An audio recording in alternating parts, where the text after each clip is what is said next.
The tale begins with a group of men in white uniforms working hard to till the soil. A shout echoes through the air demanding someone to bring water. Next they lay down the straw. Several men stand in a line carrying buckets of water, while another man perched on the edge of a small cliff berates them as slaves, barking orders to speed up their efforts. Nearby, a goblin scribbles notes into a log carried by one of the men. Meanwhile, one man cannot escape the agony of the relentless lashes tearing into his shoulders, nor the mixture of blood and sweat saturating his body. He grumbles about the excruciatingly harsh existence of lifelong servitude. In a completely different context, the strongest man alive had claimed the title of champion at the young age of 27 and maintained his position as the world's top fighter for 2 consecutive years. During a decisive fight, the referee declared the match over when the towel was thrown in. The victor, with an unbroken record of 23 wins and 0 losses, had secured his place as the heavyweight champion of the largest MMA league in the world. He even wrapped up his career with an undefeated title defense before retiring. That man is Choi Hyunseok, a celebrated athlete from the Republic of South Korea, and he is the central figure of this story. Not long after his retirement, fate dealt him an unexpected hand in the form of the infamous truck Kun. As you might guess, the truck collided with him, cutting his life short. Hyunseok found himself bitterly lamenting the loss of all the money he had painstakingly saved for his retirement. After all, fighting was the only thing he had ever known in life. Adding to his woes, he was a single man with no romantic experiences to his name. Even half an hour after his death, Hyunseok remained melodramatic, though his perspective slowly began to shift. He started to see the silver lining. No more grueling training sessions, no more championship matches to defend. He even took solace in his lack of family or close friends, realizing there was no one to grieve his passing. While drifting in this ethereal space, an arm appeared out of nowhere. It belonged to a stunning angel who apologized for her tardiness. She referred to Hyunseok as an SSS-class hero and introduced herself as Rachel. Her role? She was a recruiter tasked with finding individuals whose earthly lives had ended. Hyunseok, overwhelmed and confused, blushed at her appearance, particularly at her chest. He flushed even deeper when Rachel grabbed his hand. Hyunseok requested an explanation, and Rachel presented him with 2 choices. The first option was to embrace death and await reincarnation, likely as an unlucky old bachelor. The second was to be resurrected immediately as a hero destined to save a world desperately in need of him. Rachel made the second choice especially alluring, surrounding Hyunseok with visions of beautiful women. Feeling unprepared and overwhelmed, Hyunseok responded that he needed time to think, as the situation was both sudden and lacking in detail. Rachel gently pressed him, asking if he truly intended to pass up such a once-in-a-lifetime opportunity. She painted a vivid picture of the rewards awaiting him: wealth, fame, gorgeous women, and even exclusive privileges. Yet, as Rachel continued her pitch, Hyunseok had already started tuning her out. He pondered his options. Choosing to become a hero meant fighting once more, a path he had just retired from. The alternative, peacefully awaiting reincarnation, seemed far more appealing. Rachel, noticing his lack of enthusiasm, decided to amplify her efforts. She described how, in the other world, the village chief would run to him barefoot, offering food and hospitality from the very start. Hyunseok would be warmly welcomed and would easily complete any quests given to him. Rachel went on to say that the chief might even offer his daughter, renowned as the most beautiful woman in the village, to Hyunseok. However, Hyunseok's stoic expression remained unchanged, much to Rachel's growing concern for her recruitment bonus. Switching tactics, Rachel feigned defeat, suggesting Hyunseok simply accept his fate as a lonely bachelor. This caught his attention. To seal the deal, Rachel introduced a chilling thought: there was no guarantee that his next life would even be as a human. This realization struck a chord in Hyunseok's mind. As Rachel began to leave, he grabbed her leg, announcing his decision to accept her offer. Feigning indifference, Rachel coyly asked him to repeat himself. Hyunseok tightened his grip, shouting that he would indeed take on the role of a hero. Satisfied, Rachel grinned and suggested they begin immediately. Bewildered, Hyunseok asked what she meant. A glowing magic circle appeared beneath him, signaling the start of his journey. Protesting his lack of preparation, Hyunseok realized there was no stopping what had already begun. Rachel insisted that the breathtaking world awaiting Hyunseok was already prepared for his arrival. She wished him an incredible adventure, though she couldn't help but complain about how difficult he made things, even though he ultimately agreed to go. Suddenly Rachel received a call. She picked up and reported that the prospective hero, Noam 137,421 Hyunseok, had just completed his transmigration. Meanwhile, Hyunseok drifted into unconsciousness, only to awaken to someone telling him to open his eyes. He wondered if this could be the village chief Rachel had mentioned, the one with the most beautiful daughter. The story seemed to be unfolding as expected, until an unexpected punch landed in his stomach, jolting him awake. Irritated, Hyunseok lashed out, asking if the person had a death wish, but he stopped mid-sentence. The figure before him didn't look human, it was wearing a wild boar skull adorned with horns. This strange creature was fuming, accusing Hyunseok of slacking off in the slave dormitory. Hyunseok, thoroughly confused, hesitated. Could this bizarre creature possibly be the village chief Rachel mentioned? The thought seemed absurd, it looked more like a monster he was supposed to fight. Timidly he introduced himself as a hero. The creature looked puzzled and approached him, mocking the idea of heroes being idiots nowadays. Hyunseok began to suspect something had gone terribly wrong but convinced himself that Rachel wouldn't deceive him. Was this monster his first quest? Trying to remain calm, he decided to take action in true Korean fashion. But before he could think further, the creature asked what he had just said. Without hesitation, Hyunseok kicked the creature, yelling for it to die. He briefly celebrated his successful kick, until the creature grabbed his foot. The creature smirked, asking if Hyunseok truly thought himself a hero. With a tired tone, it grumbled about how exhausting these self-proclaimed heroes were and wondered where they kept coming from.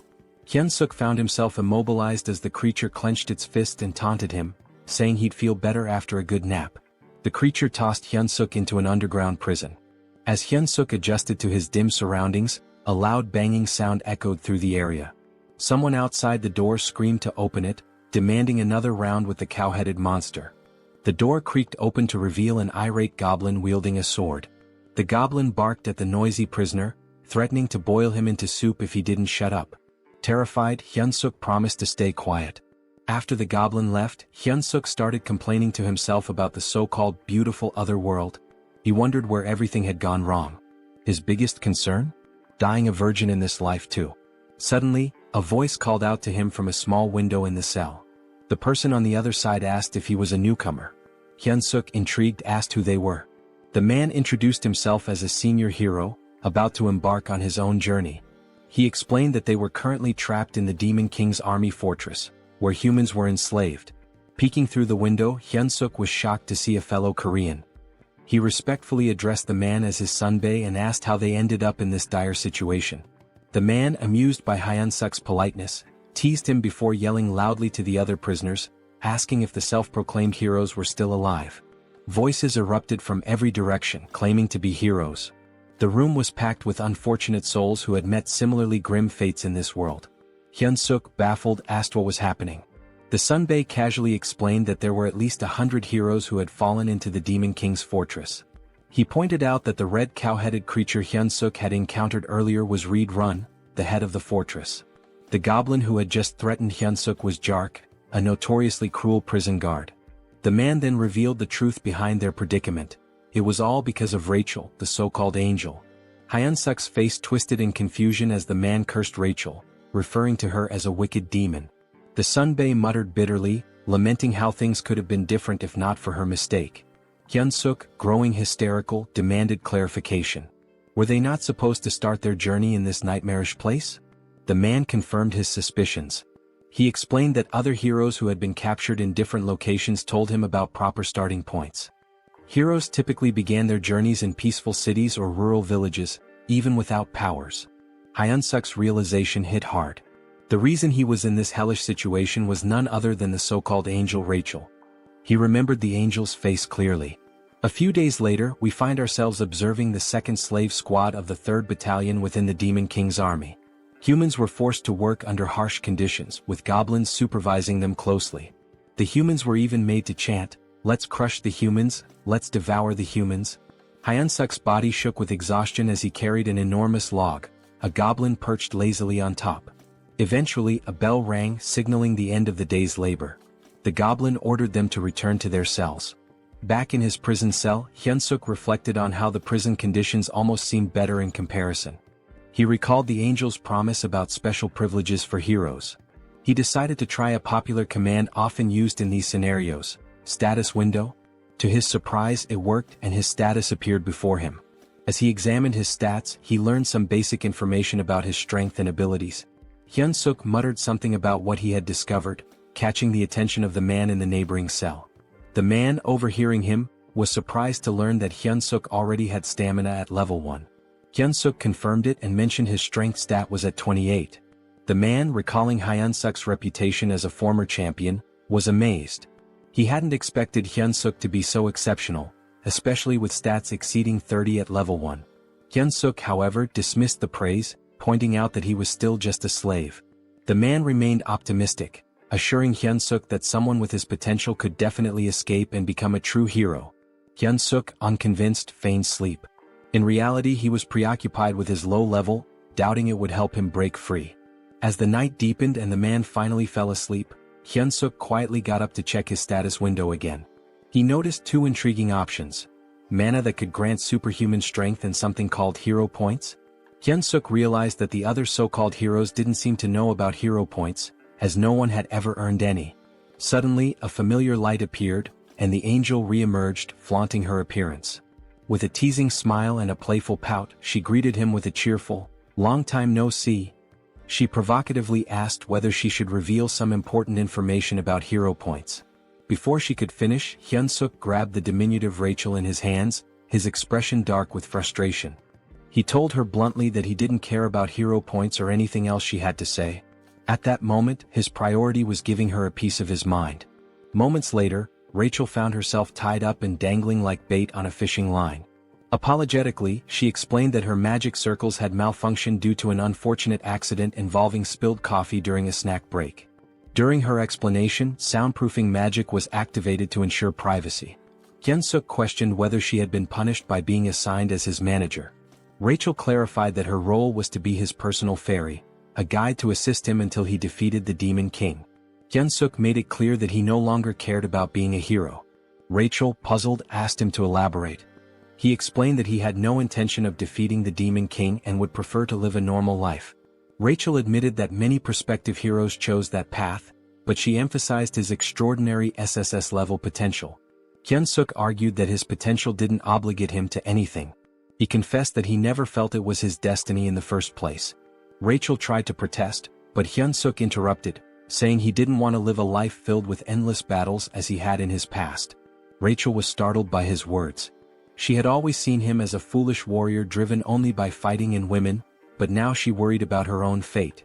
When she received her assignment as a personal fairy, Rachel had vehemently protested.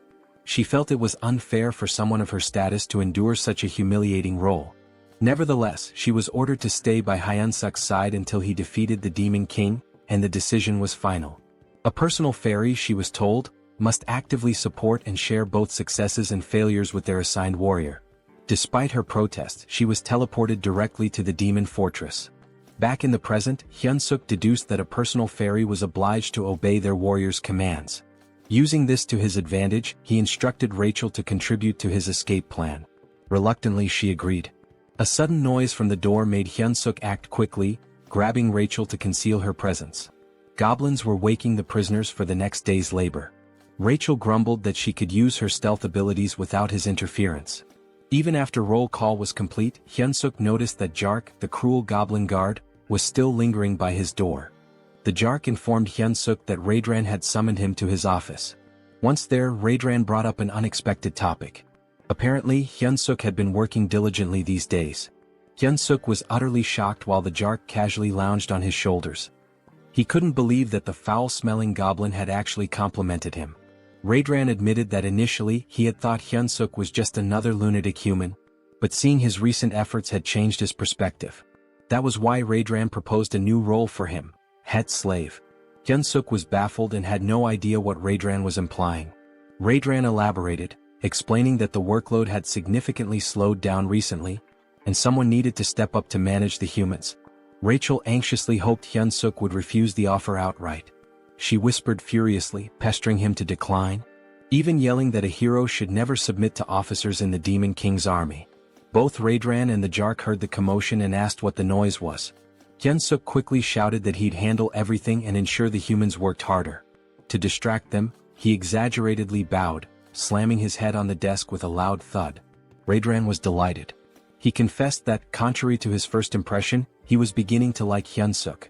He even promised to write him a special recommendation letter to join the Demon King's army, if he continued to perform well.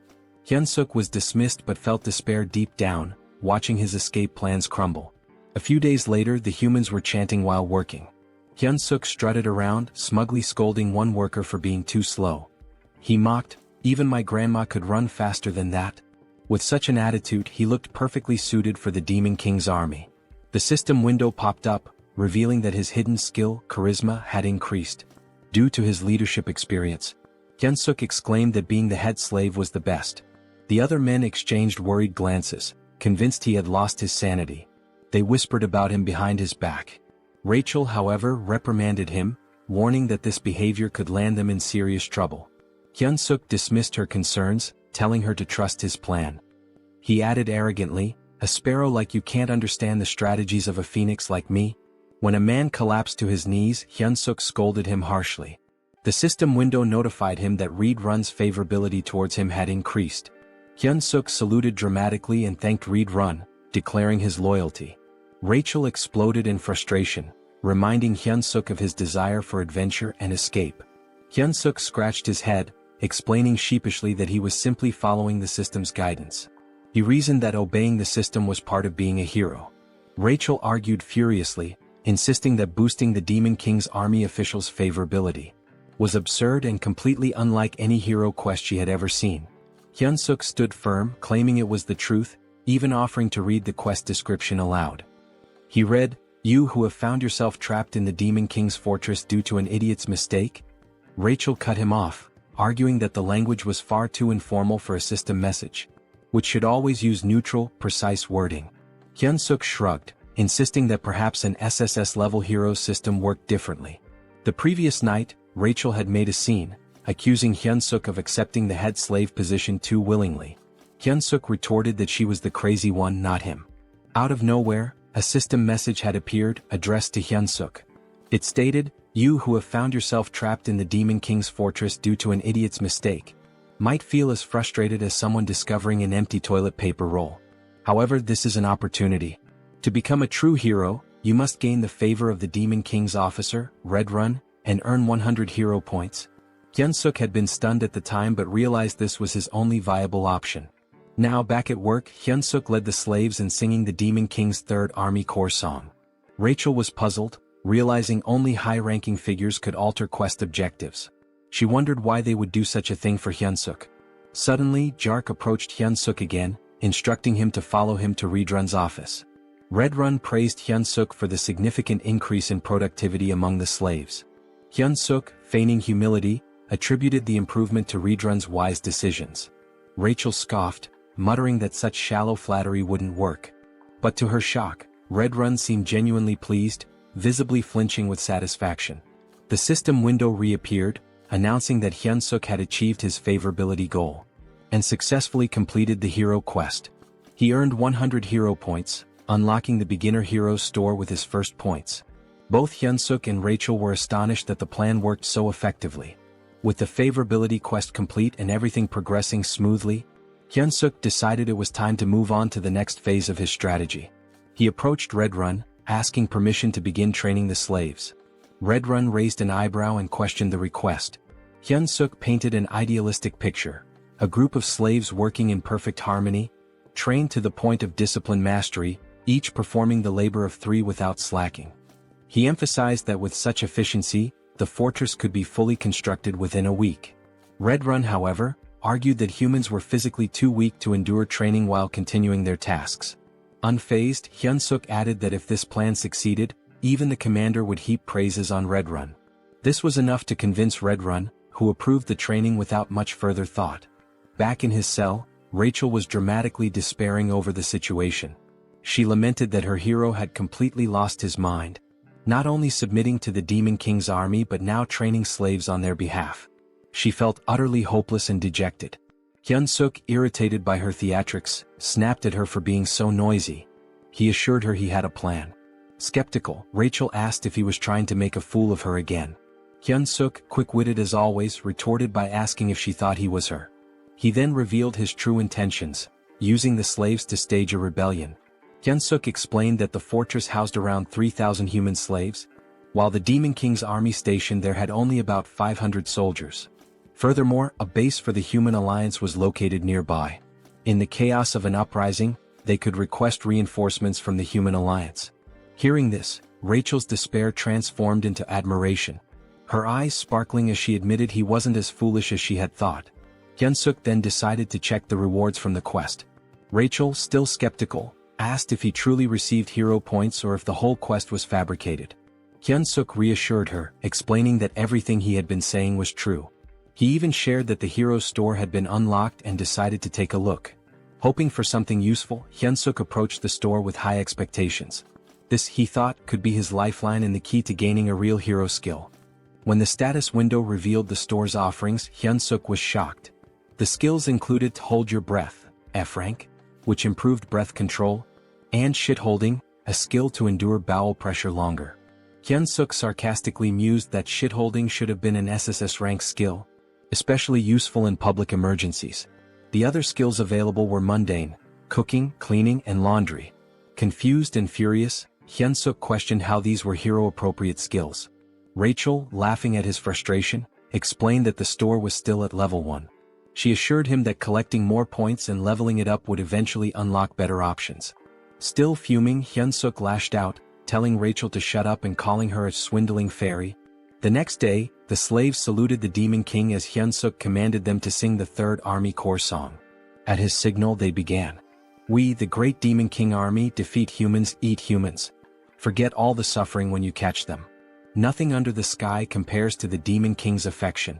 Reed Run observed the performance, feeling pleased with his decision to allow Hyunseok to train the slaves. Suddenly, the door to his quarters burst open as Jark entered with urgent news. The human army was advancing toward the fortress. The 8th Division, the largest unit in the area, had already fallen into a trap and retreated. If the 8th Division had been defeated, Jark warned, it was only a matter of time before the humans reached the fortress. Despite the dire situation, Reed Run remained calm. He acknowledged Jark's suggestion to evacuate but insisted they wait a moment. He declared that since ancient times, wars were won or lost based on supply lines.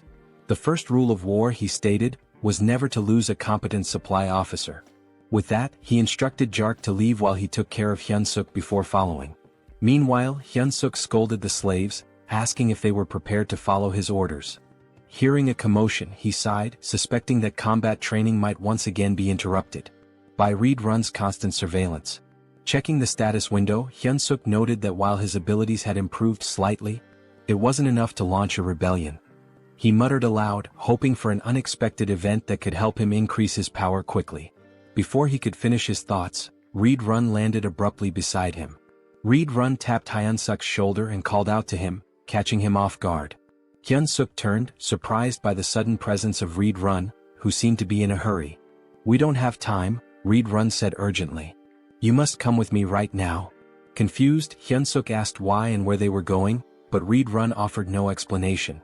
Just then, the commander of the human army bellowed an order to attack, declaring that victory was within their grasp. Human soldiers armed with spears charged forward, successfully striking several goblins in their path. Their advance, however, was halted by a terrifying sight, the Red Nightmare Reed Run. The commander shouted for the troops to retreat and let the knights handle the enemy. Despite the order, the humans continued their charge, emboldened by their momentum. As Hyunseok watched the chaos, a thought crept into his mind. Why were human troops here? He began considering the possibility of using the situation to his advantage. Perhaps this was his chance to stab the Demon King's commander in the back end. Return to human society as a hero. One of the humans yelled, "Die, Red Nightmare," and lunged at Reed Run. With unsettling ease, Reed Run grabbed the man by the head and crushed it, leaving Hyunseok frozen in shock. Reed Run then unleashed his combat arts, performing the 7th movement. He slammed the soldier's face into the ground, following it up with an area of effect attack, the explosive destruction wave. The ground shattered, sending human soldiers flying through the air. Turning back to Hyunseok, Reed Run asked, "Are you all right?" Hyunseok saluted reflexively, replying that he was fine and subtly adding that he'd be leaving soon. This moment reminded Hyunseok that he was still in the company of one of the Demon King's most formidable warriors. The battlefield buzzed with activity as the humans claimed the area. They raised 2 flags at the center and began organizing the citizens of Mariot Kingdom and Drasan Empire. A soldier questioned Hyunseok's prison mate, asking if they were warriors. The man replied affirmatively. The warriors were separated from the other captives and led down a different path. A figure appeared to greet them, Olivane Grimier, a middle-aged man with striking red hair and a beard. He was a duke of the Dresden Empire and commander of the Allied forces. A soldier approached Olivane, reporting that the evacuation had been completed. Olivane praised the soldier for his efforts. The soldier also mentioned that those claiming to be warriors had been drafted. Olivane gave the order to begin. "All soldiers to your positions," he commanded. Moments later he gave a chilling order, "Annihilate all the warriors before us." Meanwhile, a carriage traversed the forest. Inside, Hyunseok sat in sullen silence, bidding farewell to his dreams of adventure and his imagined second life. Across from him, Reed Run sat stoically. Hyunseok couldn't help but think about how Reed Run had effortlessly dispatched everyone chasing them. Their pursuers were no longer a concern. Rachel, attempting to cheer Hyunseok up, remarked that moments of crisis often present opportunities. She suggested they head to the headquarters and properly assess the Demon King army situation. Hyunseok, unimpressed, told her to shut up. Breaking the silence, Reed Run admitted, "I must have fallen asleep for a moment." He looked at Hyunseok and asked, "Did you say something?" Hyunseok quickly covered, claiming he was just mumbling about how honored he was to accompany someone like Reed Run. Reed Run, seemingly touched, expressed his appreciation.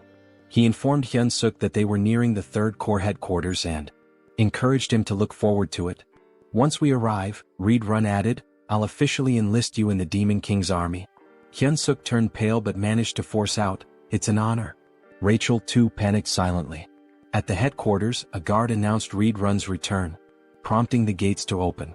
Reed Run gestured for Hyunseok to follow, stating that he would take him directly to the commander. "It's an absolute honor to meet the commander so soon," Reed Run remarked, though his body language hinted otherwise. He warned Hyunseok to be on his best behavior in the commander's presence if he wanted to live. Recalling an old saying about surviving even in a tiger's den by keeping one's wits, Hyunseok steeled himself and vowed not to give up. At the commander's door, Reed Run announced himself and was granted entry. As the door opened, Hyunseok heard a woman's voice, making him wonder if the commander was human. The figure before them was striking, a woman with long ears, claw-like nails, and her eyes obscured. Her jaw and neck bore a different hue, adding to her otherworldly appearance. She lounged in her chair, wearing stilettos, exuding an aura of command. "Welcome back, Reed Run," she said with a smile. She observed that he had gained even more muscle since their last meeting. This woman was Hemis, the commander of the Demon King Army's 3rd Corps. Reed Run responded with a compliment, remarking on how her beauty had become even more radiant. Hyunseok felt his cheeks flush. He couldn't believe that such a stunning woman was a commander. Hemis smiled graciously and thanked Reed Run for his kind words. Meanwhile, Hyunseok was panicking internally, unsure of how to respond. Should he also compliment her beauty? He wrestled with the thought as Reed Run shifted the conversation. Reed Run admitted his shame for failing to defend the fortress. Hemis dismissed his guilt, explaining that the blame lay with the 8th Division commander, not him. She added with a sharp tone, "I should have already made a bag out of his hide." Hyunseok felt his breath hitch.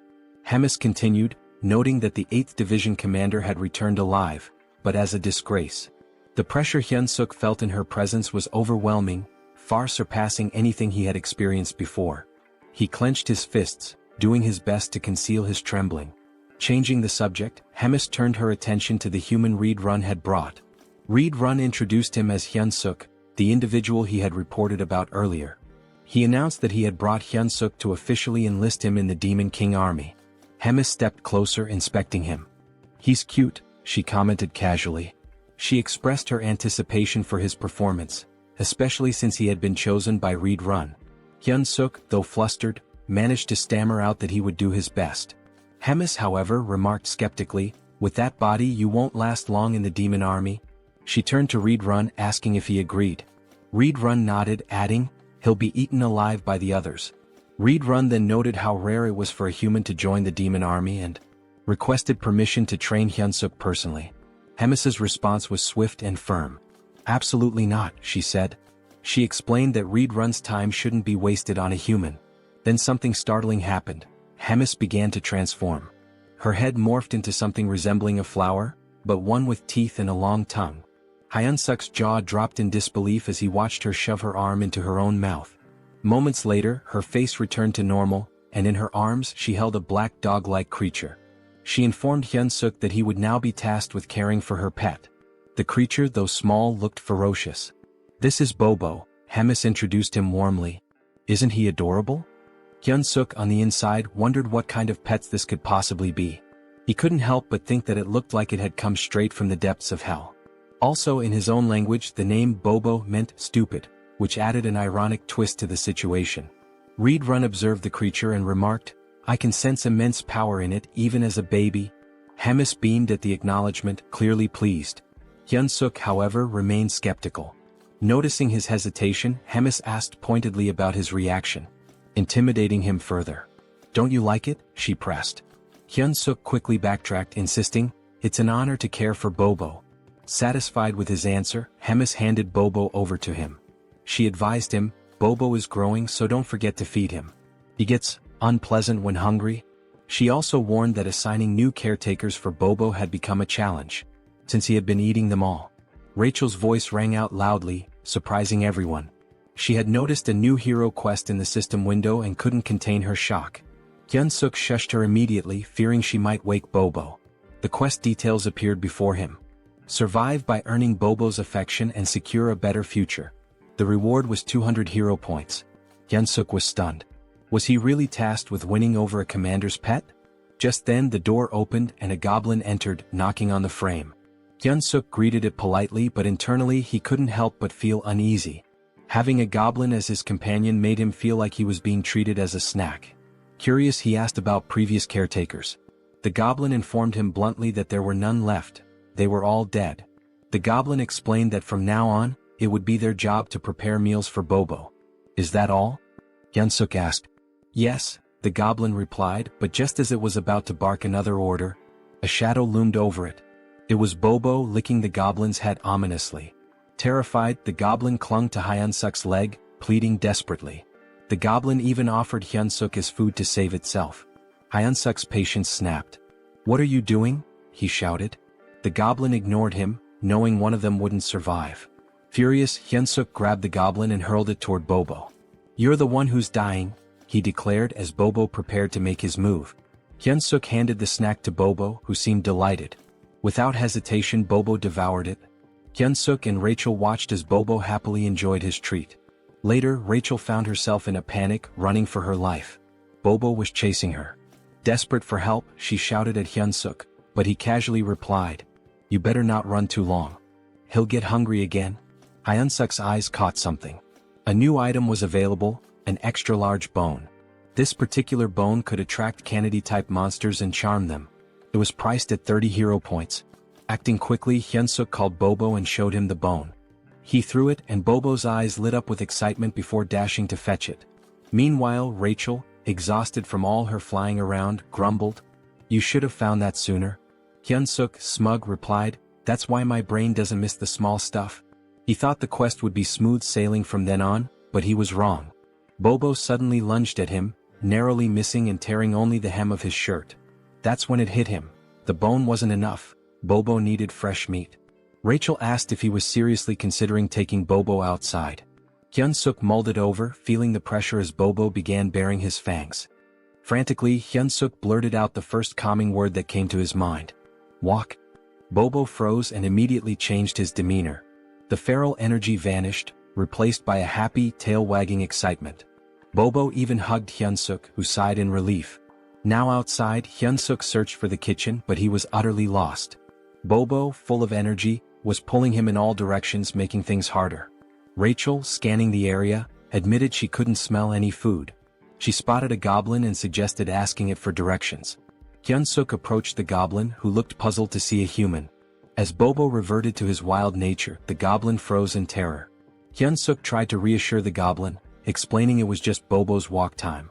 The goblin, still horrified, asked why a human was walking Bobo. Bobo licked the goblin's face and Hyunseok firmly told him, "You can't eat him." Hyunseok asked where the kitchen was and the goblin, trembling, pointed to the left before sprinting away. Rachel and Hyunseok stared after him, stunned, before bursting into laughter. The goblin's terror was so over the top, it made them question if he really belonged in the demon army. Once the laughter died down, Hyunseok refocused. He was ready to search for meat in the kitchen.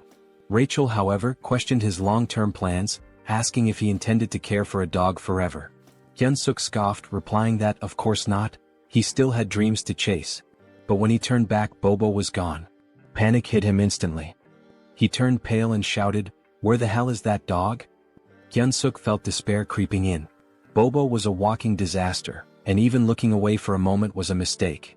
Rachel scanned the surroundings and pointed toward a direction. There they spotted Bobo trotting back toward them.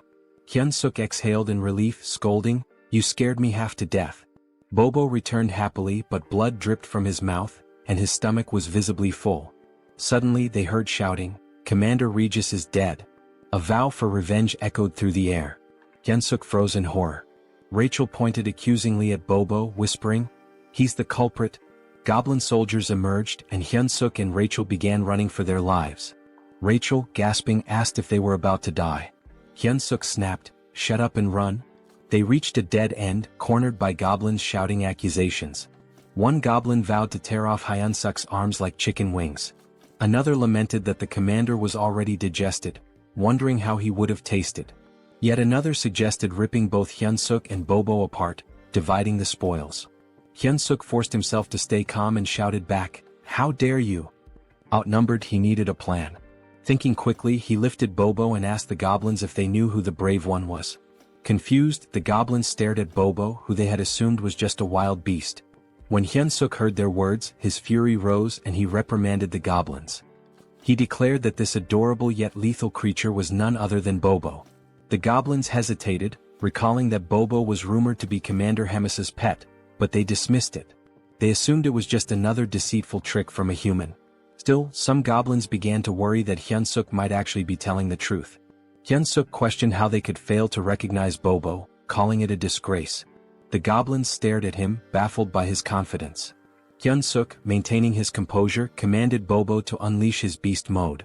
Without hesitation, Bobo obeyed, transforming into a ferocious predator, saliva dripping as if anticipating a meal.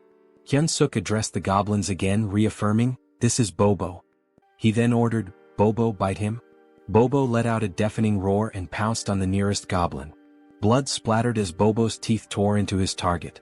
Hyunseok watched the grisly scene unfold, casually remarking, "A dog without a muzzle sure gets messy." When Bobo finished, only the goblin's bones remained. Turning to the others, Hyunseok asked mockingly, "Anyone else doubt who Bobo is?" The goblins frantically apologized, claiming they had no idea it was really Bobo. At that moment, a system notification appeared before Hyunseok. It revealed that his extraordinary charisma had subdued numerous demons, increasing his hidden charisma stat. Hyunseok grinned, pleased with the recognition. Just then, a voice from behind interrupted him.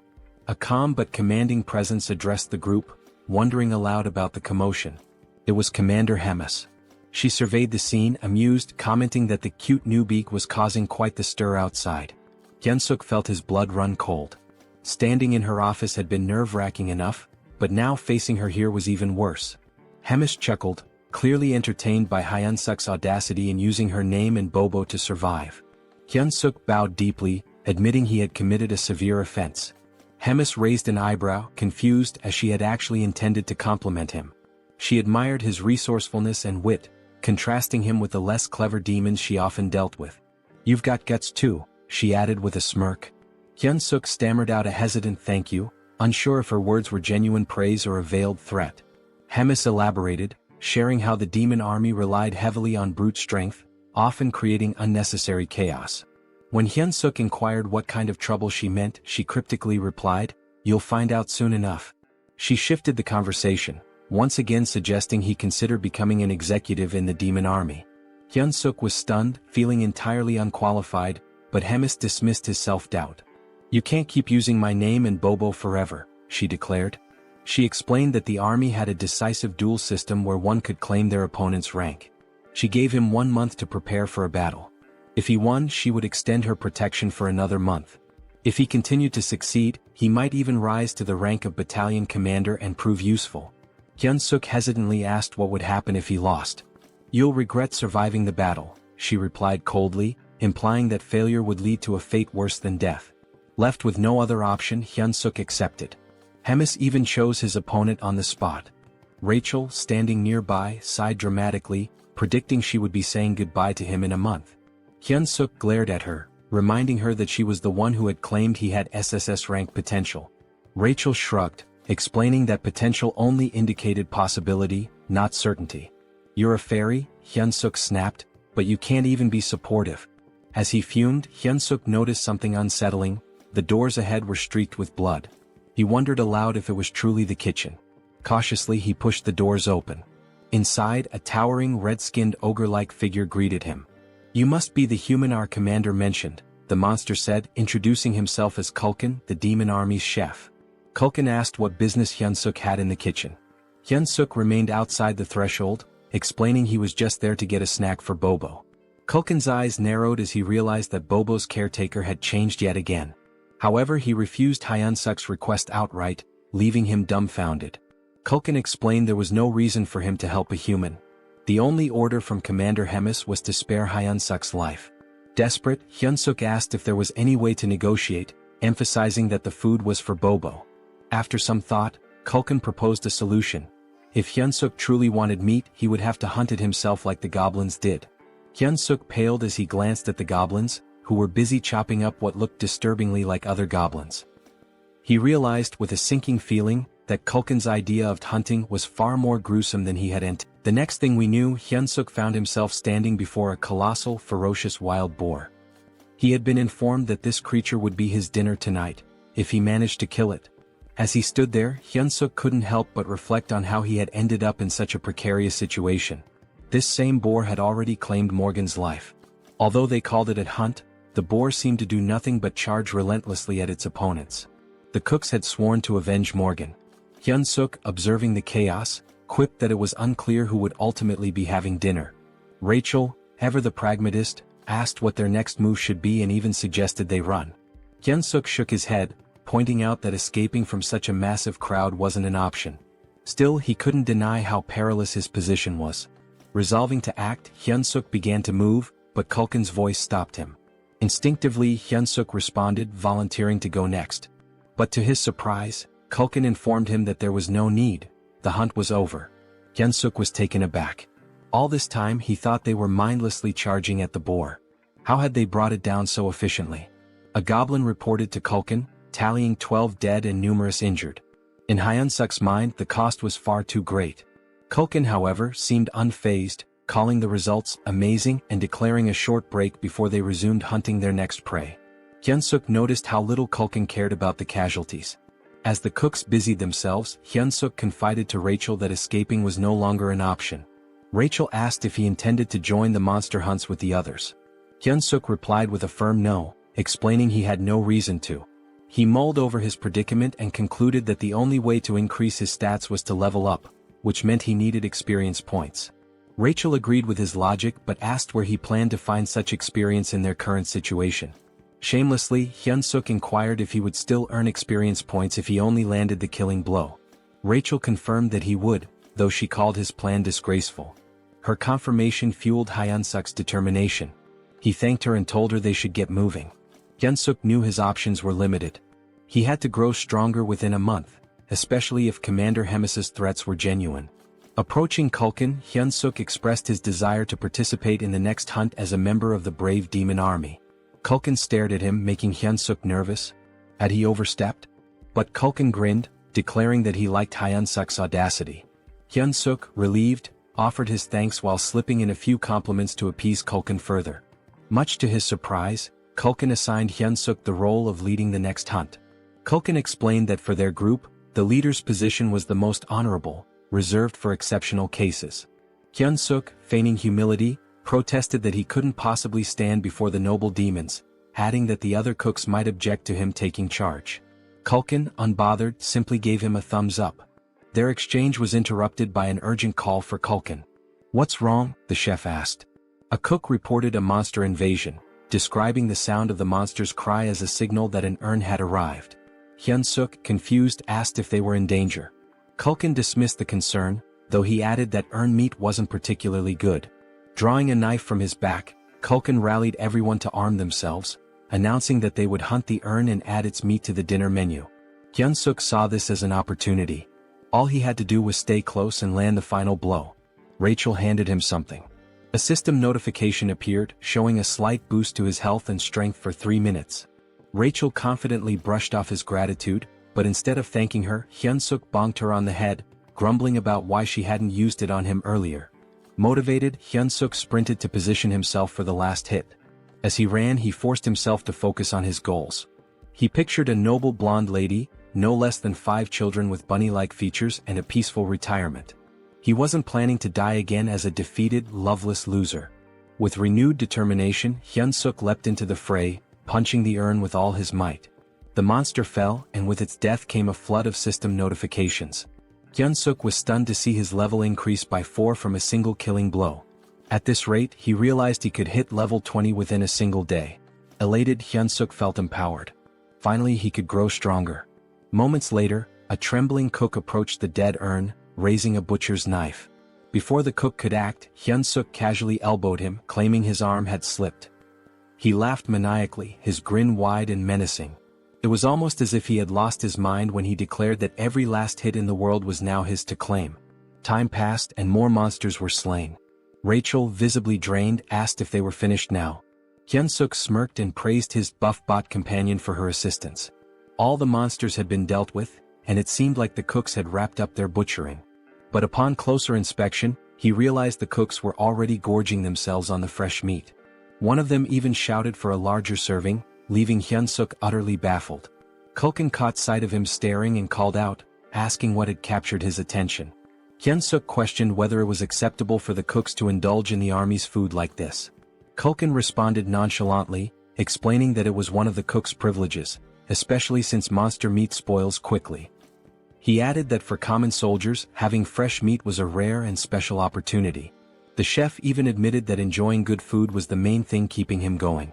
A flood of questions raced through Hyunseok's mind, like what kind of privilege this was or how they managed without a labor union. Despite his skepticism, the chef offered him a portion of the meat, saying he had earned it as a warrior. Hyunseok hesitated, staring at the meat and contemplating how much the cooks had risked for it. Eventually he took a bite.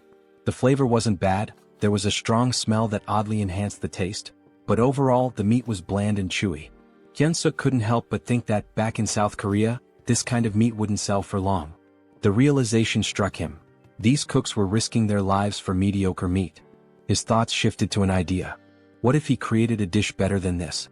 It dawned on him that he could win their loyalty through their stomachs, earning their favor and becoming the kitchen's god. He opened the Hero Shop interface, much to Rachel's surprise. After spending points on a skill and an item, he revealed his purchases. A cooking skill ranked F, costing 50 points, and a seasoning loaded with MSG for 20 points. Rachel looked at him in disbelief, scolding him for wasting points on salt. Hyunseok dismissed her criticism, explaining that she was underestimating its potential. He demonstrated, sprinkling the seasoning over the meat. The transformation was immediate. The aroma became rich and the meat turned juicy and inviting. Hyunseok felt triumphant, imagining himself as the god of this new culinary world. He presented the enhanced meat to Culkin, who initially declined, saying he was already full. But Hyunseok insisted, claiming he had poured his soul into the dish and could die happy if Culkin tasted it. Reluctantly, Culkin took a bite. The flavor transported him to his childhood. He remembered his mother asking if he wanted meat for dinner, a memory so vivid it brought tears to his eyes. Afterward, Hyunseok left with a bag of meat, a gift from the chef, who reminded him that it would stay fresh for only 2 days.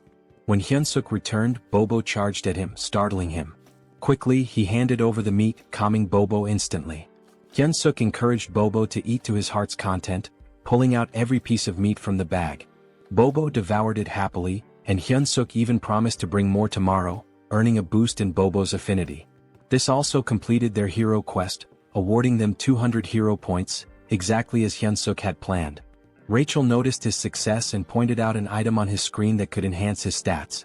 When she asked why he hadn't used it, Hyunseok explained that he avoided it because he didn't know how it worked, blaming at certain idiots who had skipped the tutorial. Rachel, unfazed, reassured him that it wasn't too late. She began explaining how bonus points worked. Strength increases power. Stamina boosts endurance and resilience. Agility improves reflexes and speed. Mana corresponds to magic. When Hyunseok asked about charisma, Rachel explained it was a hidden stat that couldn't be leveled up with bonus points, only through proper training. She advised him to balance the stats equally, but Hyunseok disagreed, believing it would be more effective to focus solely on strength. Rachel was taken aback by his train of thought. She explained that while focusing on strength might work at the beginning, mana becomes crucial as things progress. It's clear that a body enhanced by mana far surpasses one built purely on muscle training. Hyunseok adjusted his points and asked Rachel if the distribution was acceptable. Rachel examined it and admitted it wasn't bad. She then instructed him to visit the shop and purchase a fundamental skill for mana control. Curious, Hyunseok asked what mana control entailed. Rachel explained that it was essentially a skill to help him manage and manipulate his mana efficiently. She estimated the cost at around 100 hero points. Hyunseok began searching for it in the shop, only to find nothing. Rachel was shocked as it was supposed to be a common item. Disappointed, Hyunseok muttered how he'd thought she'd finally be of use. Frustrated, he even accused her of being completely useless. Rachel defended herself, insisting it should have been there. 3 weeks later, Hyunseok reached level 100, but the process had taken longer than he expected. Rachel remarked that the experience points required increased significantly as he leveled up. Hyunseok pondered whether any other heroes were working as tirelessly as he was. Rachel informed him that he had already become a sinecure. Hyunseok found that hard to believe. He berated Rachel, reminding her of the countless times he had nearly died that day. Rachel explained that most people take about 6 months to reach level 100. She added with some sadness that she wanted to get along with him, but Hyunseok retorted that she had brought it upon herself. At that moment, the door opened and a goblin entered, informing Hyunseok that the commander wanted to see him.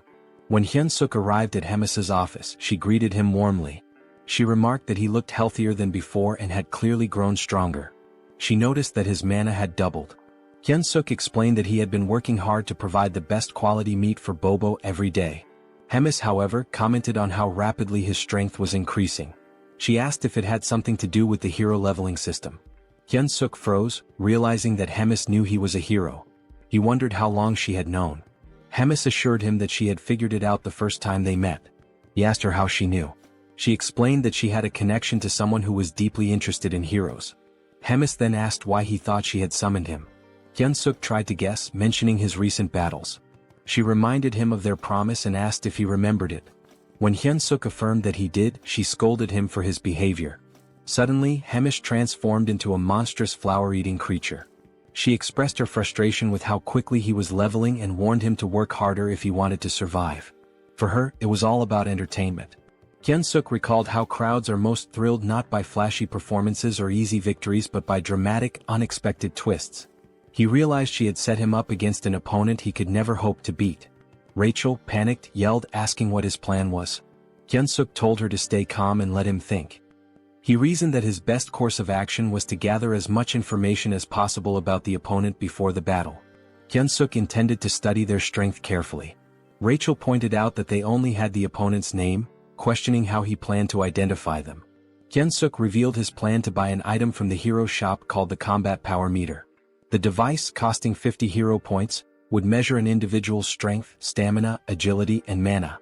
Hyunseok intended to use it to gauge his opponent's power level and then train against someone with a similar level. Rachel sighed, teasing him for only being clever in critical moments. Hyunseok fired back, saying it was better than always being useless. They tested the combat power meter on Rachel first. Her combat power was 375. She admitted she couldn't tell if that was high or low, so she suggested measuring Hyunseok's. Hyunseok handed her the device, waiting for the results. However, Rachel appeared confused. Hyunseok asked if she had seen anything. Rachel hesitated, then claimed the device must be broken, as she couldn't comprehend why his stats were higher than hers.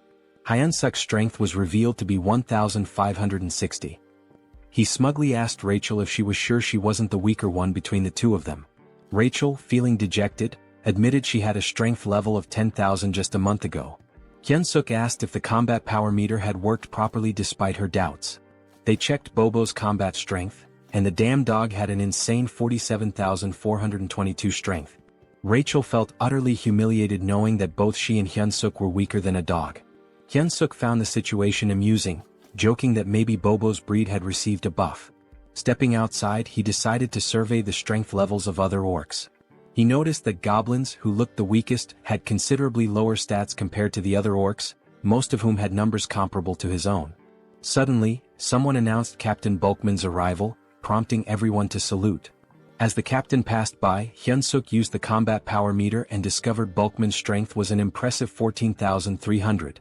Hyunseok observed that individuals with combat strength over 10,000 typically held commander-level positions. He confirmed with Rachel whether his opponent was truly a platoon leader.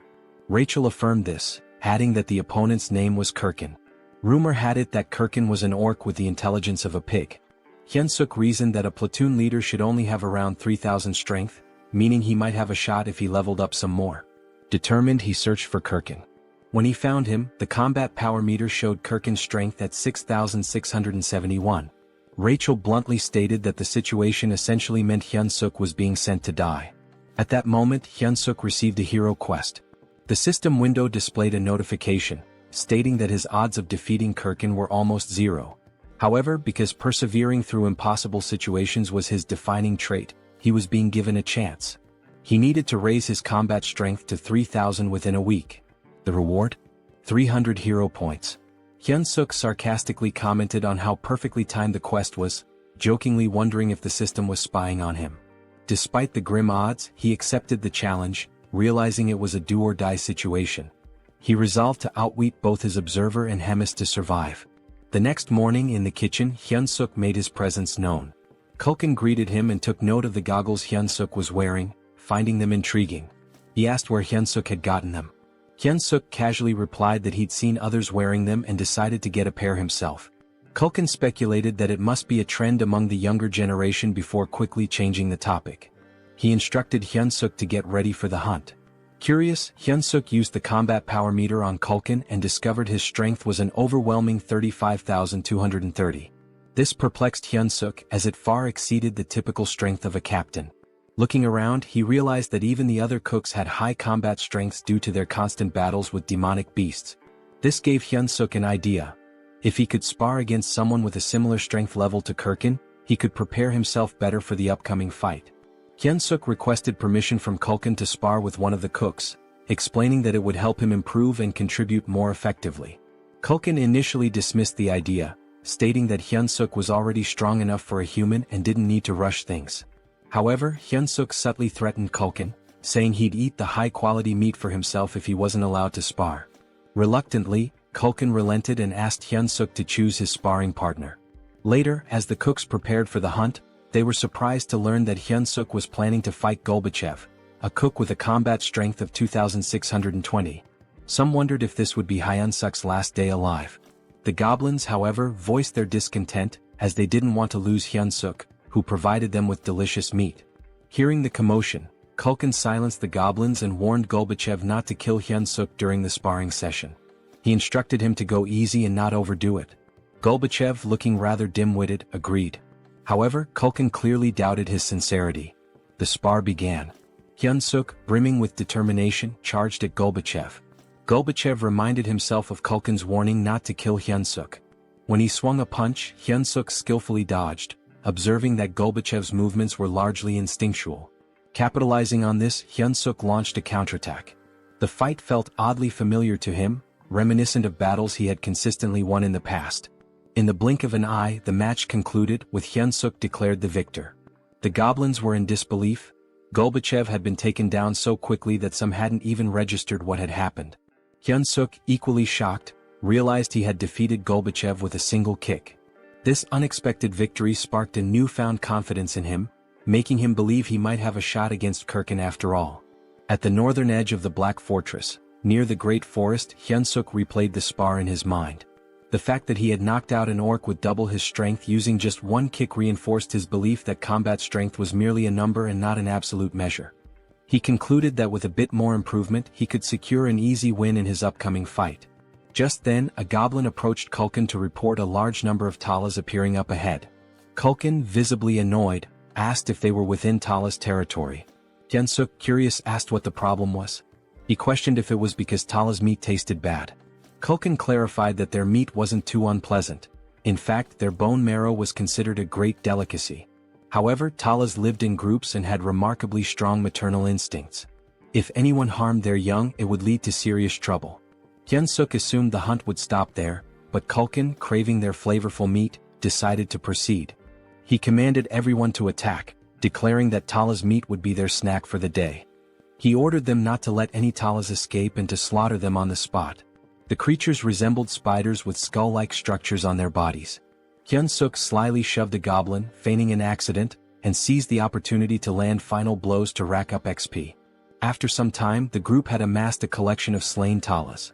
Hyunseok delivered the finishing blow to the last one, leveling up as a result. Rachel praised him for being a pro at stealing final hits. Accepting the compliment, Hyunseok explained that this was precisely why he enjoyed working in the kitchen. Suddenly, an overwhelming pressure enveloped the area, catching Hyunseok off guard. As he turned, someone screamed. The Talas queen had arrived. Her fury was palpable as she saw the pile of dead Talas. With a growl, she expressed her rage. Curious about her strength, Hyunseok used his goggles to assess her stats, only to find her power was immeasurable. The horrifying reality was clear. They had just mercilessly killed her children. Hyunseok spun around to ask the chef what to do, only to find him fleeing. The chef shouted for everyone to survive and meet again later. Hyunseok thought bitterly about the chef's irresponsibility when a loud noise drew his attention. Someone barked orders for everyone to scatter. Weak goblins were being torn apart as the enraged Talas queen screamed, her cry so deafening that Hyunseok had to cover his ears to endure it. Rachel alerted him to look behind, and when he turned, he saw hundreds of Talas charging toward him, led by the queen herself. Naturally, Hyunseok bolted as fast as he could, with goblins in the distance screaming for help. He knew that if he paused for even a moment he'd be dead. Eventually he stumbled upon a cave and hesitated, wondering if it was safe. Rachel reassured him it was empty, claiming she had scouted it earlier. Though Hyunseok didn't fully trust her, he figured the cave was safer than the forest, where he was vulnerable on all sides. The cave was surprisingly deep. He asked Rachel if it was a natural formation, but she didn't know. She did note how spacious it was, large enough for even the Talas queen to enter. An idea began to form in Hyunseok's mind as he spotted a gooey substance on the wall. Rachel dismissed the possibility of it being a Talas hideout, citing the chef's claim that no Talas groups were nearby. However, the sticky residue unsettled Hyunseok. Were these spider webs? Then he saw them eggs. Realizing the cave was a Talas nest, he knew it wasn't a safe place after all. Just as he decided to leave, glowing green eyes emerged from the shadows. A fully grown Talas charged at him. Hyunseok sprinted as fast as he could, with Rachel frantically asking if they were heading in the right direction. Hyunseok admitted he had no idea. This was his first time in the cave too. Suddenly he stepped on something, lost his footing and slipped. Panicked, he grabbed the first object he could find and hurled it at the Talas. The creature caught the object in midair, an egg. To Hyunseok's surprise, the Talas stopped attacking, seemingly distracted by the egg. He turned to Rachel for an explanation. Rachel theorized that the Talas might have found the egg appealing due to its round, smooth and moist texture, noting that it resembled a Talas egg. Inspired, Hyunseok grabbed another egg and taunted the Talas, declaring he wouldn't take any more of its nonsense. The Talas panicked, confirming that his strategy was working. Taking a firm stance, Hyunseok hurled the egg. The Talas scrambled to catch it, reacting almost desperately. Rachel observed the Talas's impressive agility and physique, likely enhanced by its monstrous nature. She questioned Hyunseok about his next move. Hyunseok, exasperated, asked what options he had left when there were still over 100 eggs scattered around. Despite the situation, Hyunseok even dared to taunt the Talas when one of the eggs cracked. He mockingly told the Talas that he could probably catch better than it could. Hyunseok ordered Rachel to fetch him another egg, but she informed him that they were down to the last one. Panic set in as Hyunseok turned pale, realizing he had seriously messed up. The Talas let out a furious growl and lunged at them. Hyunseok quickly ordered Rachel to cast a buff spell. The Talas queen was seething with rage, but Hyunseok noticed that she was already drained from chasing after the eggs. He steadied himself and focused, knowing he could seize victory. As the Talas queen charged at him, Hyunseok prepared his ultimate attack, Paradise Reincarnation shot. Instead of retreating, he confronted the monster head-on, delivering a powerful strike that defeated the Talas. Several system notifications popped up, confirming that Hyunseok had leveled up. Rachel rushed over to check on him, asking if he was alright. Hyunseok admitted he wasn't, joking that he felt like he was dying right then and there. He suggested they find a safer spot.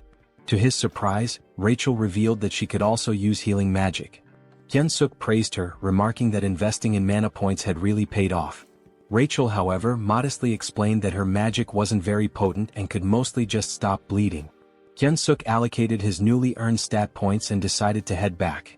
At level 108, his stats now stood at Strength 56 plus 2, Agility 53 plus 2, Stamina 55 plus 2, Mana 53 plus 2 and Charisma 27. He felt a sense of accomplishment with his now balanced stats, even though he wasn't sure how to utilize them all just yet. He considered it an investment for future endeavors. Suddenly a familiar voice echoed in the cave. It was Kulkin, delighted to see Hyunseok alive. Hyunseok asked why Kulkin was there. Kulkin explained that he'd found the cave while fleeing and thought they were lucky to have made it out alive. But Kulkin froze when he realized it was the Tala's nest. He spotted the scattered items on the ground. Hyunseok revealed that they were Tala's eggs, explaining that this was where the Talas laid them. Kulkin's eyes lit up upon hearing this. He excitedly mentioned that Tala's eggs were an extremely rare delicacy, reserved for high-ranking officials. Hyunseok, irritated, yelled at Kulkin to focus since they needed to escape. Kulkin remarked that the Tala's queen was likely already in the cave and admitted that defeating her would require someone of division commander rank or higher. He resigned himself to the idea that the egg would be his final meal. Suddenly voices echoed from the entrance. The surviving goblins had arrived, along with the head chef. Kulkin acknowledged those who barely made it and offered them a taste of the precious egg. Hyunseok silently vowed not to let this be his last meal, especially since he hadn't yet enjoyed his wife's 5-dish spread. Determined, he refused to die in such a pitiful place. Meanwhile, in Hemis's office, someone greeted the commander, commenting on his usual stiff demeanor. She inquired if he had completed his assigned mission. Readrun reported that he had successfully captured the Holy Empire's next saintess as instructed. Impressed, Hemis praised Readrun for infiltrating a fanatical cult in just 3 weeks. She patted his head, causing him to blush. Their moment was interrupted by a knock at the door. Annoyed, Hemis remarked on the interruption. A goblin informed her of an urgent report regarding the cooks sent to gather ingredients. Hemis dismissed it at first, assuming it was a routine issue, but the goblin clarified that the incident was severe. The Tala's queen had appeared, leaving most of the cooks, including Kulkin, dead or missing. Hemis asked about Hyunseok, to which the goblin reported that he was also missing. Hearing this, Readrun's expression darkened. Back in the cave, the goblins were toasting with Tala's eggs, resigned to their fate. Kulkin bid them farewell, but Hyunseok smacked him on the head, yelling at him to snap out of it. Kulkin gave him a bewildered look as if asking, "What the hell?" Hyunseok replied that Kulkin seemed to be under some wicked spell and claimed he used a secret weapon to wake him. With a triumphant grin, Hyunseok pulled out a new item, the Beast Encyclopedia, Demonic Beast Edition. The encyclopedia contained detailed information on nearly all demonic beasts and required 50 hero points to acquire. He searched for information about the Talos, a spider-like demonic beast that lives in colonies and is known for its exceptionally strong legs. To defeat a Talos, one must aim for its weaker spots such as the torso and head. The bodily fluids of the Talos are extremely flammable, and its eggs contain a substance as volatile as a bomb. The caves constructed with the Talos saliva are also highly susceptible to fire, so using flame magic inside them is a dangerous gamble. Hyunseok turned to Kulkin, asking if he could wield fire magic. Kulkin admitted he could, but only for simple attacks like shooting flames. With a resigned sigh, Kulkin advised Hyunseok to abandon his efforts, warning that the Talos carapace was too tough for his flames to penetrate. Hyunseok dismissed his concerns, stating that he had no intention of burning the Talos directly. Gathering the group, he unveiled his plan. He emphasized that they needed to survive so they could continue enjoying delicacies like the Talos eggs. The goblins, however, thought his plan was futile. Hyunseok cleverly tempted them by promising an unlimited feast of premium demonic beast meat as a celebration if they made it out alive. Their eyes sparkled with renewed determination, and Kulkin, drooling at the thought, eagerly asked about the plan. Pleased with their motivation, Hyunseok explained the details, stressing that no matter what, they must not stop running until they reached the exit. With the plan set, they moved out.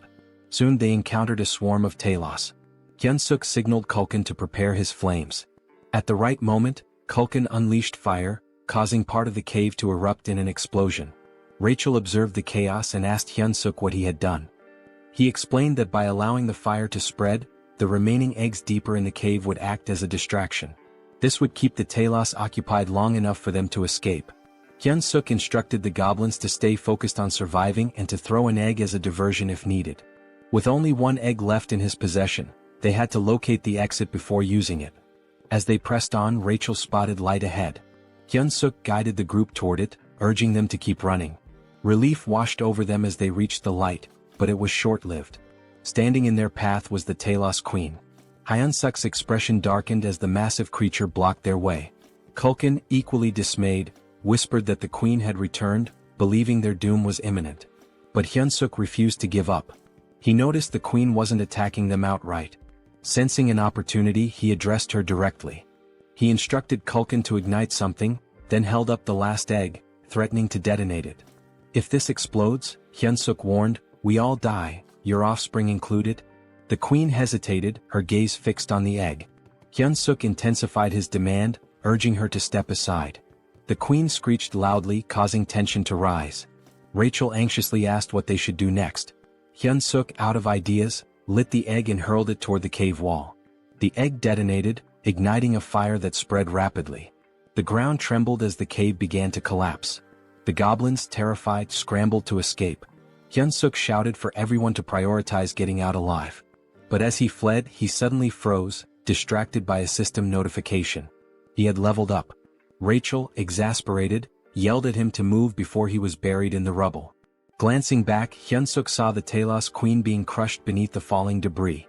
More notifications flooded his vision. He had leveled up repeatedly. The realization hit him. All the Talos killed in the collapse had counted as his experience points. This was, without a doubt, speed EXP farming at its finest. Hyunsuk stood there, dumbfounded, before deciding to focus on escaping. He called out to Rachel for a buff, which she promptly provided. Emerging from the chaos, they faced one final challenge. The Queen Talos was still in their way. Culkin, desperate to create a diversion, pulled out an egg and shouted, "This is for you, Queen." He offered the Queen an egg in exchange for a way out. Hyunsuk recognized it as an opportunity. Determined to survive, he sprinted with all his might. The Queen spat a green fluid resembling spider silk, and Hyunsuk began to wonder if this was truly the end for him. Suddenly, red hands grabbed hold of a large trunk. A familiar voice asked if he was all right. Hyunsuk realized he was being dragged. To his astonishment, it was Reed Run. Reed Run was visibly pleased to find Hyunsuk alive, just as he had anticipated. He confidently declared he would handle the situation.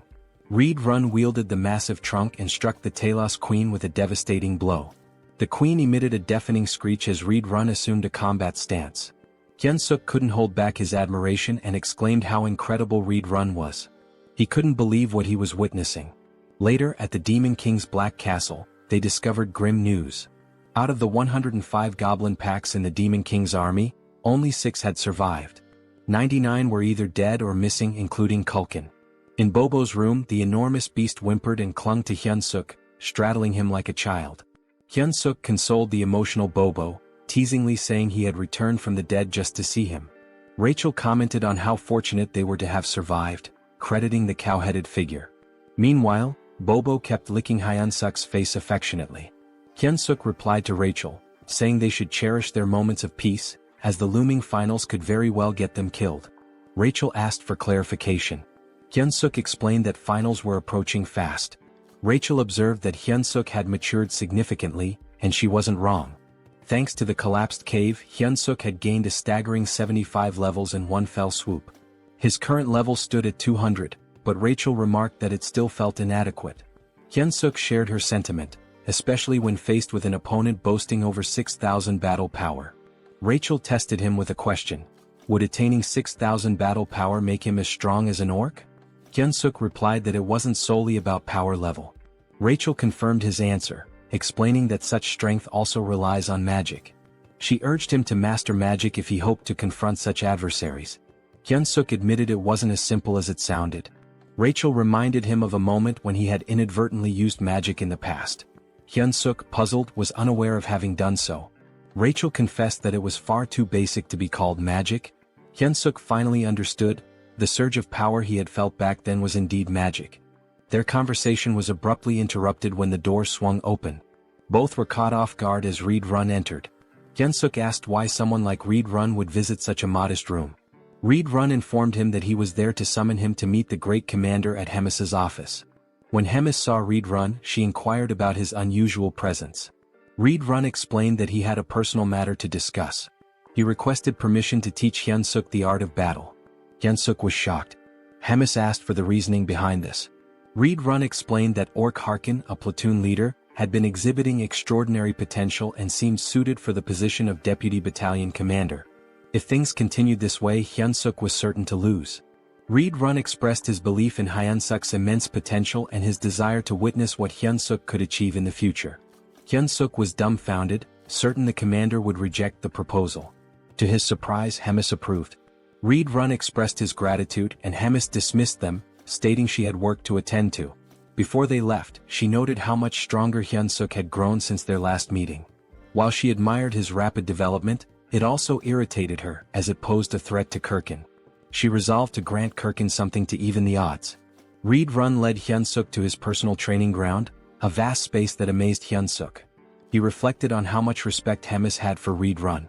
Reed Run, observing in silence, noticed Hyunseok's body was brimming with mana, yet he couldn't utilize any of it. He realized Hyunseok's rapid growth left little time for mastering the basics. With the battle only 4 days away, there wasn't enough time.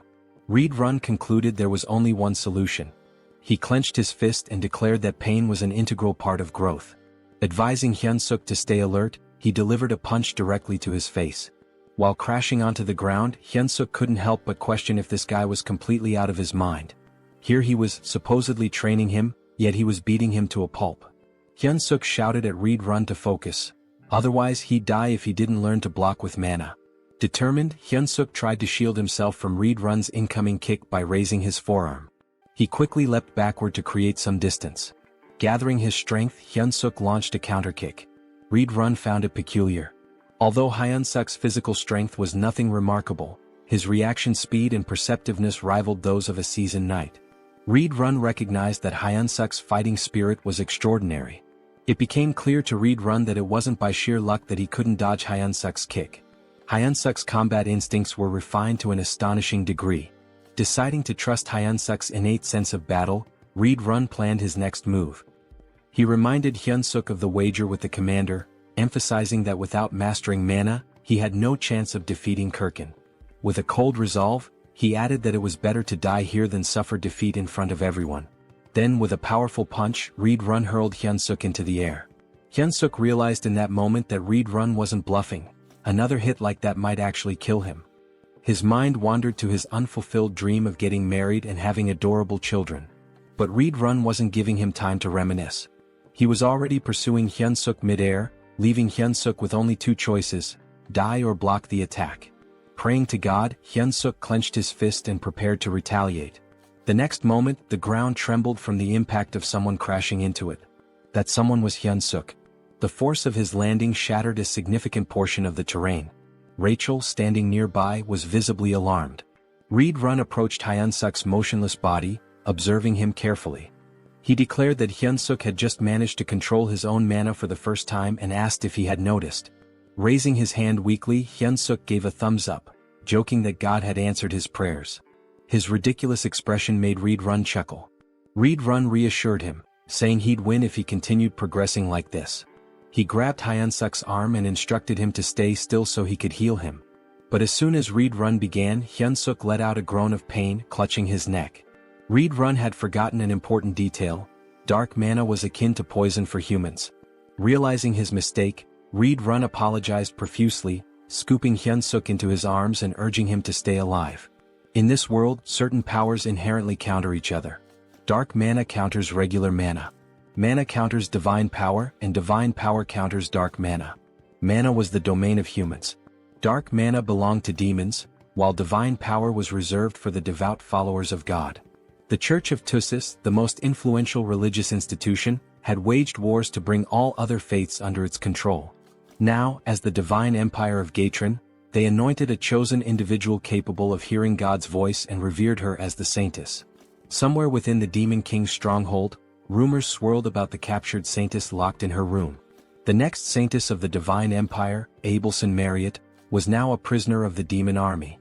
There were murmurs of doubt among the demons. She hadn't prayed in days, casting suspicion on her claim as the saintess. Still, they trusted Reed Run's judgment in capturing her. Abelson, on the other hand, saw no reason to pray. She believed her current circumstances were preferable to her time in the church.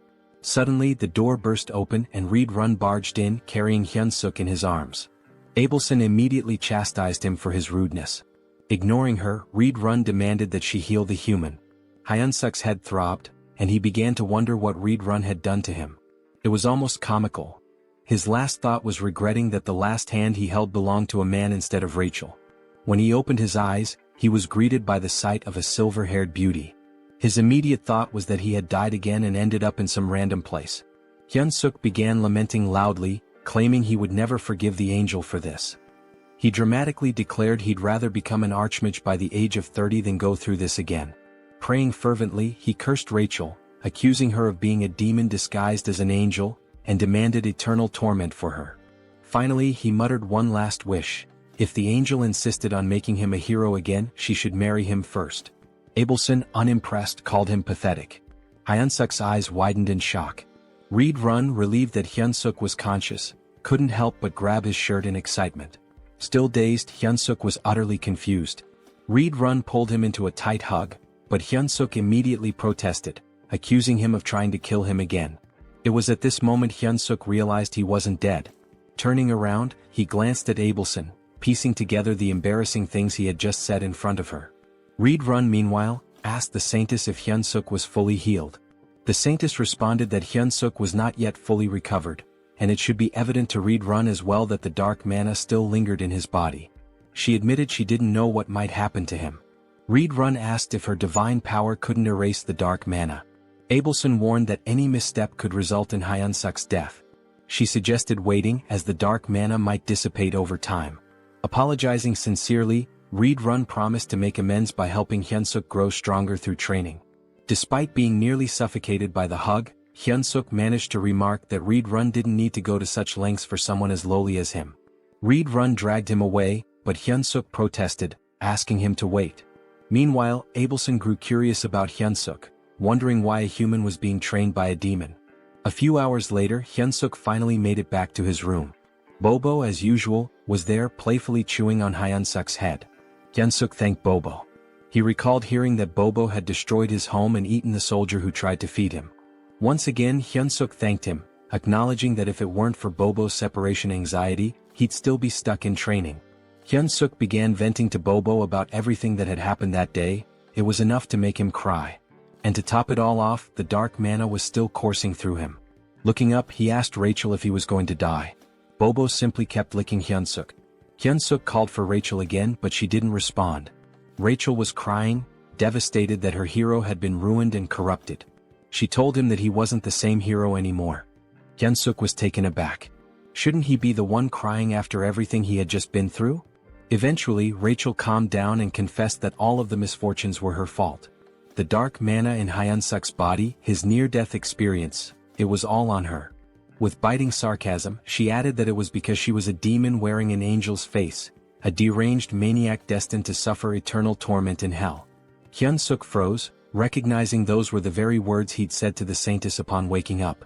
Realizing his mistake, he scrambled to console Rachel, even going as far as to claim there was no buff item in the world as amazing as her. Rachel, however, was unmoved and told him to shut up, saying he didn't mean any of it. Now all Hyunseok could do was wait, racking his brain for a way to make amends. 3 days later, Hyunseok felt like he was going crazy. Collapsed on the ground, he cried from the grueling training Reed Run had put him through. Abelson, who was present to heal him, tended to his injuries as usual. Hyunseok praised her beauty as he always did. Abelson, disgusted by his behavior, couldn't believe this so-called hero. Yet she healed him anyway. Hyunseok shyly scratched his head and asked Abelson for a favor before his battle the next day. He wanted her to pray for his survival and if possible to come watch him fight. The request caught Abelson off guard. The day of the battle finally arrived. a match that would decide Hyunseok's fate. The crowd buzzed with speculation. Why would anyone challenge the commander, let alone a mere human? Of course, Hemis and Reed Run were in attendance. Hemis, enjoying the atmosphere, asked Reed Run who he thought would win. Reed Run confidently replied that Hyunseok would emerge victorious. He had worked tirelessly and his talent was extraordinary. Intrigued, Hemis leaned closer and proposed a bet. If Hyunseok won, Reed Run could continue training him. Reed Run found the wager unusual and asked what would happen if Hyunseok lost. With a sly grin, Hemis revealed the catch. Reed Run would have to kill Hyunseok with his own hands. It was the responsibility he would bear for his bold words. An uneasy feeling settled over Reed Run, but he had no choice but to agree. As she looked at Hyunseok, Hemis remarked how exhilarating it had been since she felt this much excitement. The announcer began introducing the fighters. Hyunseok stood ready, his mind clear and his body in peak condition. He wasn't nervous. When his name was announced, he stepped forward with confidence. Hyunseok reflected on how much he'd grown. His stats had improved significantly, he'd gained a new skill and trait. The intense training had paid off.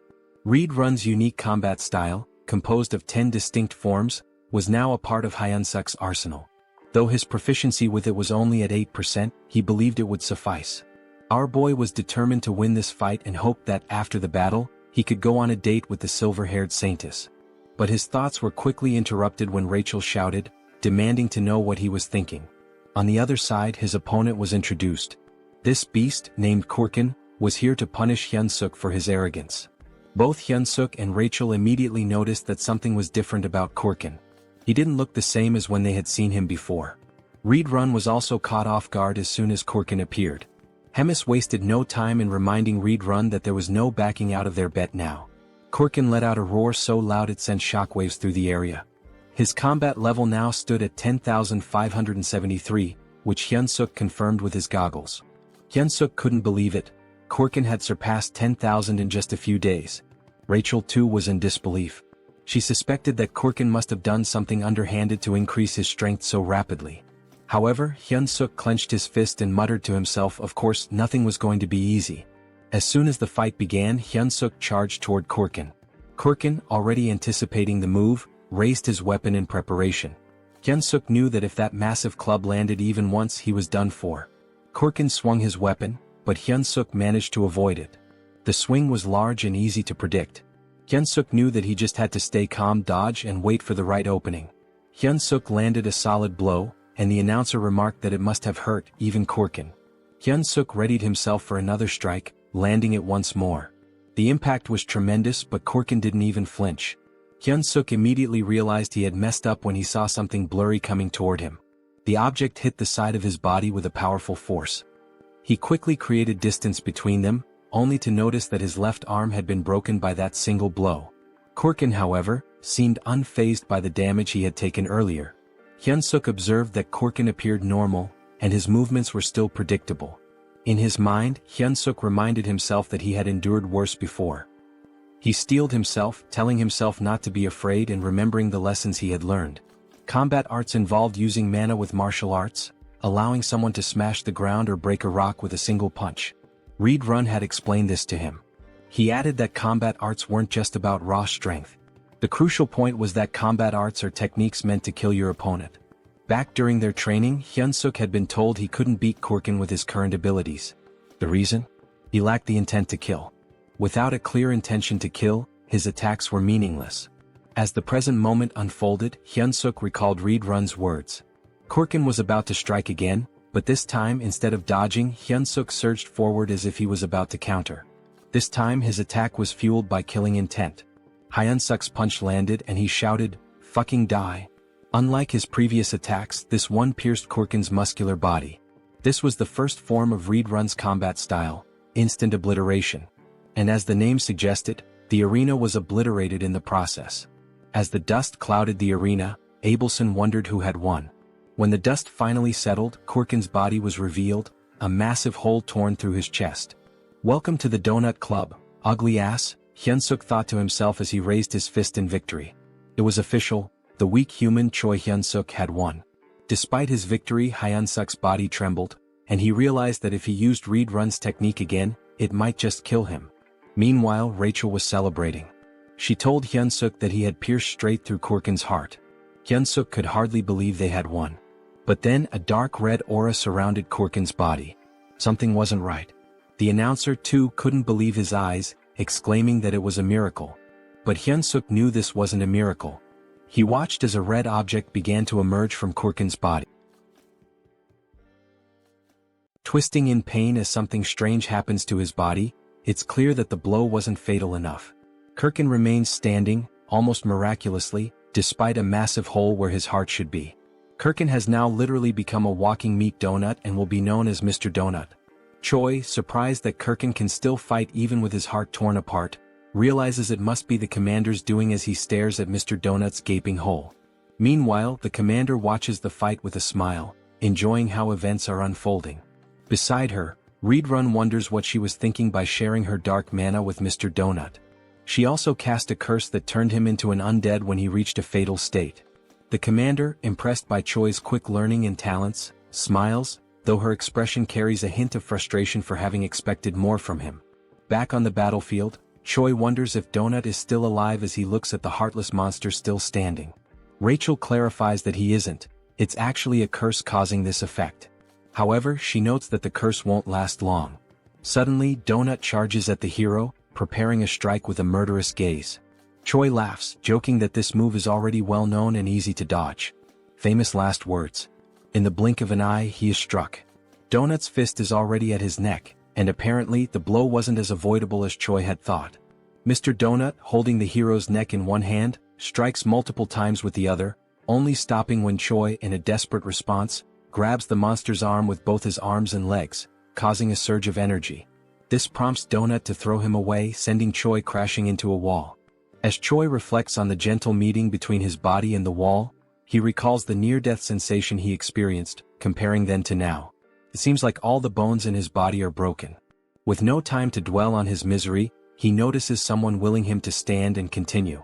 Choi then realizes Abelson's presence, gesturing encouragement, telling him he can win. The hero hesitates to believe her, but the doubt doesn't last long. He rises, realizing the fight isn't over until it's truly over. His newfound courage stems from one thing: the fear of embarrassing himself in front of a girl. That's how we do to overcome death. Even with all his bones seemingly broken, he channels mana that acts as an armor for his body. A blue aura covers him. Choi then decides to counterattack. As he moves toward Mr. Donut, the system updates displaying 2 consecutive changes. His mana control advances from F to E and then from E to D. Charging a powerful energy-infused attack, the hero shouts an invitation to Abelson for a date. Screaming while smashing a goblin's thinking box seems like the perfect time to ask a girl for a hangout. The attack drives Donut's head into the ground, but it isn't enough to neutralize him, but it was almost. Realizing his attack was highly effective, Choi continues his assault, repeatedly striking Donut's meat coconut. The audience watches in stunned silence, unable to process what's happening in the arena.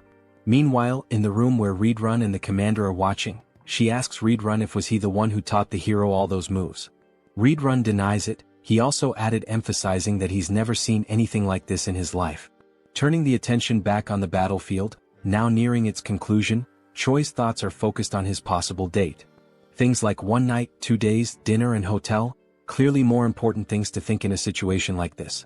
However, he knows he must remain cautious while collapses in exhaustion. As a result, the commander tells Reedrun to be careful. Choi is a monster. She reflects that having a hero serve the demon army will be fun, even though Choi's face reminds her of someone she isn't fond of. Sometime later, the hero wakes up startled in his cabin, bandaged, and in the company of Dog and Rachel standing nearby.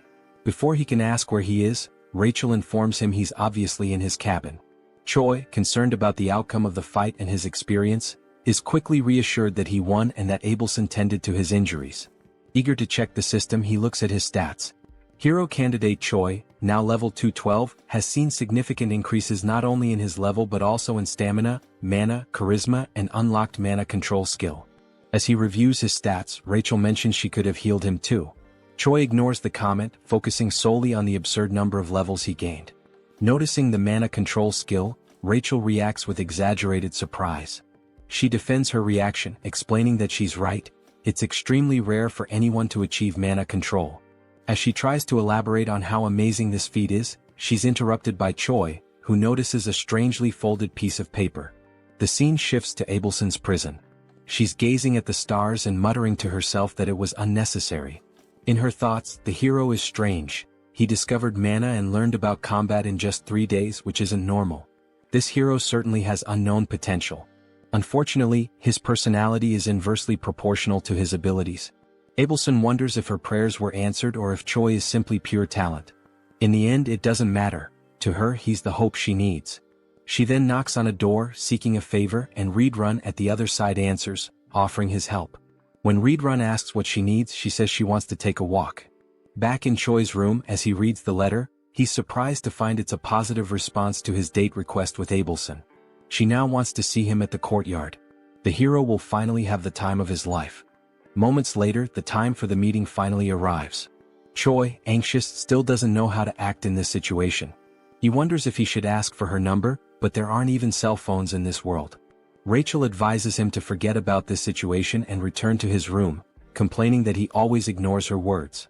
But she can't finish her sentence as she's suddenly grabbed fiercely by Choi, who plans to throw her aside. However, just as he prepares to do so, Abelson appears in front of him, accompanied by 2 others. Choi, clearly caught off guard, announces Abelson's arrival, questioning who the other 2 are. Abelson replies that they are her escorts. After all, she couldn't wander alone in her current condition. Choi, with sadness, quickly remembers that she's confined as a hostage of the Demon King's army. Breaking the tension, Abelson expresses her desire to start with a walk. Choi agrees, and as they walk, he thinks about how stressful it is to be under the watchful eyes of Abelson's escorts. They're eliminating any chance of intimacy between the 2, leaving him unsure of how to start a conversation. Abelson, on the other hand, knows exactly what to say. Without hesitation, she fires her question. "Are you a hero, Mr. Choi Hyunseok?" The hero, surprised, doesn't understand how she knows or suspects this detail about him. Abelson explains that only heroes and demons have black hair in this world. Shaken by this revelation, Choi is also asked if he has any questions of his own. She encourages him to feel free to ask. Nervous but grateful, Choi timidly starts his first question. But before he can say anything coherent, they are interrupted by Reedrun. Choi is startled as he watches Reedrun approach in a hurry, frustration evident in his eyes. Reedrun delivers the message that the commander wishes to see him, exclaiming that the hero must follow. Choi panics. His meeting with Abelson ends before it even begins. Abelson also shows frustration with the situation, but it's clear their reasons differ. Observing everything, Abelson begins to wonder if Choi is truly someone trustworthy. The scene shifts to Hemi's chamber, where she explains she's been observing Choi's battle. She comments on his ability to consistently escape death with tenacity and then asks if he remembers what was offered to him. Choi cautiously confirms that he remembers she promised to protect him if he participated in a battle with an opponent of her choosing. She asks him to recall more details of the agreement. The hero recounts that he would become an executive under the commander. Hemis admits that this last part wasn't entirely intentional. She didn't think Choi would last long in his adventures. However, as events unfolded, the commander's perspective changed. Turning to Reedrun, Hemis reminds him that she mentioned Choi was a talent, a good candidate for a leadership role in the Demon King's army. She concludes that Choi is too talented to remain a mere platoon leader. Referencing significant losses among the Cook's company, the commander highlights the shortage of meat supplies, fearing they might have to resort to cannibalism. Choi, confused, understands the statement but not why he needs to hear it. Hemis then declares that he will lead the Cook's squad.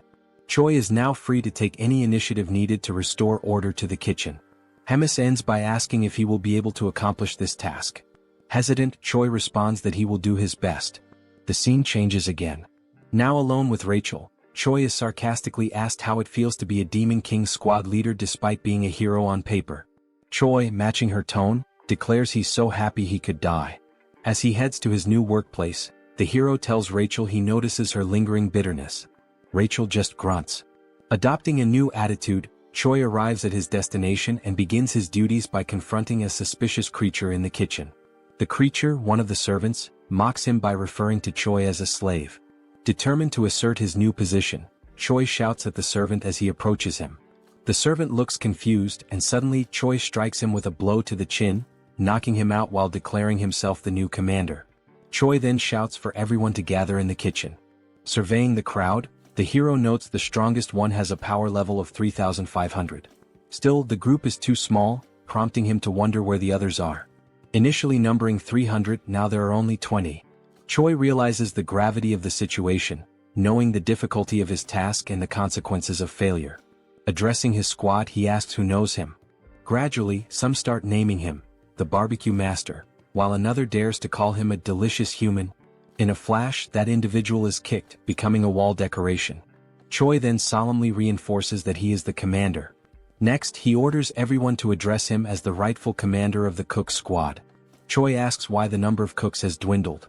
One responds that the others went hunting without permission and were killed by demon beasts. Understanding the situation, Choi asks who the best cook currently is. Someone names Galtram, who is immediately promoted to vice commander without objections. With everyone dismissed, the hero wonders how he'll gather 200 people for the squad. However, he quickly comes up with an idea. The next day, the fairy, the dog, and the hero set out to recruit cooks with a plan in mind. Searching high and low, Choi reflects on how some are easily replaceable while others are irreplaceable. Then he finds someone. With a kick as his greeting, Choi invites the individual to become a chef. The individual, irritated by the treatment, attempts a counterattack but is swiftly knocked down again by the hero, who begins persuading him with arguments. Informing him that he'll be the first of the day, Choi promises him a high-ranking position if he accepts. As a senior, he won't be bothered by many, on the contrary, he'll do the bothering. The future senior begins to waver, especially after learning that his first mission will be to recruit 5 juniors. Thus, it becomes clear what Plan A is, a pyramid scheme. Meanwhile, somewhere else, someone is feasting on a large and succulent steak. His name is Doris, and he is a commander of the 3rd Battalion in the Demon King's army. As he eats, he mentions that the place is more peaceful than usual and that this elegant meal is proof of that peace. Suddenly, a goblin bursts through the door to alert Doris that they have a problem. Doris, wiping his mouth calmly, asks what it is and whether the goblin could be more elegant next time. The goblin, still catching his breath, reports that most of the battalion members have left. Doris questions whether they abandoned their posts since they have no other duty but to serve him. Terrified, the goblin clarifies that this is not the case. They have been summoned to join the army's cooking division. Still chewing on his steak, Doris mentions that the new head of the kitchen is a human whom Commander Hemis loves. He then advises them to be more careful next time. The goblin shouts, saying that this is not a situation he should let slide so easily. He adds that they have already taken 200 of his soldiers to serve as cooks. This leaves Doris stunned, as he cannot believe that his entire battalion abandoned him so quickly. Now outside, the soldiers summoned by Choi Hyunseok are gathering. Rachel tells Choi that more than 200 people have already assembled. Choi, resting his hand on his chin, smugly declares that this is thanks to his intelligence. He then adds that they have enough culinary soldiers and that he will finish recruiting soon, but a sudden noise catches his attention, prompting him to look. The noise was caused by the goblin, who was perched on Doris's shoulder, pointing at the soldiers who had left the battalion. Choi's first thought is that this is not a good omen. Adjusting his glasses, he comments that he has no idea what's going on or who these people are, but they seem to be angry about something. After putting on his glasses, the device itself issues a warning, stating that it cannot measure power levels exceeding 50,000. This surprises Choi. The glasses also warn that if used beyond their designated limit, they might malfunction. Choi mutters that he should end this quickly and run away before getting into more trouble. Doris shouts, asking whether Choi Hyunseok, the human who takes care of Bobo, is present. As Choi turns to flee without leaving a trace, Bobo suddenly appears and barks affectionately at Doris, leaving Choi with no escape. Choi halts his retreat, gathers his courage and introduces himself to the commander, asking what brings him there. Doris introduces himself as the commander of the separated 3rd Battalion. Then, slightly irritated, Doris demands to know who the hell Choi thinks he is to question what a commander is doing there. He points at the former battalion members and asks Choi whether he truly believes there is no reason for him to be there. This catches Choi off guard and makes him nervous, as even he had not realized that those scoundrels had brought along all their fellow unit members. Doris then invites Choi to have a conversation in his office. With no other options, Choi agrees. He has a sinking feeling that things have been going too smoothly to be true. Now in Doris's office, the commander asks whether this was really not intentional. Choi insists that he would never do such a thing. He explains that he simply selected the bravest soldiers, and it just so happened that they were all from the 3rd Battalion. Doris is surprised and thinks that the army's commander must favor this human. Deciding it is best to end the matter peacefully, he lets it go. After that, Doris changes his expression to a more amicable one and states that since things have unfolded this way, there is nothing more to be done. Choi should simply take the soldiers he selected and use them as he pleases. Hearing this excites Hyunseok, who asks if it is really true, thinking that he has a good feeling about this. However, just after this moment of euphoria, Doris mentions that there is a condition. Choi immediately starts feeling uneasy again. As a true gentleman, Doris explains that since Choi has already taken 200 of his soldiers, there is one specific soldier he should also take. Choi becomes alert, thinking that even after taking so many soldiers, Doris still wants him to take one more. That must mean this soldier is a useless failure who will only cause trouble. Annoyed, Doris asks whether Choi is refusing and whether there is a problem, even after taking all of his 3rd Battalion soldiers. Feeling the pressure and his legs beginning to weaken, Choi insists that it is not what Doris thinks. He says he is simply overwhelmed with happiness and does not know how to properly express his gratitude. As the door opens, Doris declares that he has made his decision and will now introduce Choi to his new soldier. Then a massive hand appears, and Doris announces that the name of the new soldier is Yuzaru, adding that he is a lovable hybrid born from an ogre and an orc. Yuzaru introduces himself, speaking in the 3rd person. Yuzaru has arrived, Commander. Since Choi was still using his glasses, he realizes that Yuzaru's combat power also cannot be measured. While Choi remains paralyzed at the thought of having someone so strong as a soldier, Doris comments that Yuzaru's flaw is that he is incredibly stupid, but he is strong. He then tells Choi to make good use of him. As Yuzaru tries to enter the room, he bumps his head on the doorframe and loudly states it, making Choi wonder just how stupid he really is. Back at the recruitment site, Choi announces that he will reintroduce himself to all members. He states that his name is Choi Hyunseok, the tamer of Bobo and the new head chef of the army. One of the soldiers comments that this is the first time he has seen Bobo. Choi, holding a bone, remarks that Bobo is a good boy. Bobo's eyes light up, and he even drools at the sight of the bone. Then, turning to the members, Choi declares that from now on, he will be organizing the unit.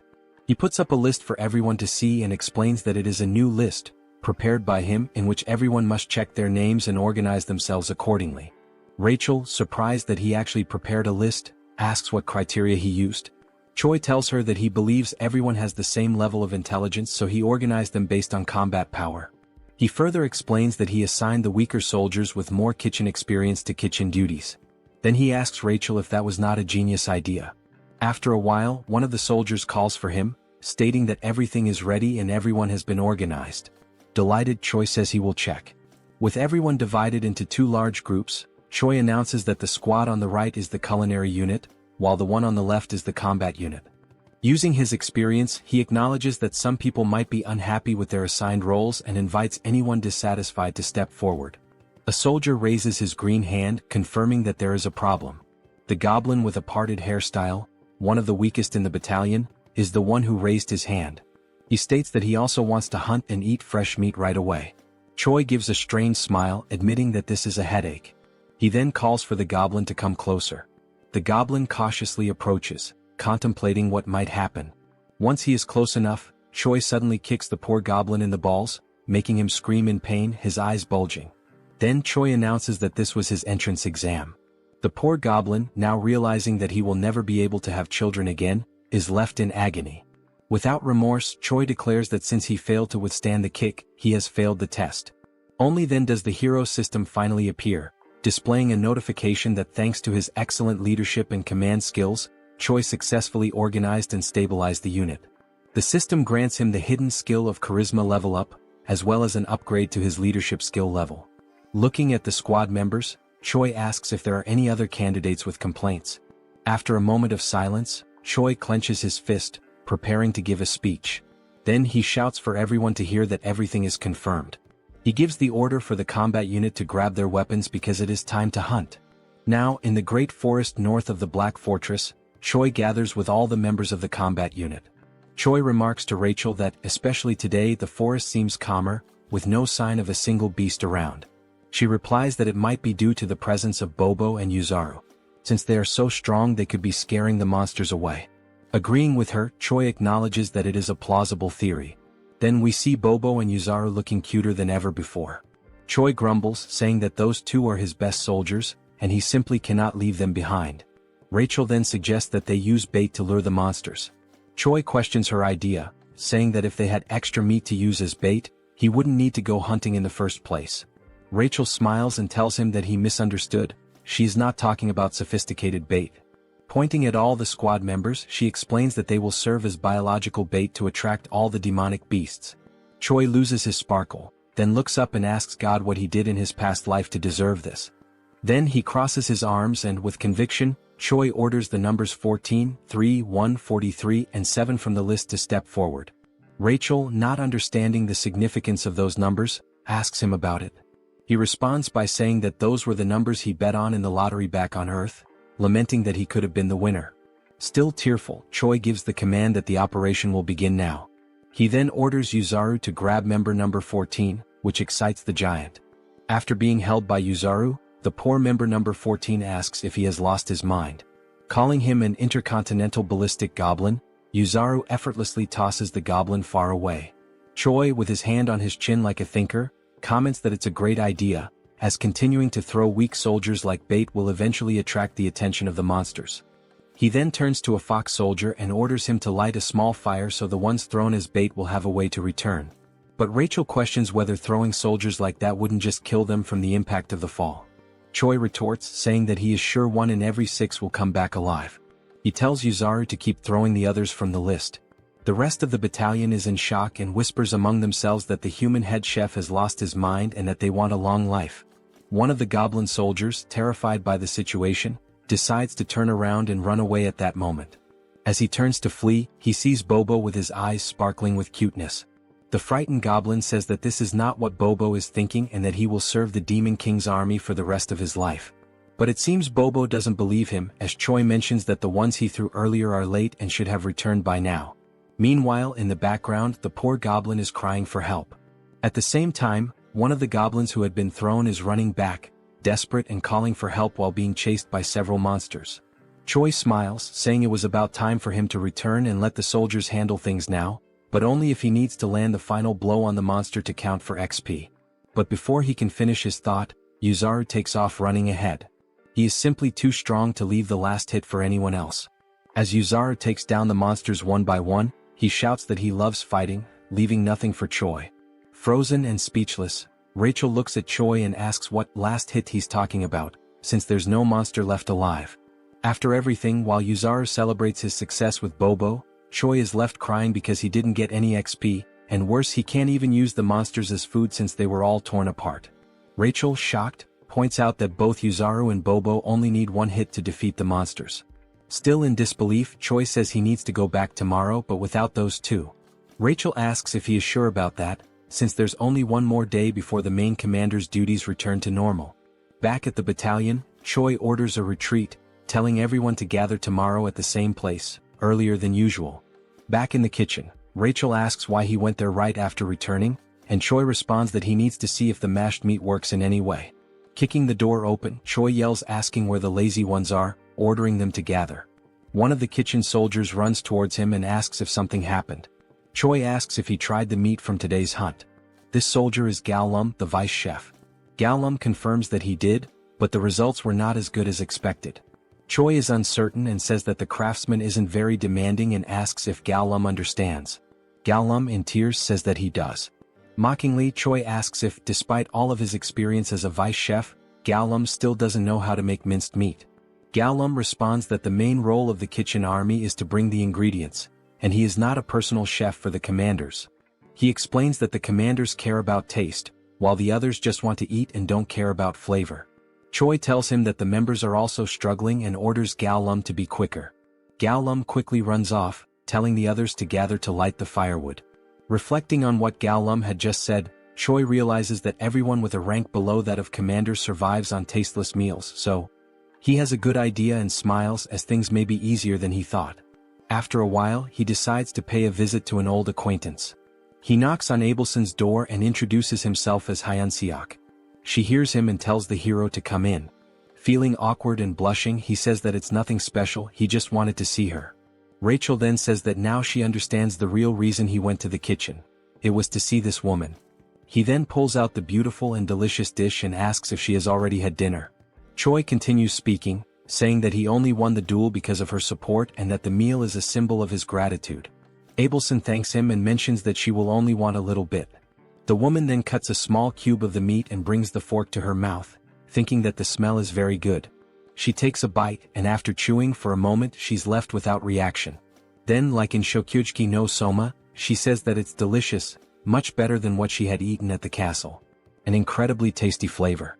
After a few minutes, Choi, pleased, says that it looks like she liked the food since she finished the entire plate. Still shy, he takes the plate and says that now that she's eaten he can leave. Just as he's about to leave, she calls him by his name.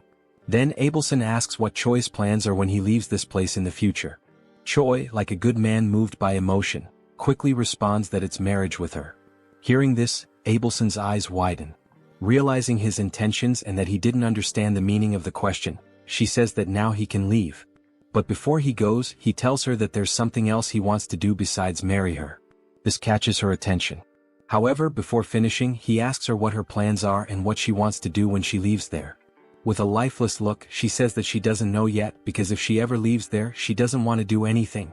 Now, in Gartran, the divine empire of the capital of Gratium, where the theocracy is governed by the Pope of the Church of Ducis. A man kneels and refers to another as Your Holiness, then he provides the information that they have discovered the location of Abelson Marriott, the next saint. He then adds that, supposedly, Abelson is imprisoned in the Black Fortress where the glutton resides. The man sitting on the throne asks how the next saint ended up in such a place. Tapping his fingers anxiously on the throne, he asks if there has been no word from the Demon King about this. The man replies that there hasn't been, as no one knows what they want since they're not demanding anything. Rising from the throne, the Pope says that in the history of wars between humans and demons, there have been only a few times when humans managed to breach the Black Fortress. Even so, on those occasions when they succeeded, the glutton Hemis was absent. So, attacking directly now would be very reckless. Opening the curtain to the window, he says that he will send a secret rescue team. Then, Pope Orvan IV gives the order for the man to summon their hero. Back in the hunting grounds, Choi organizes the kitchen battalion soldiers into 2 blocks, literally. However, something keeps nagging at him. He can't stop thinking about what the hell Abelson meant when she said that she didn't want to do anything else. Walking to a suitable spot, he stops and says that this should be enough. While rummaging through his backpack, he calls the platoon commander forward and tells him to step up. He takes something from his backpack and tells the platoon commander to eat. What he pulled out were 2 steaks of meat, and while the soldiers look on in disbelief, they think it's some new type of bribe or some kind of leftovers. Choi asks if they're not going to eat, and the soldiers apologize and quickly begin eating. After tasting the meal, the soldiers who ate it shine their eyes and enter a state of ecstasy due to the delicious flavor of the meat. The 3 platoon leaders kneel and say that from now on they will be loyal to Choi, begging for another piece of the meat. However, he pulls out more pieces of meat and says that the chance to taste it is over, meaning that from now on, Choi shouts at them to run, because only the platoon that captures the most living demon beasts will be allowed to eat with him. The 3 platoon leaders run desperately, urging their soldiers to do the same. Seeing this, Choi says that the plan was a success since they're all slaves to their appetite. The plan to bring the monsters alive was precisely so he could land the last hit and level up. Looking at the system screen and seeing his level, status and charisma increasing, Choi says that while he was cutting the monsters, he quickly leveled up 10 times. One of the platoon leaders then asks who the winner was among the 3. Choi turns to them and announces that the winner was the Wolfken platoon and that the Wolfken platoon will have an amazing meal with him. The members of the other platoons ask what they will receive, and Choi answers with boredom that they will have the leftovers. Choi also shouts at them, giving the order to gather all the slaughtered meat and take it to the kitchen. Meanwhile, beyond the Black Forest, we see several lifeless bodies of soldiers and a man in a black cloak holding a sword. Back at the headquarters, someone stands in front of a door and says that they've finally arrived. Inside, Abelson says that she shouldn't have said that to Choi. After all, she can't keep hiding this forever. The door opens and it's the man in the black hood calling Abelson by her full name. He then removes his hood and we see that it's not Choi but a blonde man with green eyes. He says that he's there to rescue her. Recognizing him, Abelson calls him Sir Guffin and asks if the Pope sent him. He replies that he thinks so but isn't sure. Leaning against a table, she apologizes and says that she can't go back now, politely asking him to leave. Surprising her, he says that he'd love to retreat as well, but a mission is a mission and must be completed. With a serious expression, she says that as he should know, the glutton Hemis lives in that fortress, and if he tries to take her, he knows what the worst outcome could be. He approaches her, smiling, and asks how she plans to do that, and Abelson says that she will use her holy power to summon Hemis there. The man then grabs Abelson by the neck and says that he's not there for games, because he's not a prince but a soldier.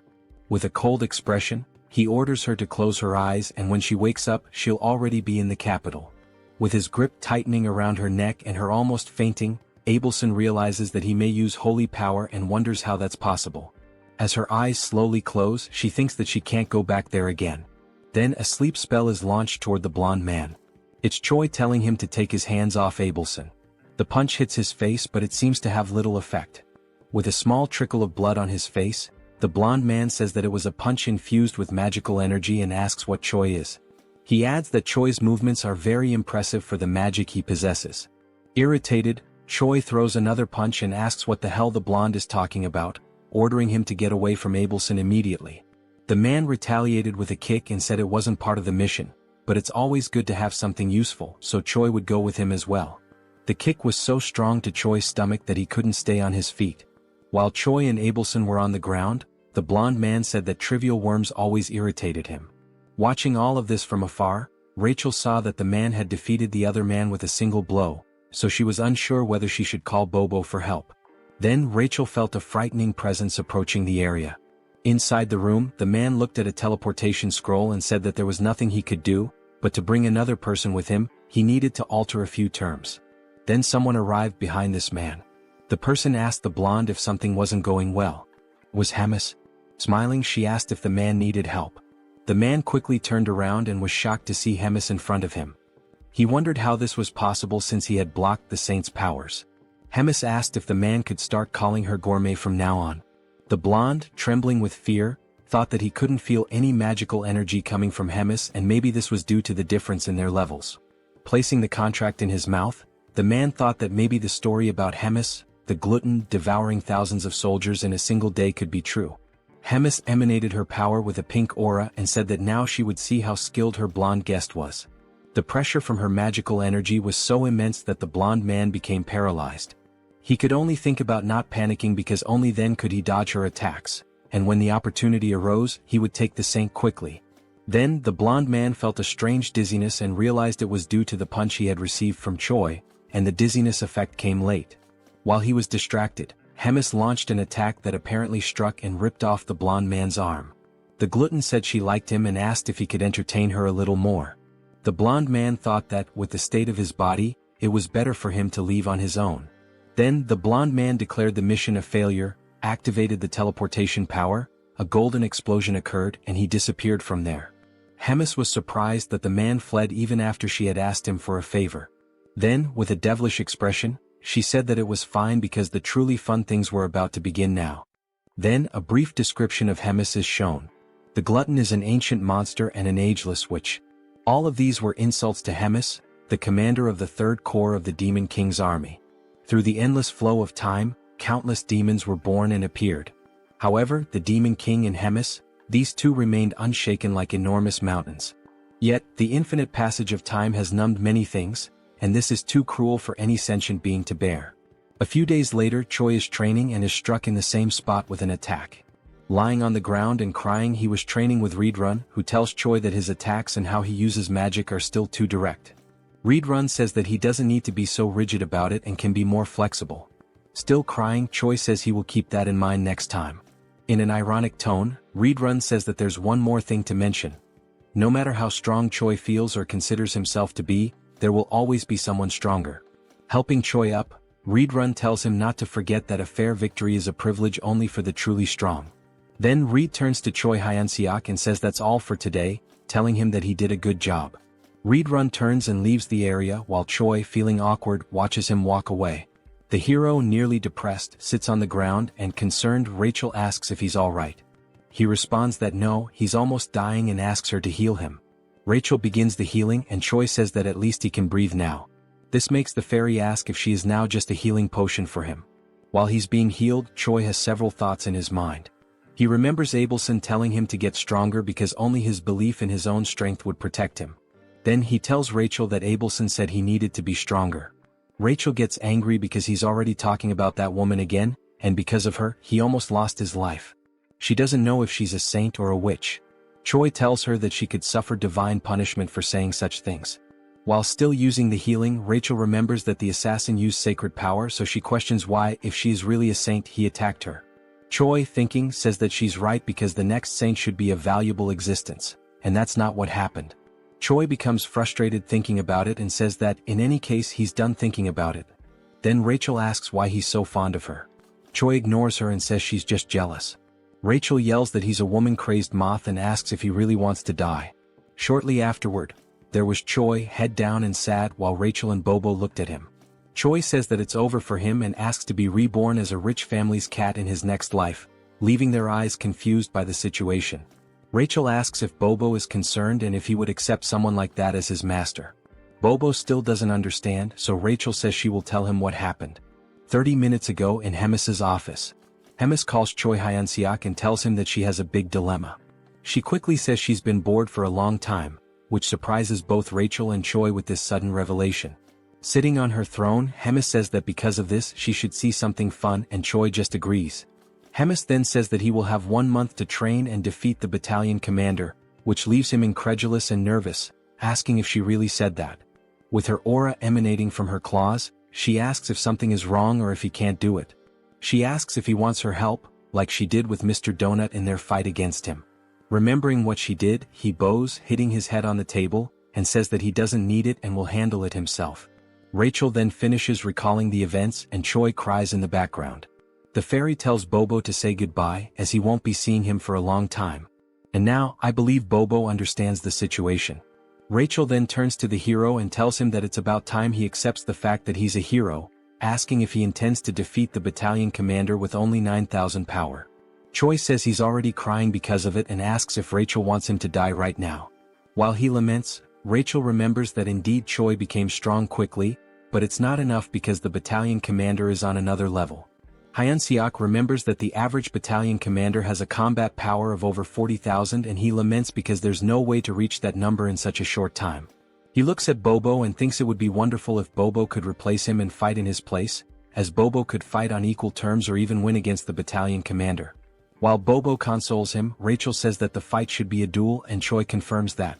Only then does Choi have an idea, remembering what Hemis actually said. He then asks Rachel what Hemis had said, and Rachel replies that he has 1 month to defeat the battalion commander. He gets excited again because he realizes that at no point did Hemis mention a duel or a main fight. Rachel is left speechless, her eyes wide open. Choi then comes up with a plan because, no matter how he does it, he just needs to do it. The idea is to use anything to defeat the battalion commander, whether alone or not. Rachel asks if he's sure he should interpret it as he wishes. Biting his fingers nervously, Choi says that the only way is to lure the battalion commander out and set up an ambush with Bobo. Upon hearing this, Rachel asks what he is, as she doesn't know whether to consider him very intelligent or just a coward. Then Rachel asks how Choi will lure the commander out. She wonders if someone as careless as the hero has any way to persuade the commander. Holding a spice and smiling, Choi says yes, because he met the commander recently and knows that he enjoys savoring elegant meals.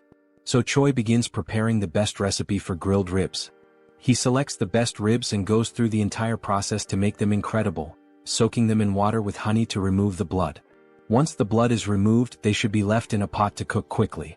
While it's boiling, Choi chops the mushrooms and green onions, adds gushing fish, and stirs to combine the flavors. Then he adds everything into the pot with the meat and lets it boil. After at least half an hour of boiling, we see Bobo dragging Choi through the fortress corridors so fast that his body seems to separate from his soul. Upon arriving at the location, Choi can't bear it and collapses, questioning how it's possible for him to lose in terms of endurance if he's just a human. Quickly, Rachel stops the hero and tells him that it's burning, which leaves Choi terrified. Then we see the plate of ribs and stew complete and it looks delicious. Carefully, Choi places it on a plate, and with a smile he sprinkles finely chopped green onions on top, saying that the best stew, the key to unlocking the heart of Commander Doris, is ready. The table was full of delicious food, and Doris leaned back in satisfaction, a rare moment of peace washing over him. He took a deep breath, savoring the ambience, and reflected on how infrequent such refined, tranquil moments were in his position. The decision to pass Yuzaru on to Choi had been a stroke of genius, easing a burden he hadn't realized was so taxing.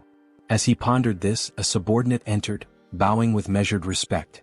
The air in the room shifted slightly as the servant cleared his throat before delivering a message. The cooking squadron had arrived to see him. Doris, though already sated, felt curiosity stir within him and gestured for the servant to continue.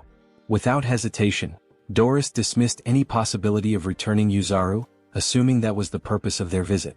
The subordinate hesitated before clarifying that Choi had come for a different reason. He wished to present a dish as a token of appreciation. Hearing this, Doris's eyes lit up. Whispers of Choi's extraordinary culinary skills had reached him, rumors painting him as a near-mythical figure in the kitchen. Now he would experience it firsthand. Straightening his posture, he gave his approval. A knock echoed through the room, and the doors swung open to reveal Choi making an exaggerated entrance, tray in hand, a mischievous glint in his eye, and a rose held between his teeth. Doris blinked, momentarily caught off guard before swiftly composing himself. Choi set the tray before him with a theatrical bow, expressing his gratitude for the opportunity that had led to his new title in the kitchen. Doris, unimpressed by words, expected the food to speak for itself. With a humble nod, Choi lifted the cover from the dish, revealing a steaming serving of urine ribs. A rich, tantalizing aroma filled the room, causing Doris to salivate despite himself. The presentation was impeccable, almost divine. Drawing in the fragrance, Doris found himself overwhelmed. Across from him, Choi watched knowingly, confident that one bite would send him into a world of indulgence. The moment Doris tasted it, disbelief overtook him. His widened eyes and forward-leaning posture betrayed his astonishment. The dish transcended human capability, reaching a level of perfection he had never imagined. Encouraged by the reaction, Choi suggested introducing more dishes in the future. Doris, without hesitation, accepted, willing to eat anything he prepared. As Choi exited, Rachel, standing by the door, struggled to contain her reaction. Doris, still enraptured by his meal, casually remarked on Choi's favored status. Barely making it outside, Choi gripped the doorknob, trembling. He and Rachel exchanged a glance before both succumbed to violent nausea. Rachel wiped her mouth, staring at Choi in disbelief. He acknowledged his actions, fully aware of the consequences. When pressed on his intentions, he made it clear. He would continue feeding Doris until the day came when he was nothing more than a pig fattened for slaughter. Meanwhile, inside the dining hall, Doris remained blissfully unaware, savoring each bite. A week passed. Doris sat before another grand meal, yet his appetite had noticeably waned. With a sigh, he idly prodded his food, burdened by looming concerns. An upcoming duel for the battalion commander position weighed on his mind. His growing influence had drawn unwanted attention, and failure meant forfeiting his title. Yet he accepted the stakes with a sense of dignity. Choi, realizing that a week of careful planning had failed to consider external threats, forced a smile and assured Doris of his impending victory after he invited him to watch the duel. The next day at the Grand Training Grounds, Rachel attempted to lift Choi's spirits with sarcasm. Choi, unimpressed, remained convinced that Doris stood no chance after everything he had been fed. Roiger, the Demon King's 3rd Army Corps Regiment commander, initiated the duel. The challenger, a humanoid figure with a horned skull, stepped forward. Opposite him, Doris ascended the stairs, panting from the effort. Yet, upon spotting Choi, a smirk surfaced on his lips. Roiger signaled the start. Doris barely reacted at first, his enthusiasm lacking, until the moment arrived. In a single motion, he seized his opponent's weapon. A shockwave erupted, forcing the audience to recoil from the impact. As the dust settled, the challenger lay motionless. Roiger, stunned, acknowledged Doris's overwhelming dominance and ended the match. Spectators dispersed, leaving Choi to contemplate his next move. That night, at Bobo's house, Choi analyzed the monster distribution map he had drawn. Rachel, peering over his shoulder, questioned his intentions. The plan was simple: pit monsters against each other, letting one enemy take out another.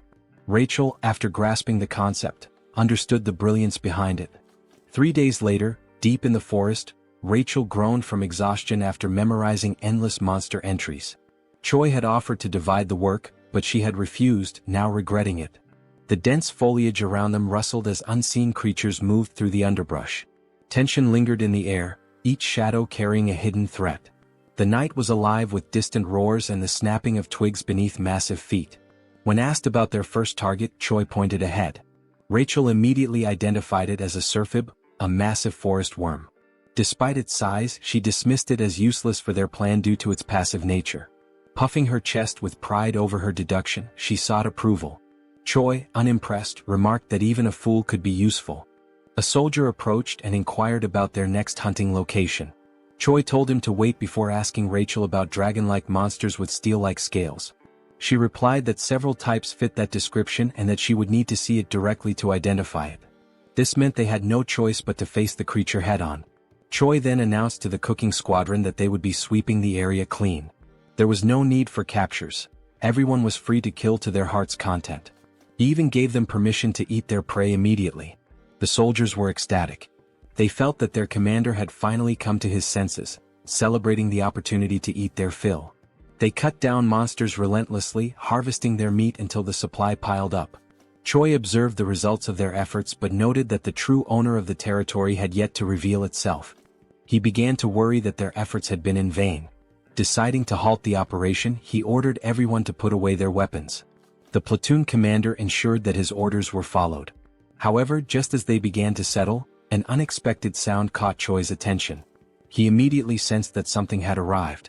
Birds scattered into the sky as a monstrous presence made itself known. A dragon's eye glared down at them from above. The creature, Nidrak, was a beast of immeasurable combat power. The soldiers panicked at the sight of the dragon and scattered in fear. In response, Nidrak set the area ablaze. Choi, however, was pleased. With a monster of this caliber, he now had a weapon strong enough to defeat Doris. At Hemis's office, she spoke to Reed Run about her growing concerns. 3 weeks had passed without any news from Choi. She speculated that Reed Run might have been training him for something extraordinary. He dismissed the notion, stating that their training was nothing out of the ordinary. Hemis then asked for his assessment of Choi's chances against the battalion commander. Without hesitation, Reed Run replied that there was no chance of victory. However, he did note that Choi had been getting close to Doris recently. This information caught Hemis off guard. She recalled how Choi had once claimed he would defeat the battalion commander, yet he seemed to be growing closer to him instead. This contradiction left her curious about his true intentions. At Doris's office, he continued eating, enjoying the grilled meat prepared by Choi. He thanked him for the meal. Choi, letting out a sigh, caught Doris's attention. Sensing something was wrong, Doris questioned him about it. Choi, putting on a pitiful act, claimed that there was a serious problem within the squadron. He hinted that this could be the last time he would be able to treat Doris to a meal. Alarmed by this statement, Doris pressed him for details. Choi then explained that the corps commander had requested a special type of monster meat, but the creature was far too powerful to handle. Choi continued his deception, reinforcing the illusion that their squadron was struggling to subdue a formidable monster. He named the creature Marbling, a name unfamiliar to Doris, who had only heard rumors of numerous injuries among the cooks. Choi reassured him of the monster's existence, emphasizing the danger it posed and the futility of sending more ordinary soldiers. Instead, he suggested that someone of Doris's strength could handle it effortlessly, promising that such a feat would not go unnoticed by the corps commander. The thought of recognition from Hemis stirred something in Doris. He imagined her regarding him fondly, her words lifting him from the status of a mere glutton to something more. The fantasy left him flustered. Choi, capitalizing on this reaction, assured him that he would relay his accomplishments personally, strengthening the illusion of camaraderie. Though Doris feigned reluctance, he ultimately agreed to help, seeing Choi as a friend. Choi expressed gratitude, but beneath his polite demeanor, his expression twisted into a sinister grin. The following day, the operation was set in motion. At the designated location, Choi gathered his forces, ensuring every step was carefully planned. Rachel confirmed whether he had memorized the terrain, to which he responded with absolute confidence, likening himself to a living navigation system. He then whispered to Bobo, subtly affirming that their true target was Doris. Yuzaru, lacking complexity in thought, simply prepared to execute his given task without question. With everything in place, the mission commenced. Deep within the great forest, the soldiers were oblivious to their true purpose. Their only knowledge was that they were being sent to hunt a dangerous monster. Doris, irritated by the harshness of the wilderness, questioned the distance to their target. Choi assured him they were approaching Marbling's territory, all the while maintaining extreme caution. He understood that Doris was more formidable than he appeared, but he had faith that Nidrak would emerge victorious. Suddenly the atmosphere shifted. Birds scattered in distress, signaling an imminent threat. Choi warned Darius that something was approaching. Darius, now alert, prepared himself. From the shadows, Nidrak emerged, its presence overwhelming. Confused, Darius questioned whether this was the marbling he had been told about, finding its appearance somewhat familiar. Choi dismissed his doubts, remarking that many monsters looked alike. Accepting this, Darius viewed it as nothing more than another beast to slay. With unwavering confidence, Darius commanded his battalion to attack, trusting that Choi would ensure his victory reached the corps commander's ears. His soldiers surged forward, engaging the dragon with reckless abandon.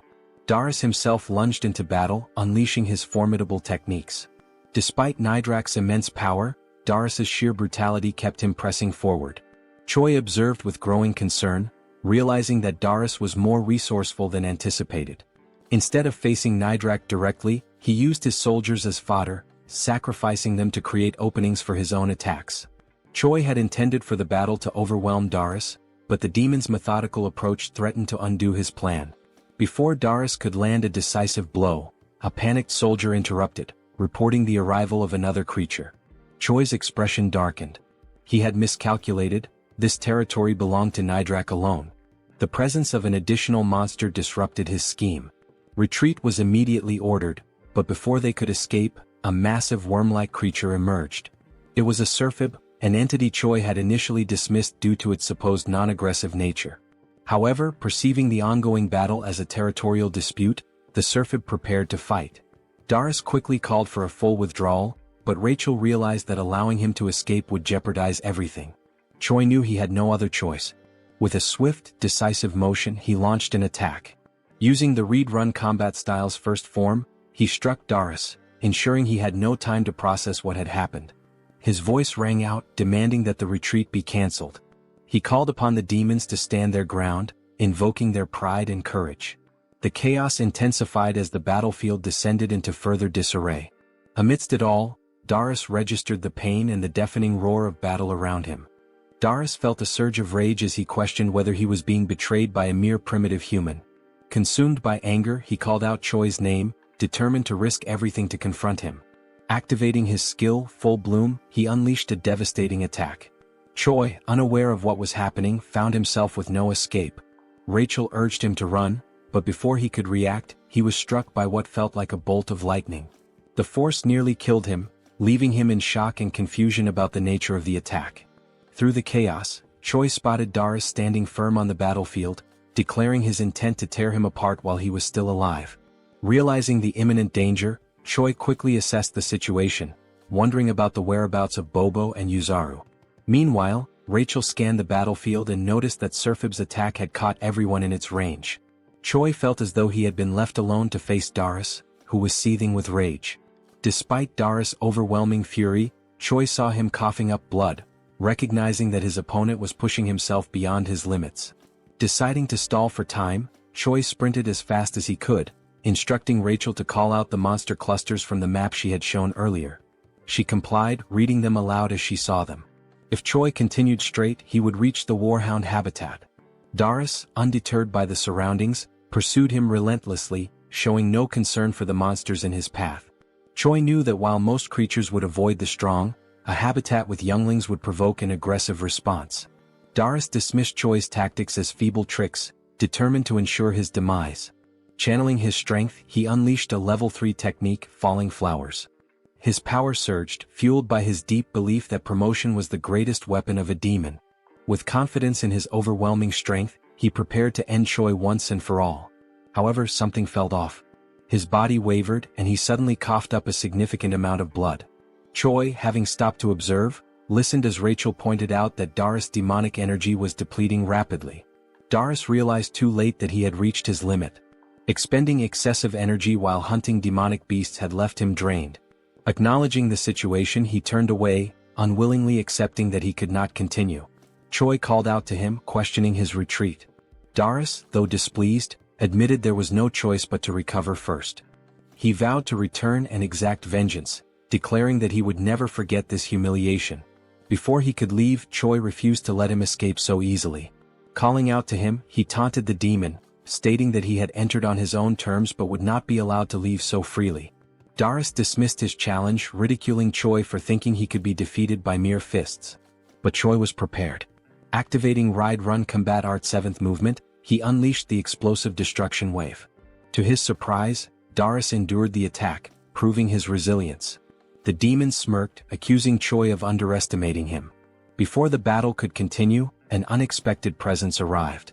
A voice cut through the battlefield, observing the fight with amusement. Hemis had appeared, questioning the commotion unfolding before her castle. A sudden explosion sent Choi flying into a tree, leaving him disoriented and in pain. As he cradled his head, trying to grasp the situation, Doris turned to the Corps commander, pleading for her intervention. He insisted that he had not yet lost and argued that this was not the final battle. Hemis, unimpressed, silenced him immediately. She mocked his incompetence, incredulous that a human had managed to beat him so severely. Given their ongoing war with humans, she found the thought of someone like Doris holding the rank of battalion commander utterly disgraceful. The mere idea made her shudder. She resolved to eliminate him on the spot. Choi, seizing the moment, rushed forward and boldly declared to the Corps commander that he had successfully defeated the battalion commander. Without hesitation, he kicked Doris, sending his blood splattering onto Hemis' face. Acknowledging their previous bet, she considered the outcome and extended an invitation to Choi, indicating that they had much to discuss. As they spoke, Hemis learned that even a Serphib had joined the chaos at the end. Choi admitted he had not anticipated that development either. Curious about his thought process, Hemis casually suggested that perhaps cutting open his head would provide some answers. Hemis acknowledged that Choi had manipulated the situation against her, finding his methods cunning and distasteful. Despite her disapproval, she admitted his success but warned him that such an opportunity would not come again. If he ever resorted to deceit or caused trouble in the future, the consequences would be severe. At Bobo's house, Choi lay sprawled on the floor, drained from the recent events but relieved to have survived. Still recovering, he inquired about Doris' polymorph and the concept of promotion. Rachel speculated that it might be a martial art exclusive to demons and suggested consulting the cow-headed one for answers. As Bobo barked, Choi acknowledged the hardships the creature endured amidst the chaos, recognizing that the Corps commander had resolved the situation swiftly. Reflecting on the battle, Choi admitted feeling a shred of pity for Doris, believing he was not entirely a bad opponent. However, Rachel pointed out that he had delivered the final blow intentionally to secure all the experience points. In response, Choi offered a hollow apology, but beneath the hand covering his face, a wicked grin revealed his true thoughts. Curious about his progress, Choi checked his level and discovered that he had advanced significantly. However, his status window displayed question marks, which puzzled him. Assuming it was an error, he voiced his concerns, but Rachel dismissed the idea, insisting that the hero system could not possibly malfunction. She believed he was joking, but Choi remained serious before deciding to drop the subject. To mark his achievement of reaching level 48, Rachel suggested measuring his combat power. After glancing at the readings, she revealed that his combat strength had now reached 13,936. Choi took pride in the drastic increase, recalling how not long ago, he had struggled even against a simple goblin. As a surprise, Rachel produced a beer, offering a moment of celebration. They drank, cheered, and basked in the victory. Yet, amidst the light-hearted moment, despite the calm, I could sense the impending danger and chaos. Sometime later, Choi returns to his inevitable routine, divided between sleeping, preparing, hunting, eating, cooking, training, and resting. He lives this loop of tasks daily and endlessly, regardless of how strong he becomes. While preparing for a training session, wrapping bandages around his hands, Choi wonders if he should find Abelson after training to clear up remaining doubts. Riadrun arrives, surprised that Choi showed up early for training, and they greet each other. Riadrun smiles while speaking with a tone of pride about Choi having defeated Doris and congratulates him. Choi thanks him shyly. Choi then takes advantage of the topic and decides to question Riadrun about something particular that happened during the fight against Doris. When asked if he knows anything about the technique called promote, Riadrun reflects with his hand on his chin, remembering it to be an informal style of ancient combat. The word informal makes Choi curious. Riadrun then explains that there are two forms of combat: formal, which involves movement, and informal, which is detached from formal structures. He also explains that, compared to formal combat, informal combat has significantly fewer variations. Since formal combat itself is already rare, informal is passed on more secretly. Choi then deduces that the difference is in summary something like attack damage versus skill damage. Riadrun continues, saying that despite everything, promote is a style that has been passed down for quite a long time. Any demon who uses demonic chi can learn it. However, it is an extremely dangerous ability that few dare to use. It has many side effects. Choi then asks if there is a possibility for him to learn how to use promote, since he possesses some demonic chi. Riadrun jokes about the amount of chi that Choi claims to have, emphasizing that besides being little, it is not natural to him, nor is it real demonic chi. Choi, in fact, seems to have ignored the warning that it is extremely dangerous.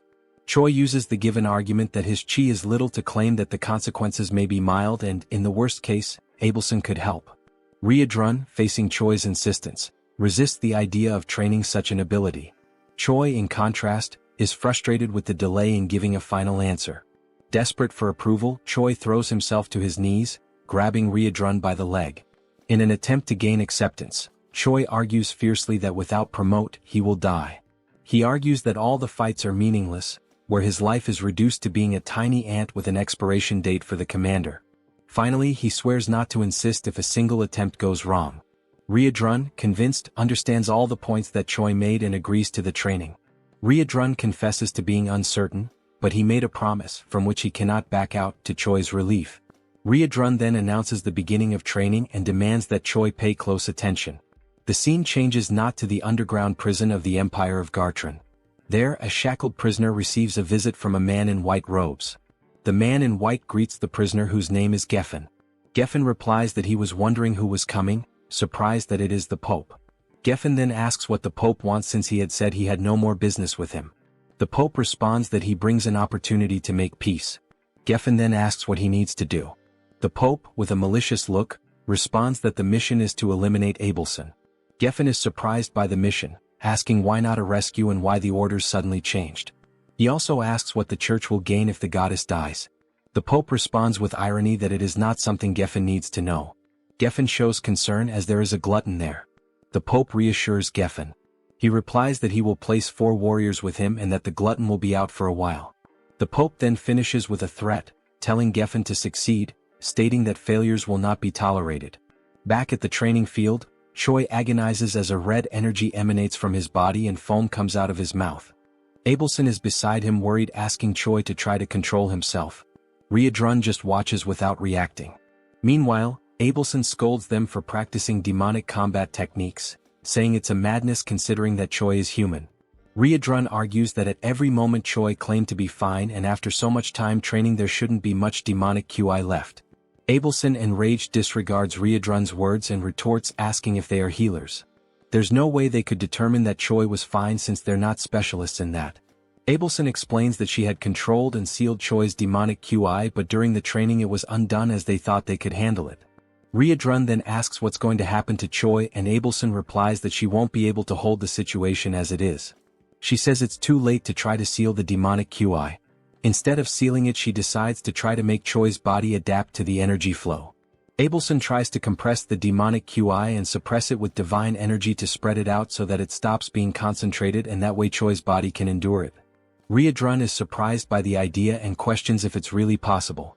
Abelson shows that she's not completely sure because she's never done anything like it before, nor has she ever heard of another deity doing it. There's even a chance that the demonic QI will rebel against the divine power and get even more out of control. Nevertheless, she decides to insist on the idea even if it results in the worst. In the end, time is passing and there's no other choice but to try. Sometime later, Choi wakes up in his room startled. He tries to get up, wondering what must have happened, as if a lot of time had suddenly passed. Suddenly he is hit by Rachel and Bobo, who throw themselves on Choi, happy that he finally woke up. Rachel doesn't hide her joy as she fervently repeats that Choi finally woke up after 3 days. Choi is shocked by how long he slept, which leads Rachel to ask if he doesn't remember anything. Choi replies that he remembers trying to learn promote and tries to check if anything changed in his system window. Upon checking, Choi notices that something has changed. He finds a new status called demonic QI accompanied by question marks in the system window. While calmly checking it, he is interrupted by someone's arrival. Riadrun and the commander enter the room, and the commander jokes, saying she knew Choi would wake up. Choi tries to get up to greet the commander, staggering. However, the commander says he doesn't need to strain himself in his current state as he can barely get on his knees. The commander then points out that she heard from Riadrun that Choi was practicing the use of demonic QI. Choi gets nervous when questioned why he didn't tell them about it. The commander approaches Choi, evaluating his condition, knowing that the goddess was the one who healed him, stating that it was worth having been revered as a saint. After all, she did a good job. Choi gets confused by the mention of the saint. The commander turns to Choi, conjuring dark energy from her mouth, saying that the demonic QI training isn't over yet. This time, she herself will give a special help. After all, as Choi himself said, he is a little ant that belongs to her. The commander strikes Choi on the neck with her magic like a snake, biting him and instantly putting him into shock. Riadrun tries to ask what's happening. The commander responds that it's nothing to worry about Choi, he will just need to rest a bit more. Choi watches them leaving for a meeting with the Demon King in his last conscious seconds. Days later, at Bobo's house, the saint finishes another day of healing Choi's body. Abelson has been treating Choi since the day of the incident during training. After she finishes, Choi thanks her for always helping, and internally, he's grateful for the chance to see her every day. Abelson mentions there's no need for thanks, since it was Choi's willpower that helped stabilize the crisis. She also murmurs that thanks aren't necessary because he is her hope. Choi doesn't understand Abelson's murmur and asks her to repeat it. She ignores the request and says goodbye, saying she's done everything she had to for the day. Choi is left confused, thinking about other times the saint said things he couldn't understand, and how many strange things are happening in this world, leaving many questions. The only thing left for Choi is to wait for things to unfold. Later that night, Choi and Riadrun are together, with the hero receiving lessons on the theory of demonic chi manipulation. Riadrun, however, warns Choi not to overdo it. Choi says he's fine, as it's already been 3 days since he woke up and he'll be okay as long as he doesn't use that type of magic again. Riadrun then recalls that it's been exactly 3 days since the commander left. As Choi continues talking, Riadrun gets lost in his thoughts. He reflects that even though the meeting is an annual and recurring event, this particular year feels like there's something strange involved. Choi notices Riadrun is distracted and calls his attention, prompting an apology from him. Choi mentions that Riadrun has been very busy in recent days. He offers to help if necessary, as Riadrun has been handling command duties alone. Riadrun replies that everything is fine and the commander will return soon. Even if she was summoned earlier this time, it won't change much of the routine. He ends by telling Choi to focus on himself, and Choi accepts it as an order. Riadrun observes that Choi is getting stronger over time. He also notes that now that he has demonic chi, his strength should develop even more. Choi will only need to remain stable in his current state to achieve tremendous results. As he watches Choi, Riadrun senses an unusual movement. He quickly realizes its divine power and becomes alert. Standing up, he surprises Choi with his sudden change in behavior. He then explains that he sensed the presence of someone with divine power in the castle who isn't the saint. Before Choi can process it, Riadrun confirms it's an intruder. Riadrun then orders Choi to stay quiet while he goes to investigate the situation. The scene shifts to the castle's hallways, where 4 men in black cloaks are gathered. They discuss how entering the castle was relatively easy. One of the men comments that this ease came from the commander being away. Geffen, instead of responding, demands silence. He knows and warns that even without the commander, there's still an opponent they must be wary of. When Geffen mentions the name Red Nightmare, Riadrun appears in front of the group, demanding to know how they knew about Commander Hemis's absence. Realizing they're facing the one they feared, one of the men panics, confirming it is Red Nightmare, while Geffen tells the group not to lose composure as they assume battle positions. Geffen then assigns 2 of the men to go after Abelson, while the other stays with him to fight Riadrun. Realizing their goal is the saint, Riadrun becomes concerned because the room where she is confined is not far from their current location. Clenching his fists, he becomes frustrated, knowing that dealing with all 4 would be easy, but handling 2 while the other 2 escape is much more complicated. Suddenly, a voice echoes down the corridor. Choi appears, asking if everything is alright, anxious because Riadrun had left the room with such a serious expression. Riadrun scolds Choi, saying he was very clear when he ordered him to stay in the room. But internally he is grateful that Choi showed up. He then asks Choi to pay attention to a new command. Explaining that the intruders are after Abelson, Choi must reach her before they do and escape with her. Riadrun throws his necklace to Choi, who is confused about what to do with the accessory. Geffen charges at Riadrun before he could finish the instructions, and even so, while defending himself, Riadrun explains that the necklace will serve to convince high-ranking officers of the situation. Choi promptly follows his path at full speed. Geffen, irritated, orders his companion to go after Choi and stop him. Meanwhile, Riedrun finally decides to attack, making it clear that Abelson will not leave the castle without the commander's permission by anyone's hands. Riedrun activates his combat-style 7th movement, attacking Geffen with powerful strikes. He also launches a blow called Explosive Destruction Wave, his eyes glowing red with determination. Meanwhile, Choi runs as fast as he can to reach Abelson's room. As he runs, a mission window appears. The mission this time describes that evil men are trying to kill Abelson and Choi must protect her, and who knows, maybe after that a romance might arise with a reward of 1,000 points. Knowing that the humans are actually trying to kill the saint makes Choi anxious. Another detail in the message that confuses him is the large amount of points awarded if he manages to complete the mission. Upon arriving at Abelson's room, Choi urgently announces that they need to get out of there immediately because humans are attacking. Abelson is caught by surprise and does not understand what is happening, so Choi explains that it is an attack from the same people who attacked previously. Meanwhile, in the nearby corridors, Riedrun's troops delay the intruders' advance. The comrades warn Choi not to waste time and to flee with the saint. Choi immediately grabs the saint by the hand and in a swift motion places her on his shoulder. With no time to apologize for the lack of courtesy, he runs carrying Abelson. The scene shifts to a room where a meeting is being led by the 3rd Commander Roiger. He comments on Doris's defeat by a low-level human with a tone of disappointment.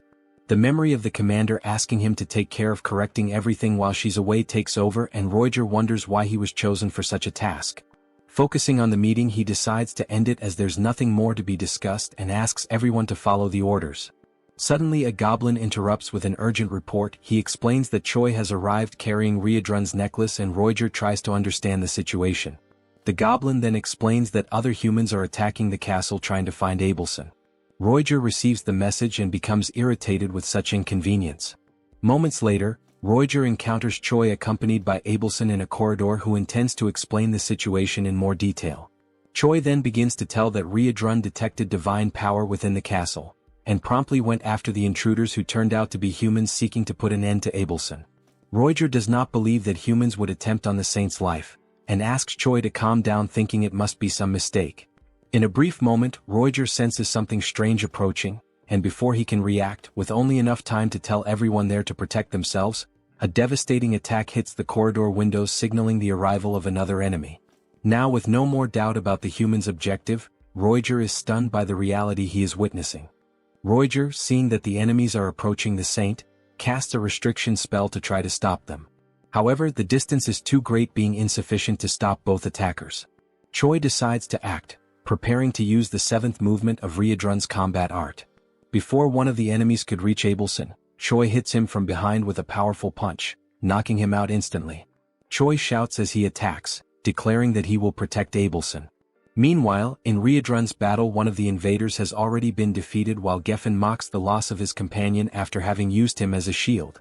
Riedrun already expected Geffen to be a strong opponent, but even so, the level of Geffen's strength is surprising, equating to that of a commander. Besides strength, divine power and demonic IQ are natural enemies. Such points are essential to classify warriors like Geffen as heroes of humanity. Geffen laughs while belittling Riedrun, considering his struggle against the 2 invaders as proof that he is just another ordinary demon. Riedrun keeps his composure, questioning how someone with no chance of victory can be so arrogant. Geffen asks who could possibly stop him now that the commander is not present and Red Nightmare is not all it was believed to be. Confident in his strategy, Geffen only needs to keep Riedrun occupied while his comrades deal with the weaker henchmen. Riedrun takes on a more serious stance as the enemy has demonstrated deep knowledge of the castle's defense strategies. Determined to end the clash, Riedrun declares he no longer has time for talk and will finish this quickly.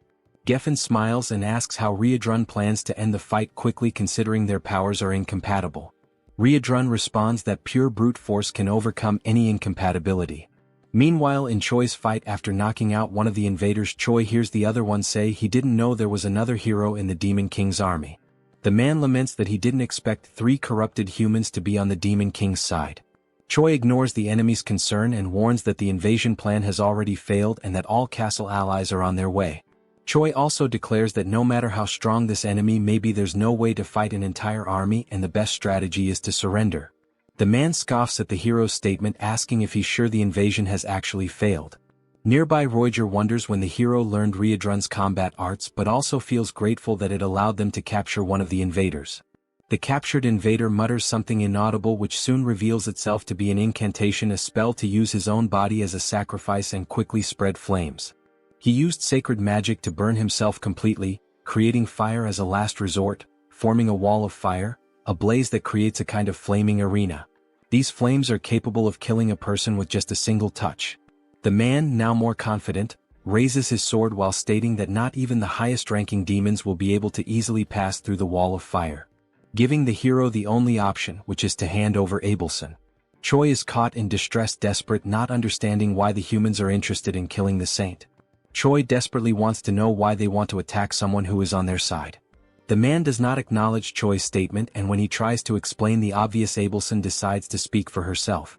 The divided empire abandoned God a long time ago. Choi is caught off guard by the information, and Abelson continues explaining that the only thing the empire needs is a puppet that obeys commands. For that it doesn't matter whether it is the real saint or not.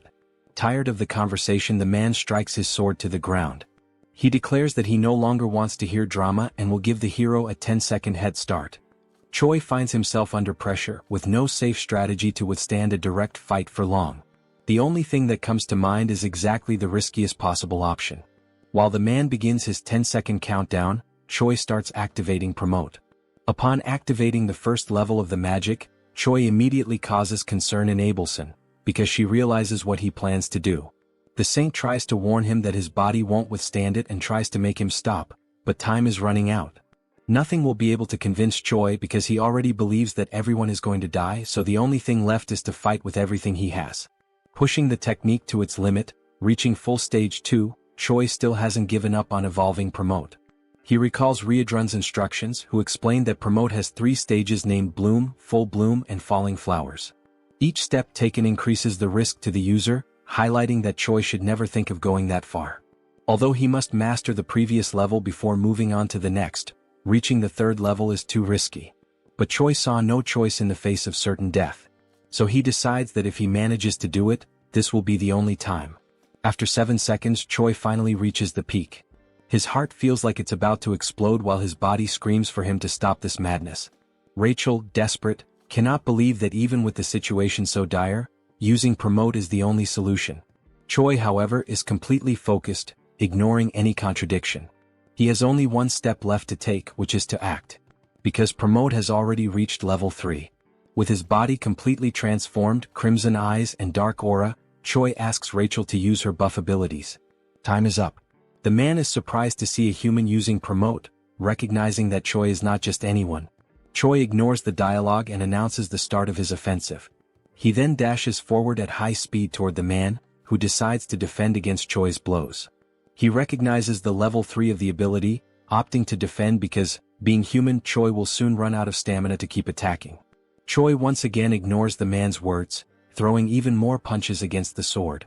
The enemy is confident that his victory will come simply by waiting, but Choi suddenly repels the sword with his fists, leaving the enemy disarmed and open to attacks. Before the invader could even react, Choi lands a precise, powerful punch right in the enemy's chest. The blow was enough to destabilize the man, who complains about the tricks Choi used. He watches as Choi prepares, astonished at a human who allowed himself to be corrupted by demon arts. Choi knows he's reaching the limit of what his body can endure from the technique, but he cannot fall, because he is the only barrier between the assassin and Abelson. Remembering that Promote, if pushed to the limit, can bring irreversible consequences, Choi finds a reason to go even further. There's a beautiful woman crying in front of him, and that is unacceptable. Dying for her to stop crying is undoubtedly a good deal. Now, with his body doomed to perish, Choi's only option is to move forward, surpassing all limits. There is no turning back. Choi decides to give his all to protect Abelson. The saint, witnessing Choi's unshakable will in his pursuit to neutralize the threat, reflects on the danger of using holy power on Choi, who is taken over by demonic chi. That would cause Choi's body to explode immediately. All that remains is for Abelson to pray for him. Choi, determined, advances toward the enemy, activating his combat arts. The man realizes that Choi is stacking attack types and laughs, considering it self-mutilation. Choi ignores the enemy's provocation and charges a jump, attacking with his instant obliteration strike. The enemy keeps intimidating, saying Choi will regret it when facing death.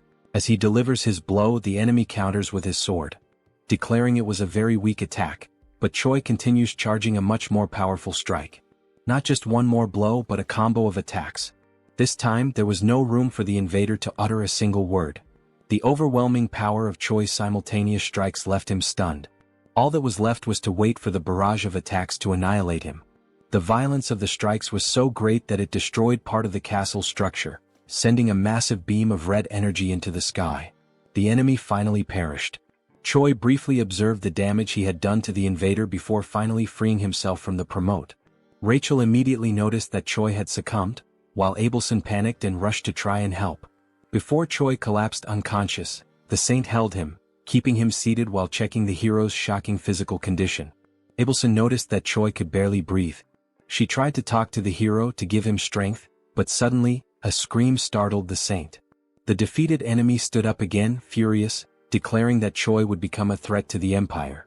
The enemy managed to gather strength just to end Choi's life. But a massive hand grabbed his head, foiling his plans.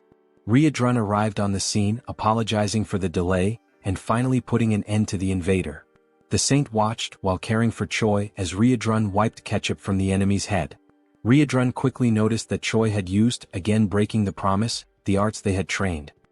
He then asked if the saint could take care of Choi, and she promptly replied that she would once again do her very best. Worried about how far the hero went to save her, Abelson prayed that he would not perish. The scene shifts to the waiting room in the Demon King's castle. It's the 5th day of the commander's meeting. There, Hemis is complaining about the food and is promptly confronted by a woman who tells her to stop whining and eat what was given, calling Hemis a big mouth. The woman is Park Hyuna, the 4th commander of the Demon King's army. Hemis mocks Hyuna's affront, calling her disrespectful and pointing out that if it weren't for the non-aggression pact between commanders, Hyuna would have died many times already at Hemis's hands. Such a statement made the 4th commander very irritated. Before a bigger argument could break out, a humanoid hamster enters the room yelling. He brings information to Hemis, saying there's something urgent coming from the Black Fortress. Hemis asks what's going on, and the hamster replies that the Gartran Empire attacked the fortress. The attack was carried out by 4 knights, one of them at hero level. The assault resulted in many casualties and injuries. Hemis hears the details and then turns her gaze to Hyuna, smiling and sarcastically pointing out the change in the regular meeting schedule, coinciding precisely with the attack on the fortress. That attitude left Hyuna in an awkward position. While finally enjoying the food, Hemis mentions the given coincidence, thinking about the Demon King. Meanwhile, in Choi's room he wakes up again after using promote, this time surprised that he managed to recover. Rachel quickly approaches, grabbing Choi by the hair, irritated by the hero's recklessness that almost got him killed. Choi begs for mercy, saying he's still a patient.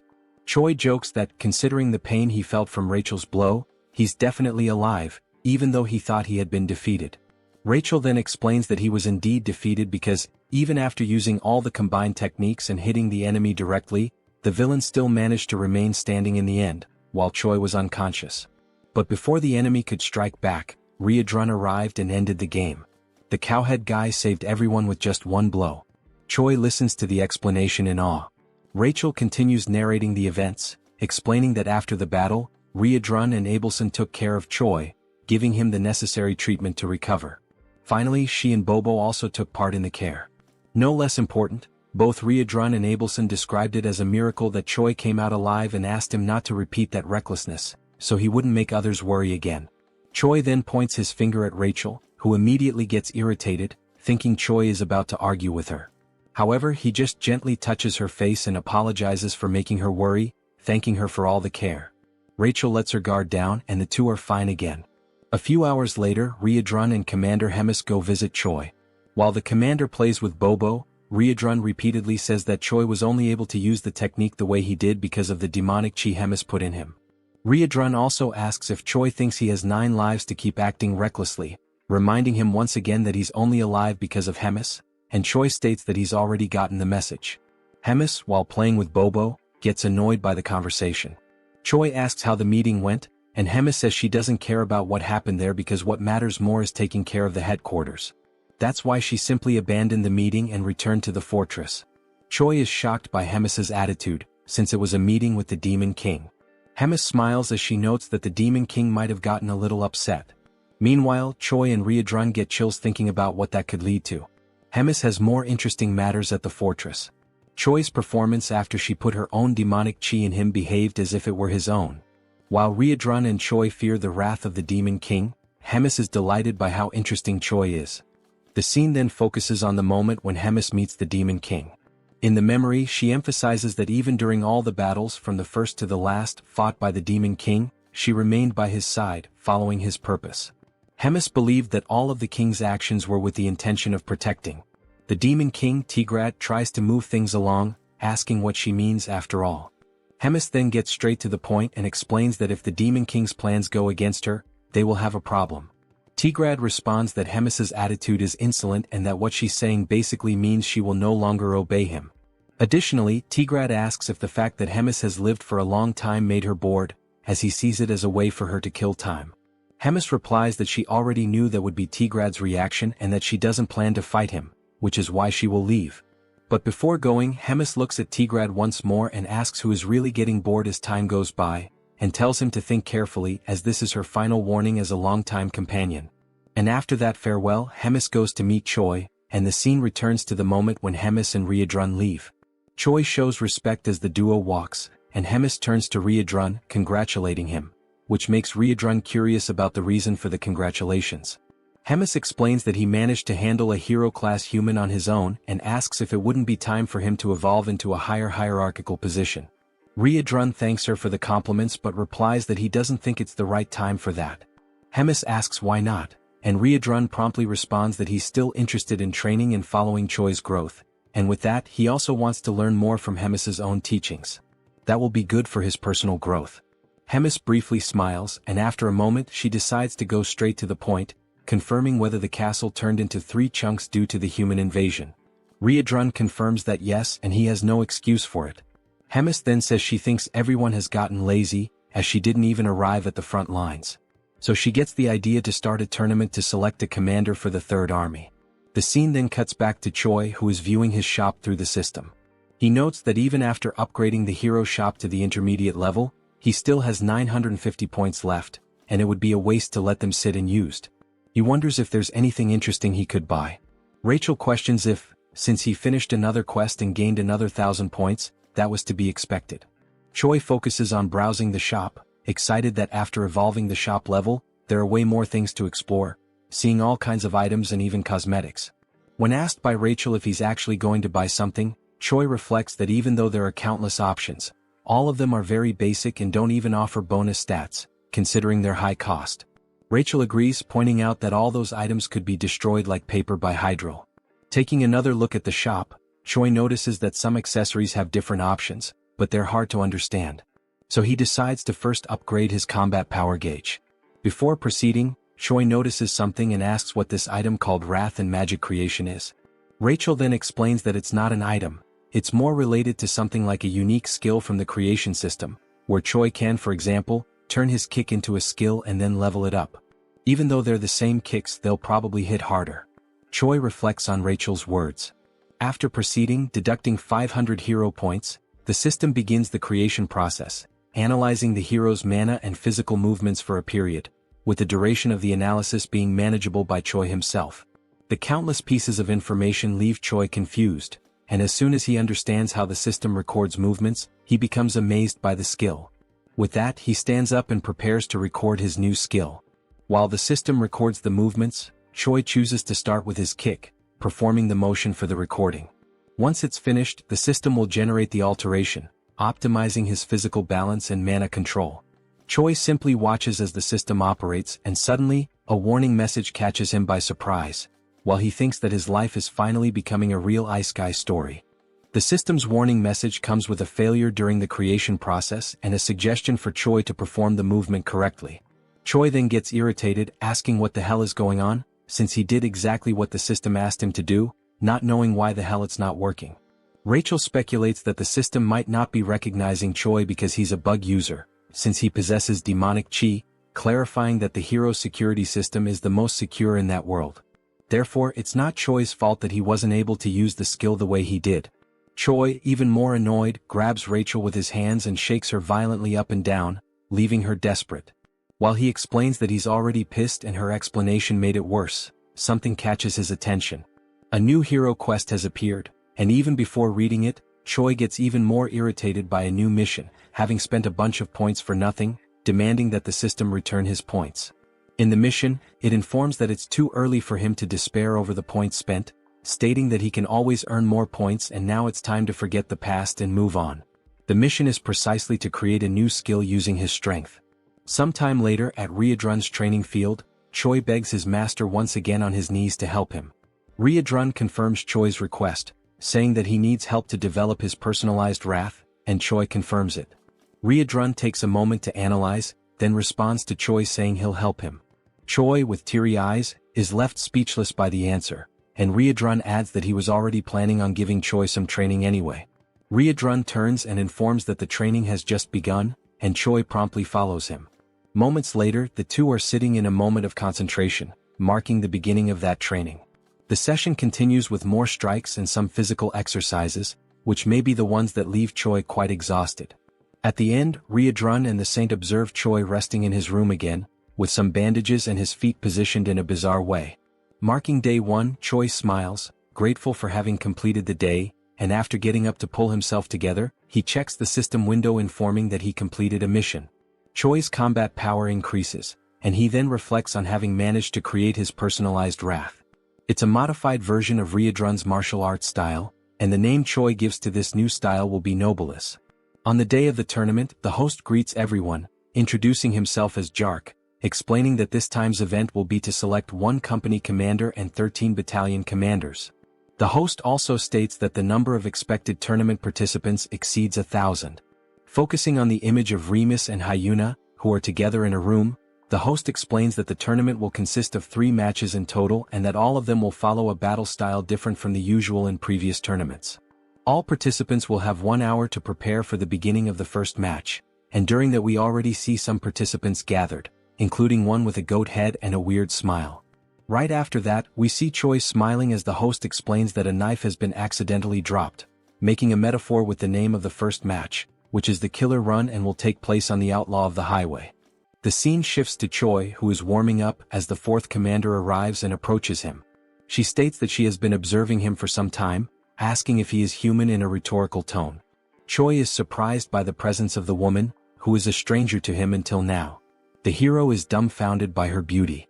She then begins to describe him, answering her own question by saying that the fact he has black hair and a combat power gauge suggests he is probably just an ordinary hero at first glance. Choi tries to confirm this, but the 4th commander continues her analysis, surprised that he possesses demonic chi and speculating that he might be some kind of spy. Before the conversation could progress, Riedrun arrives at the scene, asking for permission and demanding that the woman step back, until he realizes she is the 4th commander. Riedrun then states that he has a request from Hemis to deliver to the commander of the cooking squad, and Hyuna is surprised that this guy is receiving an order directly from Hemis. Riedrun confirms it, and Hyuna then decides to step aside, complying with Riedrun's request. As she looks back, she reflects on how Riedrun is standing beside Choi not as prey, but as a commander. She then becomes excited, saying that what is to come might yield more results than she expected. Riedrun then speaks with Choi, explaining that sometimes she behaves inappropriately, but she is a squad commander, clarifying that she is also a hero just like Choi. He warns that she came to observe the tournament under the Demon King's orders, but Hemis used the word surveil, so it's best for Choi to keep his distance from her. Choi quickly senses that there is something strange about the relationship between the 2 commanders. He then tells Riedrun that he understands and asks what Hemis's request was for him. Riedrun explains that Hemis said he should reach at least rank 8 in the tournament, and that if this doesn't happen he would be sent to the 2nd Material Research Squad. He also mentioned something about cost protection, which shocks Choi, who fears his fate. 2 hours later, the start of the tournament is announced, and the host explains the rules. The first race is simply a race. The goal for the participants is to reach the final destination, and there are no other rules beyond that. He adds that for today, if a competitor accidentally kills another competitor, there will be no penalties. The goat then turns to Choi, asking if he heard that correctly. In a threatening tone, he says that if he accidentally kills Choi, he'll be forgiven, so Choi shouldn't even come near him. Choi, unfazed by the threat, simply confirms that he got the message. The host then gives the command for everyone to begin, and the competitors promptly start the race, with Choi leading a small group, but still far behind the front runners. One of the competitors who can fly mocks those who cannot, and soon launches a magical attack directly at the group Choi is in, prompting Choi to ask Rachel for a shield to protect him. While running under Rachel's protection, Choi asks her to update him on the condition of the front line of runners. She then tells him that if he keeps the same pace, he'll barely be in the 100th position. Suddenly, the goat appears beside Choi, surprised that he's still alive even after the aerial attacks, and he charges an energy sphere to launch directly at the hero. Upon receiving the attack, Rachel's shield works perfectly, and Choi thanks her for it. The goat, dissatisfied, charges a stronger energy and then throws it at our hero. However, before the attack can land, the energy begins to split into countless fragments and falls like rain, hitting several other competitors. Choi doesn't understand why the attack got weaker, questioning whether it was smart to divide it into waves. The answer comes when the goat starts acting as if it was Choi who launched the attack with the intent to hit multiple other runners, leaving Choi furious at the false accusation, since now all the competitors want his head, driven by fury and resentment against our hero. The goat then picks up the pace and mocks Choi, who is falling behind. While running to escape the crowd and seeing the goat just ahead, Choi curses him, saying that as soon as he catches him, he will kill him. He then asks Rachel how many are still ahead, and Rachel informs him that he has passed 76 and there are still 24 left in front. As soon as Rachel gives the information, Choi is hit from behind by an attack strong enough to break Rachel's barrier. While feeling the attack and about to fall, a memory comes to Choi's mind about his training with Ryudrun, where he was confused about what to do regarding having multiple combined styles, where each of them was made exclusively for demons incompatible with humans. Both the Promote and Ryudrun's combat skills needed to be used as a base to create a new skill completely compatible with Choi, and thus Noblesse was born. As soon as he activates the skill back focused on the race, the system informs him that his magic power evolved from rank D to C, and also that the level of demonic chi evolved from rank E to C. The Noblesse skill then appears in the system, explaining that it was created through the merging of the two forces, thus creating a unique combat style that emanates a purple aura of magical and demonic power, with a proficiency of 0.06%. After fully charging while defending himself from the attacks of other runners, Choi then starts a fast sprint, warning everyone to get out of his way, and in moments, the only thing the runners can see is a flash of purple light passing everyone at an absurd speed. He quickly overtakes several competitors, but then the information appears that 95 runners have already reached the destination, leaving only 5 spots available for qualification. Determined, Choi accelerates even more, fast enough for Rachel to barely hold on to keep up. Suddenly, the goat looks back, noticing Choi's approach, surprised that he is already so close. As he approaches, Choi enjoys the situation, grateful for finding the goat right at the end of the race. He then activates Rachel's third combat form, charging an attack, getting even closer to the goat, and as soon as he reaches him, he hits him from behind, saying for the goat to accidentally die. The goat then flies at an absurd speed toward the wall, completely destroying the structure. Meanwhile, observing both amidst the confusion, the host explains that the 99th and 100th positions were filled by Choi and Whole Goat. Choi then sits, relieved for having qualified, while the goat is unconscious behind him. Choi gives thanks and the goat quickly gets up, enraged, cursing Choi and threatening him with death. But before anything could happen, the host intervenes, saying that the race is over. He then explains that the 100 people who passed the first round will have the second stage in 3 days, and everyone else is dismissed. Meanwhile, that night, in a forest near the Dark Fortress, Hemis and Park Hyuna are in a forest location, and the fourth commander asks Hemis if she is really going to release a certain thing inside the tournament. Without answering, Hemis only focuses on what is ahead, greeting Modem, saying how long it has been since they last saw each other. The creature, emanating a red aura, explains that indeed it has been a long time, exactly 97 years, 3 months and 11 days, and asks what can be done for Hemis. The creature is Modem, Hemis's familiar, with a strength of 198,532. Hemis then explains that what Modem needs to do is capture all the participants' flags. Modem confirms he understands, and then Hemis asks him not to be reckless with the task, because if there is a decent participant, Modem needs to go easy on him. Hyuna, hearing this, says that the big mouth is getting too soft. Hemis questions why she is being seen as soft by the fourth commander, and then asks if she knows why demons are losing to humans. Before receiving any kind of answer, Hemis justifies the question by answering it herself, saying that demons are fighting too fairly. They try to solve everything through brute force, and if they lose in strength they do not retreat, and in the end they end up dying. And this is accepted very simply. But unlike demons, if humans are at a disadvantage, They avoid the fight and manage to return later with schemes to unbalance the battlefield. And that is why the Demon King's army keeps losing to weak humans, ending the explanation with a finger pointed at Hyuna's face, who is perplexed by the situation. To break the tension of the moment, Hemis adds that the fourth commander needs to study a bit more, leaving Hyuna irritated by the provocation. Next, the rules for the next phase of the tournament are explained, detailing that groups of 4 people will be formed randomly and each group starts with 2 flags. After 48 hours, the teams with the most flags will be classified for the next round, with a limit of 10 spots. Those teams that do not have any flags will be disqualified, regardless of their position. Hearing the explanations and after the groups are formed, the GOAT is happy with the composition of his team because they are using Choi as bait to attract other participants and collect their flags. Choi is also somewhat content with the strategy, saying that it is brilliant, but deep down he is wondering what kind of bad luck made him end up on the same team as the GOAT. But in the background, with no expressions, are the other team members, one being a hawk and the other looking like Arbok. The 4 of them make up Team 9.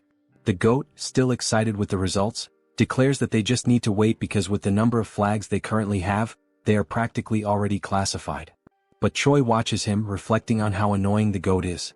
It is then shown that Choi's team is in 4th position with 4 flags, but that was not the current position just moments ago. The ranking rose abruptly, and once again the team's position rises to 3rd place without them having done anything. Seeing this, everyone is surprised, wondering what is happening. Suddenly, a steel foot approaches the group, and Choi hears the sound of metal, making him look back and notice the presence of Moten with his extreme strength and intimidating presence. The GOAT notices upon seeing several flags on Moten's back, that he is probably the cause of the mess in the ranking. The GOAT then smiles, wondering if he is a golden goblin, and then recklessly rushes toward the stranger, causing Choi to try to stop him, saying he shouldn't try to fight him. The GOAT continues the charge, calling Choi a coward. Concentrating an attack, the GOAT arrogantly declares that he is going to kill the tin monster and take his flags. With a simple movement, Moten knocks down the GOAT, and in the attack he is thrown against the hawk and against Arbok, losing the flag. While storing the newly collected flags, Moten is being watched by those who sent him. Hyuna questions if that was really necessary. Judging Moten's presence, they're useless since there is no way to win against him with only the skills of Choi's team. Hemis remains silent, just watching while the time for the end of the test runs out, and it is shown that Choi's team is now in position number 25. Later, with only 1 minute left until the end of the test, Choi already has a plan declared and asks everyone to move according to the signal, especially the GOAT head. They have just encountered Moten again, who, after the previous attack, had moved to collect other flags. And as soon as he notices their approach, Moten realizes they are going to try some kind of new primitive attack. Choi then orders the GOAT to attack, and he promptly begins channeling his magical energy, irritated by being commanded by a human. As soon as the energy hits the area where Moten is, he remains standing intact, surrounded by flames and lots of dust. Choi then gives the turn to the hawk, who is already at high altitude and ready. He begins his charge, descending toward Moten at very high speed. Moten notices the hawk's charge and realizes it is a joint attack, also noticing that this is the first team using tricks like this, as he prepares to defend against the attack. As the falcon approaches Moten, he is met with the defense of the tin monster and has his neck restrained, causing the attack to halt, leaving only the strong wind that accompanied him, which brings a certain comfort to Moten, who declares that the wind is refreshing. But he quickly notices that Choi is advancing and states that all members of the team attack in a very simple and slow way, mocking how pathetically weak the demonic chi in Choi is. From afar, Arbok approaches underground while Choi is already practically at Moten's defense. He then orders the centipede to attack and tries to dodge Moten's defense. To finish the attack with extreme determination, Choi then activates his unique skill. Surrounded by the noblesse, he advances toward Moten, and when he is just a few centimeters away from grabbing the flag, Moten stops him and compliments the team's group attack, saying it wasn't bad for an improvised plan. However, that is all they managed to do, which is not enough as Moten has already immobilized Arbok and also Choi. With only 15 seconds left before the end of the test, the 3 team members are already completely immobilized by Moten, and the tin monster then decides to ask Choi what that purple energy he just used was. Choi is not concerned with the question and only focuses on the time left to finish the test. Desperate, he then declares to Moten that he will find out what the energy is the worst way possible. Grabbing the enemy's hand, Choi then activates his new skill, Chi Explosion. The purple energy then moves toward the enemy and in an instant Choi is already out of combat, but the strength of the attack was enough to destabilize Moten. As he falls to the ground and time runs out, with both participants drifting apart, in the final second Moten stabilizes and the match ends. Moten realizes how the ability worked, wondering if it was in fact a self-explosion, although it wasn't strong enough. Choi, hearing this, gets Moten's attention by calling him Tin Can and asks him to look back. On Moten's back is the goat holding a flag, causing confusion in his mind.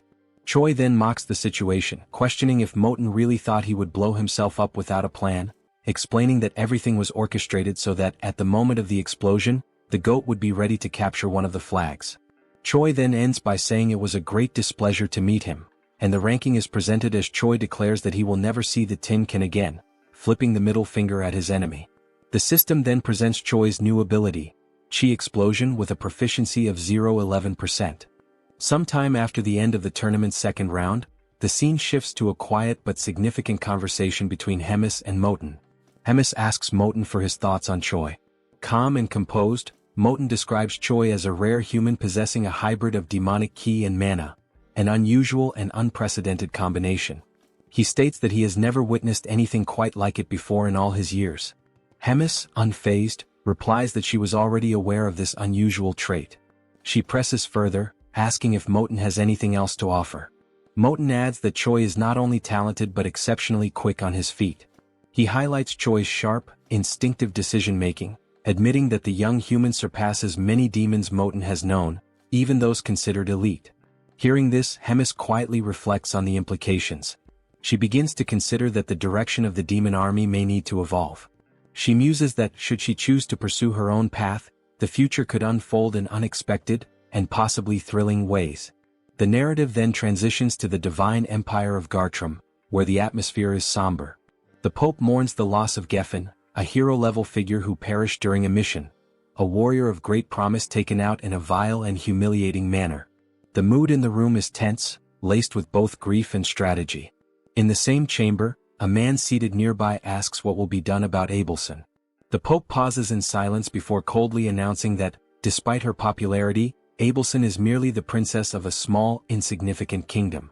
With finality, he declares her removal as a candidate for sainthood and orders that she be publicly branded a heretic, an ally of the Demon King's forces. Next, the Pope shifts his focus. He asks if Hemis is causing trouble again. The man replies that she has begun restructuring the military command, planning to select new officers through a skill-based tournament. The Pope, ever calculating, inquires if there's any way to sabotage these plans. The man, now revealed to be Elrond, explains that he attempted to contact the Demon King for assistance, but was met with clear resistance. It seems that interfering with Hemis's efforts could risk provoking the Demon King himself. The Pope suggests sending a hero to disrupt the structure directly, proposing Kinley as a potential candidate. Elrond hesitates, reminding him that Huna, now branded a traitor, is currently stationed at the Black Fortress. With her presence, it would be nearly impossible for Kinley to face both powerful women at once. The Pope, ever perceptive, deduces that Huna's position at the fortress may suggest the Demon King is not entirely aligned with Hemis. Elrond momentarily considers canceling the sabotage plan, but the Pope raises a hand to interrupt. He asserts that the empires of Gartrum and Drasen have always thrived by embracing conflict. Their power comes from waging holy war against the evil of the demons. He continues, explaining that evil must exist so the light of righteousness can shine brighter. That light, in turn, fuels the faith of the common people, faith that strengthens the empire itself. For this reason, the war must continue regardless of the shifting tides. One of their strategies, the Pope reveals, has been feigning cooperation with the Demon King to subtly control the war's direction. However, if demons continue to evolve at this pace, they may soon grow beyond the Empire's control. He then instructs Elrond to verify whether their embedded spy has reported the next tournament's location. Elrond checks his notes and opens a map, revealing that the next match will take place in Inamazet, a remote, forested region notorious for its dangerous beasts. They both note the area's distance from the Black Fortress, interpreting the choice of location as divine will. The Pope gives his final command: summon the heroes and use this next opportunity to measure their strength. As plans unfold in the Empire, the story cuts back to Choi, now in his quarters. He sits calmly, amused by the chaotic state of his system after merging demonic ki with mana. The intricacy of energy manipulation has grown considerably. Rachel, watching him with a mix of awe and curiosity, quietly reflects that not long ago, Choi had only one ability, a skill he mastered thanks to Hydrun's relentless training. Choi focuses on the fact that Hydrun's combat style variations have now been officially registered in his skill window, with both Noblesse and Magic Explosion recorded as distinct entries.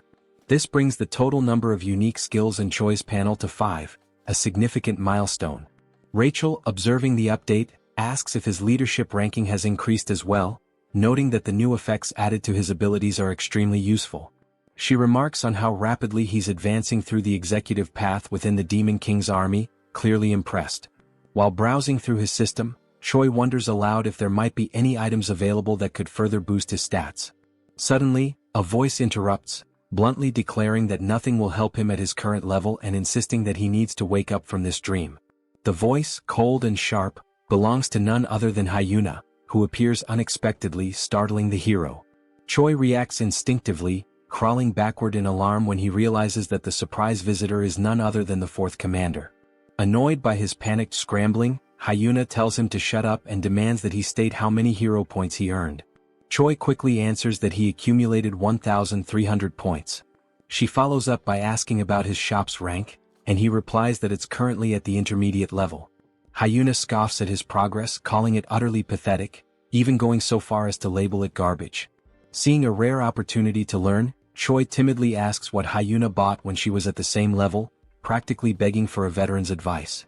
Amused, Hyuna laughs, clearly aware that he's trying to squeeze information from someone far more experienced.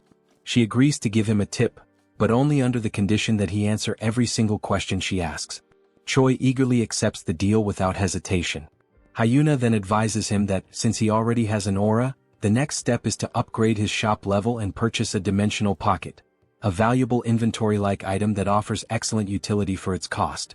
Choi ponders the usefulness of such an item and wonders if it will show up in the next round of shop offerings. Hyuna confirms with a nod but immediately shifts gears, announcing it's now her turn to ask questions.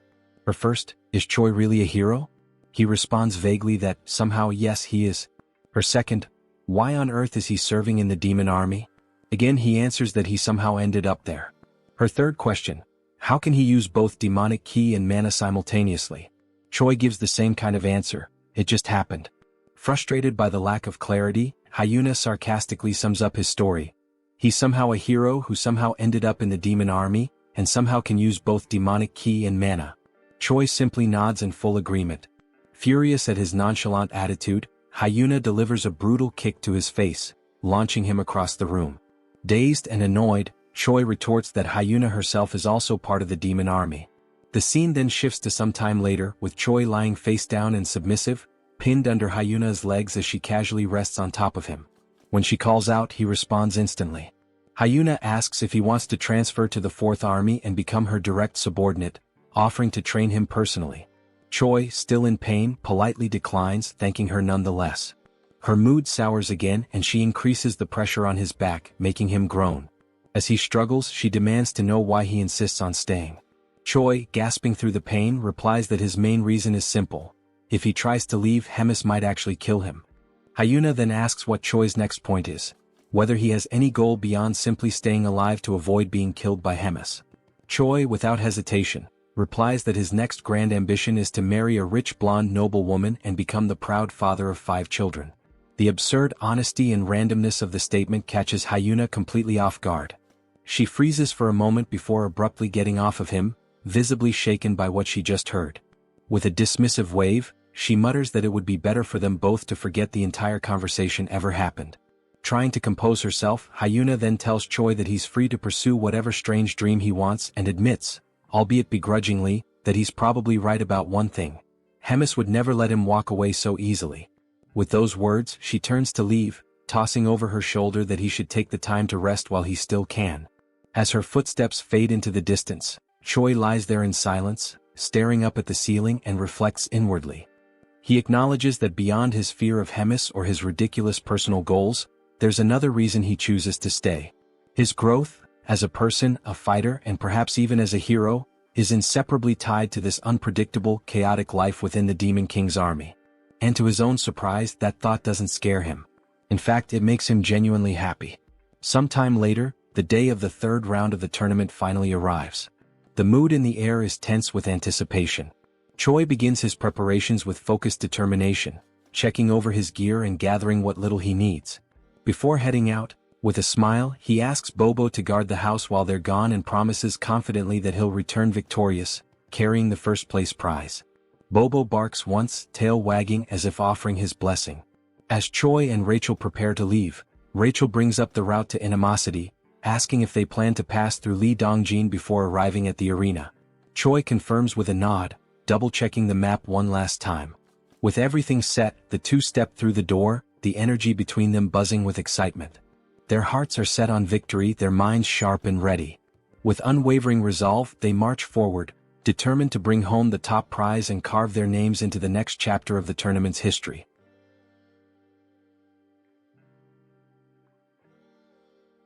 The scene moves forward to the beginning of the third day of the tournament, where Choi is hunting monsters. He notices that he is gaining 1 level for each monster he defeats. At this point he has already leveled up 4 times and wonders if it is actually real. The monsters he is defeating are dryads, generally female individual creatures, classified as plant-type demonic beasts.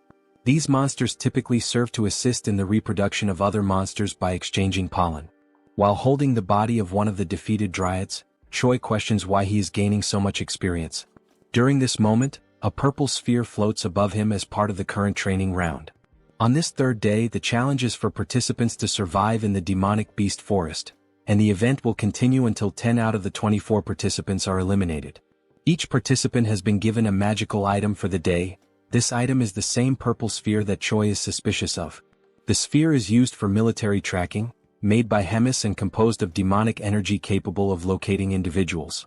Its main function is to inform the organizers of the position of everyone in the tournament, essentially acting as a GPS. Rachel approaches the sphere, astonished by the magical skills of the Demon King's army, impressed by their ability to create such complex spells.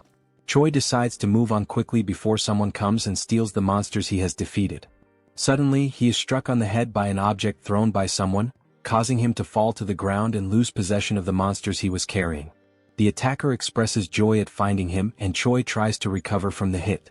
The attacker is revealed to be the goat, who is now furious and determined to defeat Choi once and for all. Meanwhile, elsewhere, the tournament host seems bored, finding the task of overseeing the event annoying. He questions why he is always assigned to jobs he compares to guarding a doghouse door, while other guards assist in watching the portal to Inamazet. One of the guards tries to motivate the host, saying he shouldn't talk like that because guarding the portal is important. It is the only one connected to the main gate, and if it breaks, something bad could happen. The host agrees but insists that it is unlikely anyone would show up in such a remote location. Far away, a presence appears, and the portal guardian quickly senses strange creatures. He channels his energy to scan them and identifies a group of humans, guessing they might be monster hunters. However, he chooses to ignore the potential threat since he doesn't sense any special magic from them. The Guardian considers that it would be troublesome if he took the initiative to attack and they ended up finding the portal. He decides to wait, reasoning that Inamazet is very large and they probably won't encounter the tournament group. Despite sensing something odd, he continues with his farewell and chooses to leave the strangers alone for now. Back at the confrontation between Choi and the goat, the new enemy tries to intimidate the hero, claiming to have immense power and that Choi should beg for mercy. Noticing Choi's indifference, the goat tells him that if he won't plead, then he should run as there is no shame in fleeing. Scars on the back are not dishonorable for those who fight with their fists. Choi, annoyed, asks Rachel if it wouldn't be better to just kill the goat already. Sensing the shift in Choi's demeanor, the goat immediately changes his own behavior to one of submission, begging Choi not to kill him, warning that he would regret it. This confuses Choi, who doesn't understand the reason behind the threat of regret. The goat then reveals that he possesses very valuable information, prompting Choi to ask what it is. The goat explains that all demons currently have Choi at the top of their target list. Choi is skeptical and asks why, if that's true, they aren't all after him already, since he is supposedly the common enemy of them all. The goat suddenly begins a countdown, leaving Choi confused. As the countdown ends, all the other tournament participants approach a dominating chair, and Choi is startled, while the goat laughs at his situation. Meanwhile, at the Black Fortress, the scene is being magically transmitted to Hemis and Hyuna, who are observing the events of the tournament's third day. Hemis admits she didn't expect everyone to target Choi and laughs, calling it shameful. Hyuna reprimands her, saying this is not a moment to laugh. The transmission is abruptly interrupted by the Guardian, who reports that humans are attacking and attempting to destroy the gate. He explains that the enemy group is composed of highly equipped humans using stealth devices, and somehow they know the exact location of the gate. The transmission ends, and Hemis immediately assigns Riadrun to take action. Riadrun quickly understands the gravity of the situation and offers to act at once. Hemis notes how well prepared the attackers are and declares that information must be leaking from somewhere. As she speaks, Hyuna watches in shock. Hemis then raises her voice, demanding to know where the leak is coming from, while Hyuna reacts again, visibly shaken. Back in the forest, having escaped the other participants, Choi is distressed, questioning why the contestants are breaking tournament rules and why those monitoring the stage are doing nothing to stop it. Rachel urges him to remain silent so as not to compromise his hiding spot. 2 participants are seen nearby, searching for Choi. They briefly scout the area but soon decide the hero isn't there and leave, planning to wait for the next tracking update. Choi stays hidden a bit longer to be sure, then collapses to the ground, overwhelmed and fearful of dying. He wonders how he will survive the ordeal. Rachel tries to comfort him, reminding him that his level progression has been going well and suggesting they could defeat more monsters nearby. She asks if Choi has anything in his shop that could help. He agrees it's a good idea and starts to search, though unsure if anything there could truly help him survive. Just as he finds something possibly useful, a dark cloaked figure approaches, interrupting his search. The stranger asks if he is the rumored hero, surprising Choi. The figure then removes his hood, revealing himself as a red-haired human, and Choi is taken aback. The rest of the group reveals their faces too, all fixing their strange gazes on the hero. Though they are all human, something about them feels unusual. The leader apologizes for not introducing himself earlier and tells Choi his name is Andrew Taylor, and that he is also a hero. At that moment, Choi's system interface appears, presenting him with a mission: survive at all costs and eliminate all the villains with a reward of 1,000 hero points. Choi quickly attempts to deceive the enemy group's leader by pretending to be a rookie hero. He energetically introduces himself as Choi, the new hero, and casually asks what brings them to such a lowly place. Andrew, the leader, replies that they are hunting demons. Choi agrees, saying it's a noble mission and that eliminating demons brings justice. Choi then stands up and prepares to leave, claiming he will go crush some demons too and wishes them luck. Suddenly, Andrew draws his sword and slashes at Choi, narrowly missing. Choi is startled by the sudden attack. Andrew then declares that they are also there to eliminate the traitor human. As Andrew readies another strike, the tournament participants arrive at the scene, also searching for Choi. The goat mocks Choi, claiming there's no way he can escape. Some of the participants behind the goat notice another human nearby and speculate that Choi may have the ability to duplicate himself. Andrew becomes confused by the statement, while Choi quickly analyzes the situation and begins to unfold an emergency plan. He boldly calls on everyone to recite the chant of the Demon King's army's third command. Everyone is surprised and doesn't quite understand what Choi is doing. Andrew is also confused by his actions. Choi then loudly begins a speech, declaring they are the mighty army of the Demon King. As he speaks, a blue aura begins to radiate from him. As he continues, the goat and the other competitors are unsure of the next step and ask if they should devour the humans ahead. Choi confirms and urges everyone to eliminate the enemies of their father, the Demon King, as true warriors.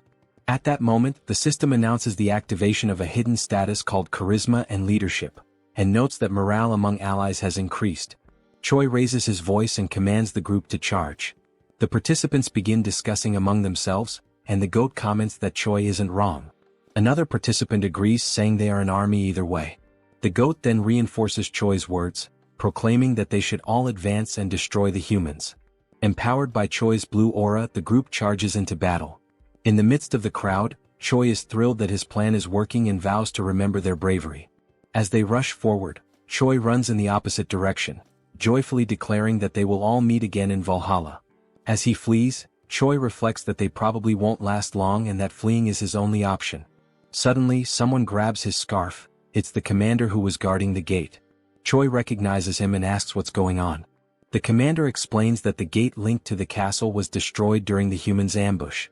Choi asks about the fate of the gate's guards, and the commander says they were likely wiped out, adding that he barely escaped alive himself.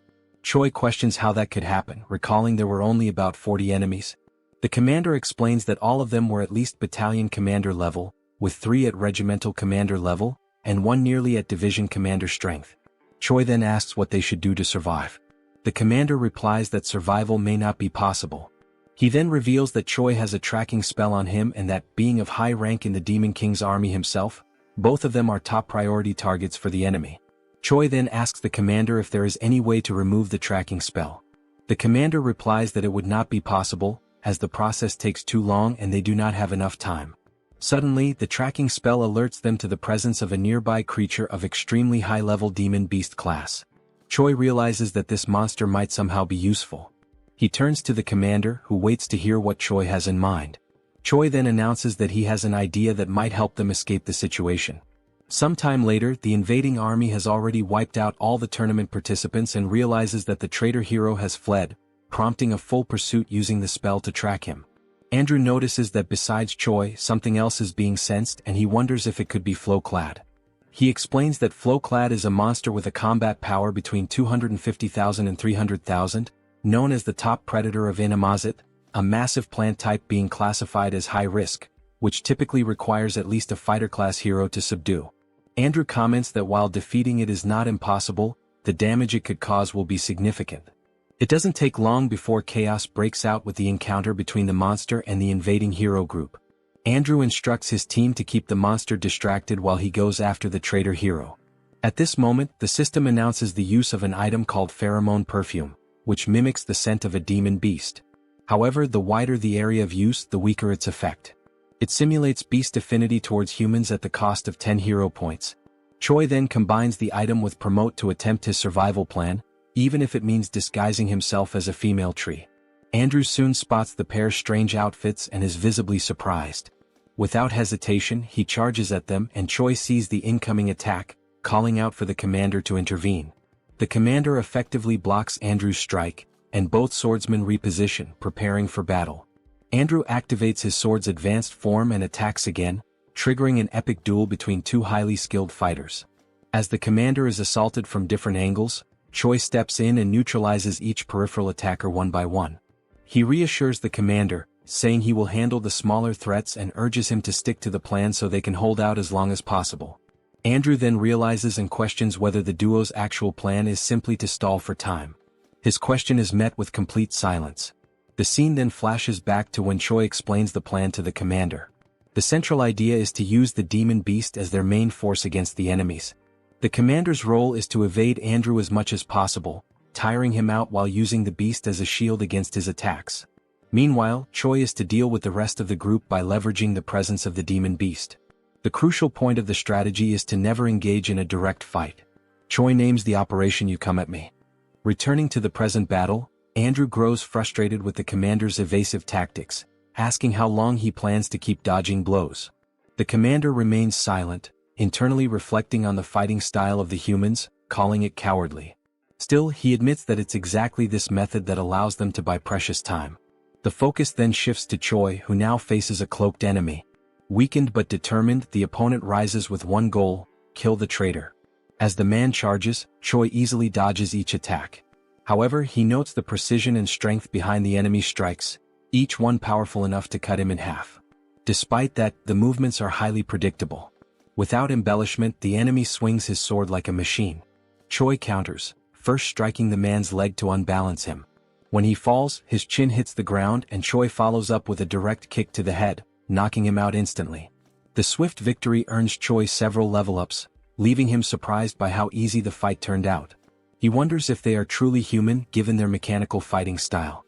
Suddenly, while reflecting on the extended use of Promote, and the risk of exhausting his stamina, Choi is caught off guard by a potential side effect. His forehead begins to undergo a strange mutation. The system alerts him that his demonic chi has increased from rank C to rank B. As a result, a horn begins to grow from his head. Confused by the transformation, Choi now possesses a demonic appearance. The system then informs him that his body has temporarily synchronized with demonic chi, triggering an immediate transformation. The commander, covered in armor made of intertwined plants and vines, watched his opponent from a safe distance. His eyes were fixed on the hero Andrew, who held his sword with unwavering determination. The commander could feel his energy waning. He was already near his limit, and he looked at his opponent with growing concern. The demon beast he was using as a shield, a towering creature with alabaster skin and razor-sharp claws, bore several deep wounds across its body. Its breathing was labored, its legs trembling. Neither the beast nor the commander could hold on much longer. Andrew, steady with his sword in hand, broke the silence that had settled over the forest like a heavy fog. His voice was calm but laced with contempt. He said the commander had nothing special aside from his ability to run away, and even that would end right there and then. A dark smile curled on Andrew's lips as he boasted of his imminent victory, claiming that heroes like him grew stronger every time they killed a beast or demon. He concluded with a smug tone, pointing out that his current level was 983. Once he killed the beast shielding the commander, he would easily ascend to level 1000, a milestone few had ever reached. Without further warning, Andrew lunged forward, striking at the commander with deadly precision. The commander barely managed to defend himself, using the long whip coiled at his side to parry the attack. Concern was now etched into his face. He was clearly at a great disadvantage against this overwhelming force. He knew that unless he came up with a solid plan he would be defeated right then and there. Without hesitation, the commander began touching strategic points along the massive white beast's body. His fingers moved swiftly with practiced accuracy, and from his hand, small red sparks erupted with each contact. These sparks flickered like embers, tracing cryptic markings along the beast's skin. He continued the sequence even as Andrew relentlessly pressed forward with fierce, calculated blows. The battle intensified, yet the commander stayed focused, gambling everything on the seal he was about to complete. Andrew, thirsty for victory, advanced on the commander, who kept blocking the transferred blows while clinging desperately to another part of the beast's massive body. The weight of each strike forced the commander to retreat little by little, his defense beginning to falter. After another powerful blow sent him tumbling backward, scraping against the forest floor, Andrew gripped his sword with both hands, raising it high above his head. His eyes burned with anticipation as he prepared to stab the weakened demon beast. He warned the commander, his voice dripping with arrogance, that once he killed the beast and gained a boost to his attributes, dealing with someone as weak and desperate as him would be nothing more than a formality. But before Andrew could deliver the final blow, the commander, still catching his breath, spoke firmly. He hadn't been running around for no reason. His words cut through the tension like a blade. At that moment, the intricate marks left by his hands on the beast's skin began to glow, igniting into beams of radiant red light. The symbols pulsed with energy, and from them, several thick metal chains erupted, snaking out in all directions. Red sparks danced in the air around the demon beast, crackling like fireflies caught in a storm. Then the scene revealed a new technique, an advanced movement restriction skill. The commander, ignoring his injuries, focused his energy and curled his fingers into a circle, completing the final gesture needed to activate the seal. The red glowing chains, now shimmering with intensity, surged forward and wrapped themselves around Andrew from behind, just as he was about to drive his sword into the beast once more. The narrative then shifts to a memory, showing the commander and Choi discussing the second part of their plan in a quiet moment before the battle. Choi, barely able to contain his excitement, suggested they name the plan Kill Steel. The commander raised an eyebrow and crossed his arms, clearly skeptical, and asked if that was some sort of code among the heroes. Choi grinned and continued with the plan's outline, explaining that he would first take care of the rest of the group before the demon beast fell. The commander, always cautious, asked what would happen after that. With a confident smirk, Choi concluded that the commander would keep buying time, just like he was doing now, and when the right moment came Choi would return to help finish off the beast. The two shared a look that said they both understood the risks, even if they didn't speak them aloud. The commander scratches his head with an awkward laugh, accepting that they had no other options anyway, but he points out that Choi's plan has two glaring flaws. 1. Would he really be able to come back in time? 2. Even if he did, could he actually defeat that guy after leveling up? Choi, with his usual blunt honesty, admits that the chances of everything going according to plan are less than 1%. But, he adds with a sharp glint in his eyes, if they gave up now, the chances would be exactly 0. Choi clenches his fist with resolve. If those were his only options, he'd bet everything on that 1%. There was no room left for fear, only for action. The scene jumps forward to the battle's turning point, where Andrew is suddenly restrained by several glowing chains wrapping tightly around his legs, wrists, and even the sword he had just raised, now frozen mid-air. His expression twists in frustration, eyes burning with rage. He demands to know what the commander was thinking. using such a cheap trick to restrict his movement. His voice echoes through the battlefield like a growl. Unfazed, the commander keeps forming hand signs, controlling the magical chains with precision. His face remains calm, his gaze steady. He simply advises Andrew to wait and see, because they also have a hero who can level up. Suddenly, Choi appears on the scene in his awakened demonic form. His body radiates power, dark horns protrude from his head, and his muscles are tense with raw energy. The air itself seems to crackle around him. Andrew's face shifts from anger to disbelief. He can't believe what he's seeing. His voice falters as he asks what that thing is and whether Choi is actually a demon. Choi says nothing. Instead, he charges at the demon beast with nothing but his bare hands, landing a brutal blow that sends a shockwave through the battlefield. His strength is so overwhelming that the chains wrapped around both the beast and Andrew shatter instantly. The hero system interface lights up, confirming that Choi has successfully leveled up, just as the demon beast lets out its final breath and collapses with a thunderous crash. The commander, kneeling with one fist on the ground and catching his breath, lets out a tired laugh. He jokes that there couldn't have been a better time for Choi to show up, even if the timing was clearly cutting it close. Choi, his fist still dripping with the blood of the beast he had just brought down, gives a slight nod and thanks the commander for holding the line. His tone is firm, but there's a flicker of genuine respect in his voice. Without wasting another second, Choi turns sharply and raises his arm, pointing straight at Andrew. Now, he declares with unwavering confidence, the hero will be defeated by me. Andrew lifts his sword, his expression darkening. He scoffs at Choi's boldness, dismissing his claim as nothing more than overconfidence. In his mind, no one could possibly defeat him just because they managed to kill a weakened demon beast. He tightens his grip on his blade and prepares to crush Choi's foolishness with overwhelming force. In the next scene, the air vibrates with tension as Andrew's newest skill is revealed, a high-level sword technique in Form 3, ominously titled Dragon Slayer. Energy flares around the blade, forming arcs of blue light as the hero steps forward, each movement heavy with the confidence of someone who has never lost a battle. Then with a roar he strikes. Choi doesn't flinch. He braces himself, raising his arms and crossing his wrists above his head. The massive blade crashes down, but he holds firm, stopping the strike with raw power. The ground cracks beneath him from the impact, yet he remains standing. Andrew's eyes narrow. In that instant he understands, this wasn't just a brute. Choi is a close-range combatant with terrifying physical strength. If he lets him close the distance again, his sword advantage might not be enough. On the other side, Choi's eyes glow with intense white light, sharp and calm, reflecting not just power but total composure. His gaze pierces through Andrew, void of fear. He's not impressed by the glowing sword or the title of hero. He's here to finish what he started. Andrew begins delivering a series of strikes with his sword skill, one after another, tirelessly forming blue beams around Choi. Yet Choi defends against all of them effortlessly. Worried that level 3 won't be enough, Andrew pushes the skill to level 7. He charges again to land another blow, but before he can finish, Choi retaliates with absurd force, releasing violet lightning that sends Andrew flying. He crashes down from atop the demon beast, stopped only by a wall of rocks that cracks under the impact. Blood drips from Andrew onto the ground. His teeth are clenched, his eyes wide in a desperate scream. He wonders what the hell Choi is, and if he truly is a demon.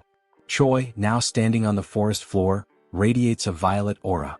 He walks toward where Andrew fell and calmly states that every opponent he's faced until now had been stronger than him. Then, with a powerful kick to Andrew's stomach, he makes the hero gasp in pain. Suddenly, Choi grabs Andrew's face and slams him into the ground. Still holding him down, Choi speaks, his voice unwavering even as Andrew begs him to stop. As he advances on the enemy, Choi delivers each blow with brutal precision. In the brief pauses between attacks, he murmurs words almost like a mantra, as if each strike were meant to engrave a single truth into his opponent. That level in the end is just a number. With fists wrapped in energy and determination, Choi finishes his declaration with one final punch, more powerful than any of the previous ones. It is this final blow that ends the confrontation, leaving behind only the certainty that he had proven his point. At the end of the battle, Choi leveled up several times, and with that, a new hidden attribute was unlocked. The attribute is called Fighting Spirit, capable of increasing resistance to mental debilitation and adding focus during combat. Choi starts with 10 points in this new attribute. A few moments later, Choi is lying on the ground, agonizing from having used Promote once again, but this time with fewer side effects. He takes the opportunity to be dramatic, saying that he's going to die, although clearly he's not that bad. While Choi cried in his exaggerated reaction, the commander approached, asking if the hero was still alive. Choi replied that no, he was dead. Suddenly, the commander poured a red liquid over Choi's face, catching him by surprise and ordering him to drink it. Choi reacted by sitting up and complaining about the terrible taste of the potion, asking where it came from. The commander then replied that Rachel was the one who had brought a bunch of those potions. Rachel then appeared, explaining that it was a high-level potion while holding another potion bottle. She offered more of the potion, and the system informed that the potion, in addition to healing, also restores a bit of mana. Choi then turned directly to Rachel, asking where she got so many potions from.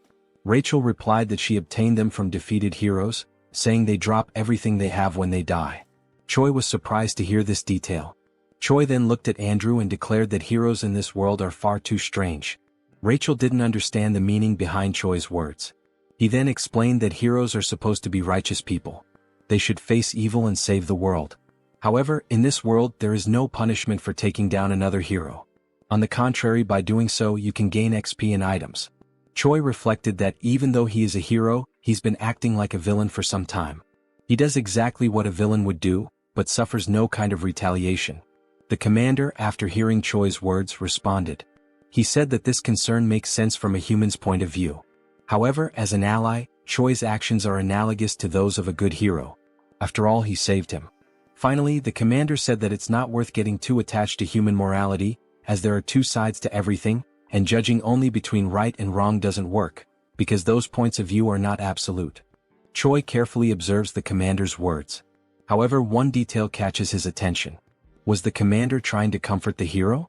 When Choi asks this, the commander responds with kicks, ordering Choi to shut up and go rest. Choi, still suffering from side effects, complains about the aggression, saying his bones hurt. The commander then stops and begins to explain that he requested help before the signal was lost due to the attack. So, it's likely that reinforcements are on the way. Choi smiles, relieved that the situation is over, but he remains defensive, bracing for more attacks from the commander. The scene then moves to the moment Riadrun appears. He is responsible for creating a portal that will be used by everyone to return. The commander gives Choi a hand to enter the portal, and it works perfectly. Everyone crosses through the portal and arrives at the Dark Fortress. Choi is delighted and announces his arrival. But as soon as he opens his eyes, he notices something catastrophic. The entire scene before him is one of destruction. The structures are in ruins, and Choi reacts with surprise upon realizing that his safe zone is no longer safe. His despair grows as he sees that his house is on fire. He becomes furious, trying to find out what caused all the destruction. Riadrun and the commander notice the calamity, and the three of them quickly realize the source of all the chaos. All the destruction came from Hemis herself, who was still there, driven by rage, her face expressionless. Hyunna is desperate, she is the one under Hemis's wrath. The heroine tries to make Hemis see that continuing with the destruction isn't worth it, especially considering that the attack makes no sense. At this moment, it becomes clear that Hemis believes Hyunna is the traitor, even though the heroine vehemently denies it. Hemis, at this point, no longer cares whether Hyunna is a traitor or not. She is enraged, and that alone is enough to keep her going. Hemis is determined not to let anyone complicit with the Demon King live in peace. She smiles sadistically as she prepares another attack. Hyunna, with no other option, prepares to defend herself. She is appalled that Hemis, even with all the evidence proving the heroine is not a traitor, still insists on destroying everything. Hemis's attack is brutal, but something strange happens, interfering with the trajectory of the attack. A massive curtain of smoke rises, and a creature slowly reveals itself amid the chaos, leaving everyone unsure of who it is. Someone with an appearance similar to Riadrun calls out to Hemis, wearing a serious and unyielding expression. He is Uzgaze, another commander of the Demon King's army. He brings a message from the king himself, ordering Hemis to stop the commotion immediately. Hemis reacts with curiosity as one detail stands out. How could Uzgaze have found out what was happening? It's nearly impossible that he had enough time to arrive at that moment, even if he had been alerted as soon as the attack began.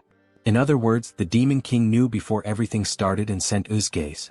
Hemis then realizes that Hyunna was just a decoy, and that someone else was actually tasked with spying on the commander. When she says this, confronting Uzgaze, he replies that Hemis is being paranoid and giving exaggerated importance to something in her own head. That response is interpreted as mockery, and Hemis prepares to give Uzgaze the attention he deserves by directing her next attack at him. Hemis hesitates for a moment and lowers her guard, descending to the ground to speak with Uzgaze. She approaches him, recognizing that she may be overreacting.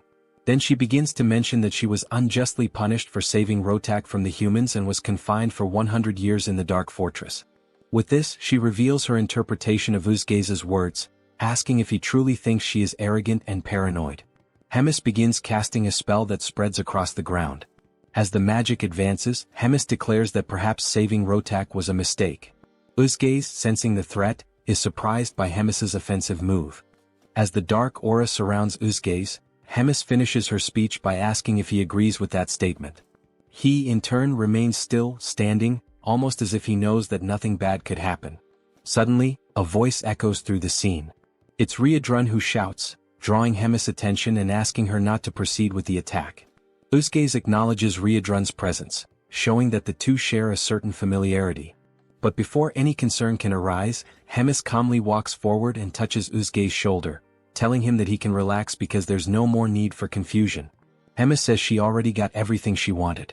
She then tightens her grip on the commander's shoulder, warning him to thank his nephew. It becomes clear that Riadrun is Uzgaze's nephew. Sometime later, Choi is lying in bed, still processing everything that happened. He is surprised that there is so much disorder within the Demon King's army. Abelson is once again by his side, helping with his recovery.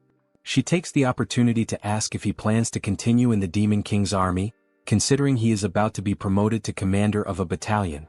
Choi replies that he probably will, since there is an official war declared between the Dark Fortress and the Gartran Empire. He also adds that even if he wanted to leave, it would be practically impossible to live among humans now. Choi now has horns growing from his head and is a user of demonic chi. Abelson laughs at the hero's situation. Choi soon remembers the events during the trial, especially the appearance of the heroes. Something seemed very strange about the heroes in that group with the exception of Andrew. They had a strange appearance. All of them looked dazed, and no matter how injured or even killed they were, their expressions never changed. When asked if she knows anything about those heroes, Abelson responds to Choi that she isn't sure. She recalls that she was expelled and therefore doesn't know the internal workings of the kingdom. However, she confirms that the Empire has many strong heroes, and that most of the wars against demons are not fought by heroes of priestly rank. Amid this, it remains a mystery how the divided Empire manages to gather so many strong heroes so quickly. However, there are rumors that inhumane methods are being used to make that possible.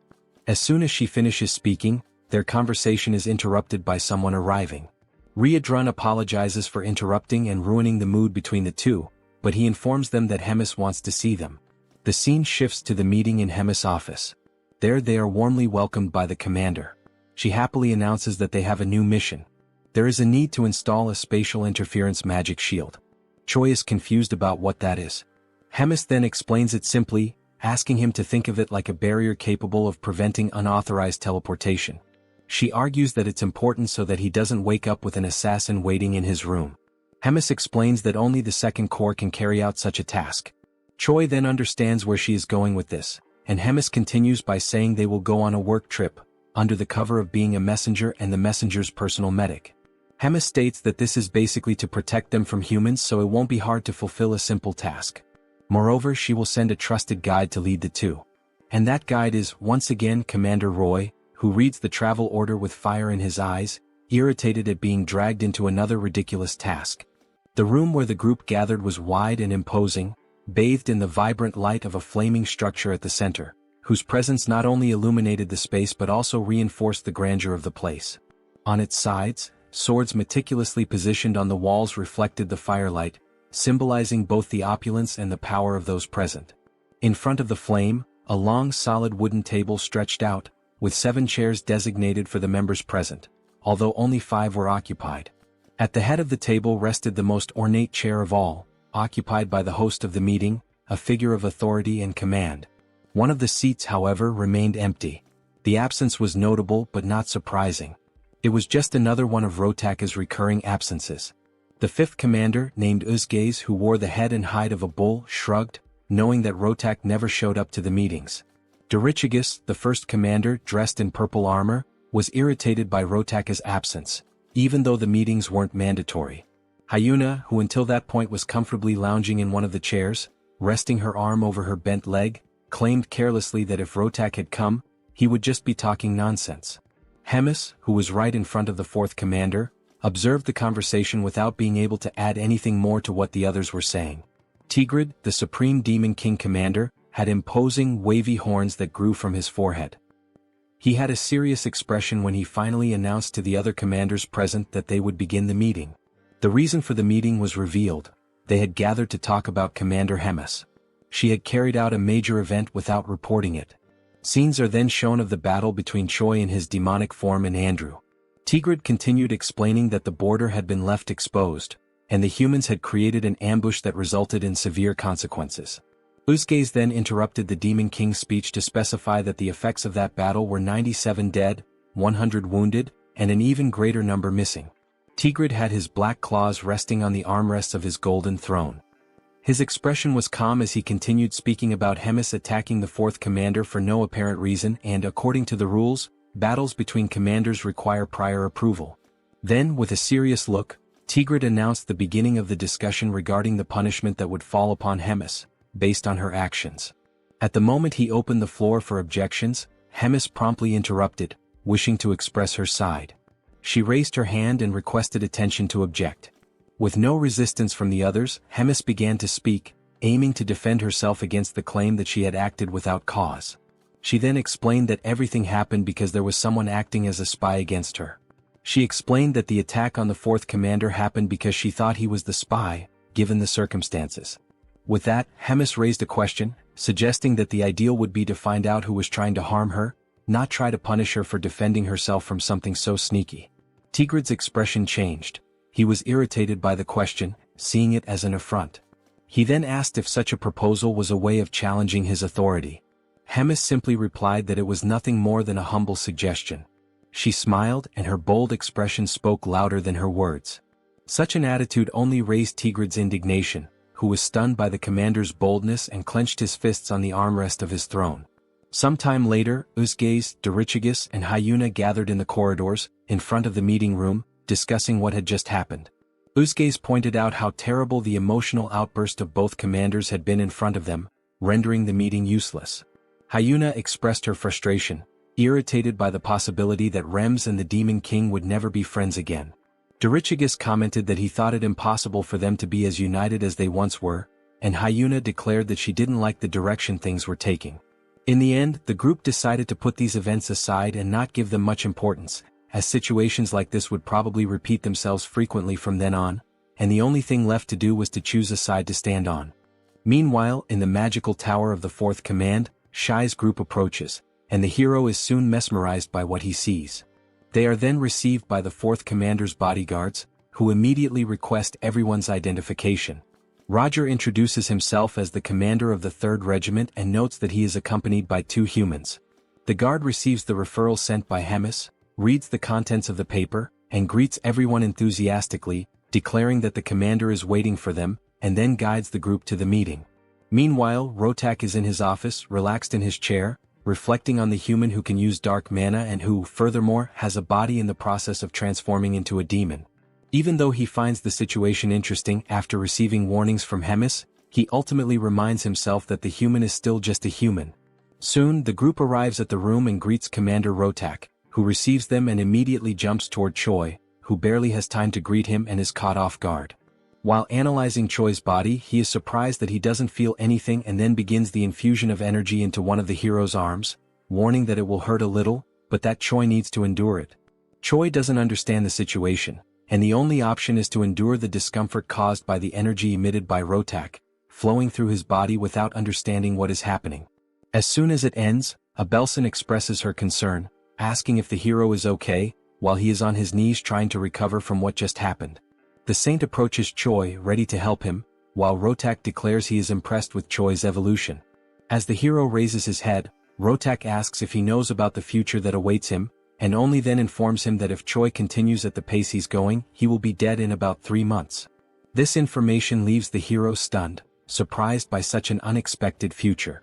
Rotak then explains what is happening in the hero's body, and that, since he is rapidly transforming into a demon, he can consider himself fortunate, as only small parts of his body will undergo alteration. However, it won't be long before, sooner or later, his organs will be corrupted by dark mana, and the moment Choi's heart or lungs are corrupted, he will die instantly. Choi doubts it, claiming that he doesn't feel anything, and Rotak turns his back to retrieve something, while simply warning that if Choi doubts it, he just needs to wait and see. He then picks up one of the papers on his desk and presents it to Choi, informing him that it is something called the Demon Contract, whose function is merely to reveal the truth. This surprises Choi. The Demon Contract then confirms the conversation, stating that Rotaka's certainty about Choi's death in 3 months is genuine, and outlining Rotaka's intention to take care of the hero Choi, foreseeing that Choi will agree to participate in Rotaka's experiments, which will also be conducted using methods that will not result in Choi's death, and that the hero will not contest possible deformations during the treatment. Also, if his intelligence or ego fades during this treatment. Choi realizes the commander's intentions, and Abelson is surprised by the presentation of the contract, asking Choi not to agree, since she will take responsibility for caring for him. Rotak then intervenes, calling Abelson arrogant, warning that dark mana and divine power are opposites, and that her healing power only worked until now because Choi still has a mostly human side. However, in the future he will become a complete demon, and that will completely nullify the effect of divine powers on him. Abelson and Choi are surprised by Rotaka's statement, and he, aiming for urgency in the contract signing, reminds them that 3 months is an optimistic estimate, urging Choi to decide quickly what he wants to do. The group then takes some time to reflect on the situation, and Rachel worries about what might happen to the hero, who apparently has a terminal illness, whose doctor capable of treating him demands that the hero give up his body to undergo psychopathic experiments. Choi explains that he is trying to buy some time before training the battalion, wondering if there is another way to get treatment without needing to be part of some kind of experiment. Rogers then questions why Choi doesn't try to seek an answer from Hemis. Choi is surprised by the suggestion, and the commander then replies that there is an unofficial ranking among the commanders, where Hemis is at the top of the hierarchy, while Rotak is at the bottom, and that she can easily exert some pressure and make the second commander yield on the conditions. The group then knocks on the door to return, requesting authorization, and Rotak promptly allows everyone to enter. Thus, Choi presents himself again, holding something covered by a cloth in his hand, asking permission and entering the room. Rotak then notices the artifact and asks what the hero is holding. Commander Rogers places the object on the table, revealing it to be a glowing purple orb, already known by everyone there, and then he begins to cast the spell to contact Hemis.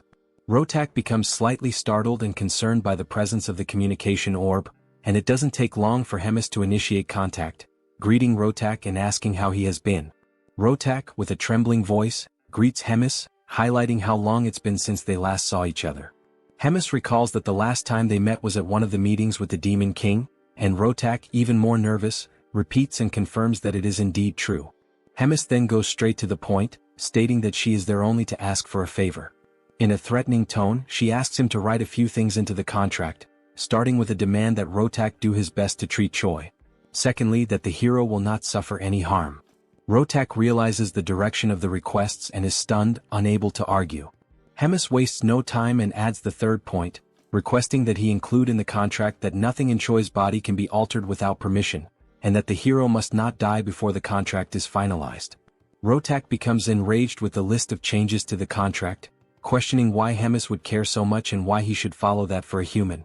Hemis, with a neutral expression, calmly calls Rotak's attention, and he straightens up in submission upon hearing Hemis recall the moment when she took him in and fed him after he had been abandoned by his people 350 years ago, that she also helped him win the commander selection tournament 200 years ago, and that she also saved him from being killed by humans 100 years ago. And with each reminder, Rotak's pride sank further. Hemis finishes by saying that, lastly, she ended up paying the price for having interceded for Rotak, and gives him the ultimatum. If he remembers all that, there is no other choice but to sign everything, leaving Rotak with no alternative but to obey. Sometime later, he expresses his anger, cursing the humans and Hemis, and then calls one of his subordinates to bring him a communication device, as he has something to do in retaliation for the humiliation he suffered.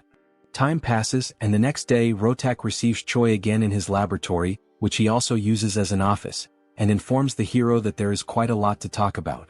He decides to go straight to the point without much beating around the bush. Choi simply observes the seriousness in Rotak's gaze. But with a calm look, the scientist commander asks if Choi knows why demonic chi is altering his body. The question, combined with Rotaka's posture, surprises Choi, considering that this indicates that for him, something like that happening is perfectly fine. Confident that they are both aligned in the goal of preparing him, he feels free to respond to the question sincerely. And, as an answer, he says that the transformations in his body happen because it is an outrage for a human to use demonic chi. Rotak promptly declares that this answer is wrong. Then he explains that, just as Choi says, humans cannot handle demonic chi, and a normal human should explode and die as soon as demonic chi is imbued in their bodies. However, apparently fate, mixed with a bit of coincidence, made it possible for demonic chi to take root in Choi, thus becoming part of his body. And this allowed the evolution of the demonic shin, to the point where it is causing alterations in Choi's body. It is remolding him not just physically but in his being as a whole, making him something more flexible for the demonic shin, allowing it to root itself even deeper. Choi is surprised by the explanation and asks Rotak if there is any way to stop the changes that are happening in his body. And Rotak, once again being direct, responds that it is not possible to stop the transformation. However, he adds that Choi may be able to create a way to guide the direction the transformation is taking. And for that, Rotak is planning to transfer parts of a demon or a magical creature into Choi's body. The hero does not take the news very well, imagining how grotesque it would be to become part human and part demonic beast. Choi then asks if there is a possibility for him to say no to this idea, since all the substitution options seem bizarre. Rotak simply responds that if he does not accept the idea, the other option is to continue living like someone with a terminal illness until he dies. Furthermore, Rotak explains that there is nothing to worry about, as he intends to maintain the hero's appearance and his main organs intact, doing the transplant only with things that wouldn't be noticeable. Once the subject is closed and sometime later in the training arena, the commander and Choi gather for a noblesse demonstration. Rotak asks him to demonstrate the ability, and Choi promptly begins to focus, and it doesn't take long until the channeled energy displays a purple aura, signaling the start of the transformation. Rotak watches Choi's preparation attentively. He notices that the hero is producing an incredibly efficient output through the combined use of demonic chi and mana. Above all, he notices that Choi has obtained enough physical strength and mental sanity to overcome the result. He is surprised at how talented Choi is for achieving such an outcome. At the end of the noblesse preparation, Rotak quickly asks Choi to activate Promote, and it doesn't take long before the horns grow again on the hero's head. Rotak notes that this is the only major physical difference between Choi's noblesse and Promote characteristics. Rotak then reflects that Choi was perhaps lucky and confirms that this transformation was efficient in the sense that it protects his internal organs. Internally, Rotak despairs at the desire to study more about this and replicate it in his test subjects and future research. He laments that if it weren't for Hemis, he could dissect the hero to better analyze these results. He also regrets not being able to mass-produce the abilities in chimeras, which would make him an unreachable target for his enemies. But the only chance he has to make that possible is through a scroll pact. Choi notices that Rotak has entered a spiral of thoughts and brings the commander's attention back. Shortly after, he asks what he should do after using Promote. Rotak refocuses and informs him that there's no need for further demonstrations today and internally, reflects that he already has all the information he wanted. Then he tells Choi that, starting tomorrow, he will begin working on fixing the hero's body and abilities one by one, and advises that it's best for him to get some rest. After that, the hero performed more Promote demonstrations and also engaged in some physical training, pushing himself to the point of exhaustion. Once he reached that limit, he was subjected to physical interventions by Commander Rotak, causing changes and pushing him to surpass new limits with his altered body, which in turn generated more and more needs and modifications. He was always accompanied by Commander Rogers and Abelson, who monitored everything at all times. The scene then shifts back to a conversation between the hero and Rotak, and it's noticeable that Rachel is also in the room, enjoying some cookies. The system shows some improvements in the hero's status, who in turn, is so tired that he wishes for death, until he realizes he feels so bad that it's very likely he's already dead. Rotak observes the hero's drama and says that, unlike someone dead, Choi's aura and body are much more stable than before, thus declaring the end of another day. The hero thanks him and leaves, his exhaustion evident. As soon as he leaves, Rotak once again activates his communication orb and starts a conversation with someone, asking that person if they can talk now. On the other end, the person asks what's going on for Rotak to suddenly open a call like that. He then asks, with a sense of urgency, what the answer is to a proposal he made earlier. The person on the other side asks which proposal, but quickly remembers something mentioned earlier. It's then revealed that Reuna is the person on the other end who brings up the proposal made by Rotak, an alliance between the two of them to overthrow the third command of Hemis. Reuna smiles, given the situation, but replies with some doubt, wondering if she really understands what all of that means, since even though she has disagreements with Hemis, she doesn't understand why Rotak would want war against the commander, given that she was the one who raised him from childhood and supported his growth to the point of making him one of King Amon's commanders, carrying him on her back. Rotak apparently responds that that time has passed and that their paths have been separate for a long while now. His tone is sharp, distant. We then see a moment in which Rotak and Hemis talk, where he expresses a desire to proceed with his chimera research, claiming that it is undoubtedly a powerful technique. Hemis scorns Rotak's project, asking how long he intends to keep clinging to cheap tricks. She says that no matter how strong his chimeras become, it's all meaningless if he, their controller, remains weak. Her words cut deep, reinforcing how individually unremarkable Rotak is without his creations. Back in the conversation, Rotak asks Reuna to answer whether or not she will ally with him. The commander pauses, considering whether it might be better for him to just keep ignoring Hemis, just as Hemis ignores him, rather than insist on dragging her down. Rotak says he wouldn't mind continuing that way. However, there's an individual in Hemis's hands who changes everything. Someone too valuable to overlook. If he could replicate that individual's abilities in others, their alliance could become something much greater than revenge. It could reshape their position entirely.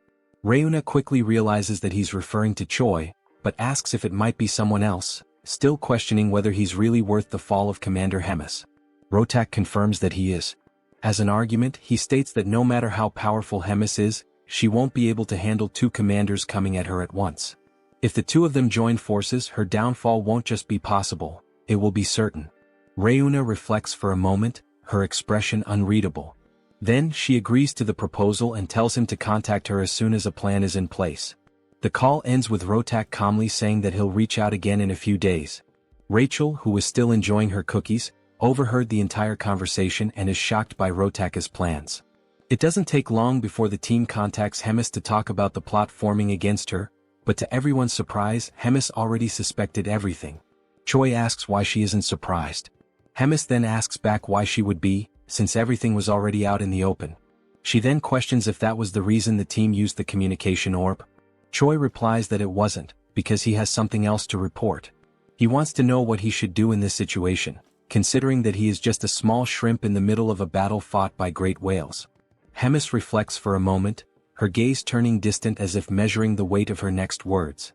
Then she looks back at them and asks for their opinion on an idea she just came up with. But this idea, while clever, would put Rotak in a very tight spot. Sometime later, in front of Rotak's laboratory, we see Rogers and Choi knocking out one of the guards, with Commander Rogers leading the way and locating the room where the final objective of the mission is. Choi asks if all those vials are the treasure guarded by Commander Rotak, previously mentioned by Hemis. Rogers replies that yes, they are vials of demonic chi extracted from ancient beasts, all of them extinct, which can no longer be obtained no matter what someone does. He adds that some of these were collected over centuries and stored under tight protection for a reason. And one in particular is theoretically the most powerful of all.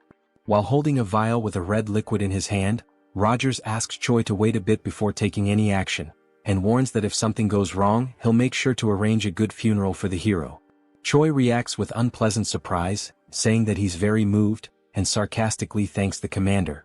Then, without much hesitation, the hero takes the vial from Rogers and asks if it's the right time to drink it, as he begins to consume the potion.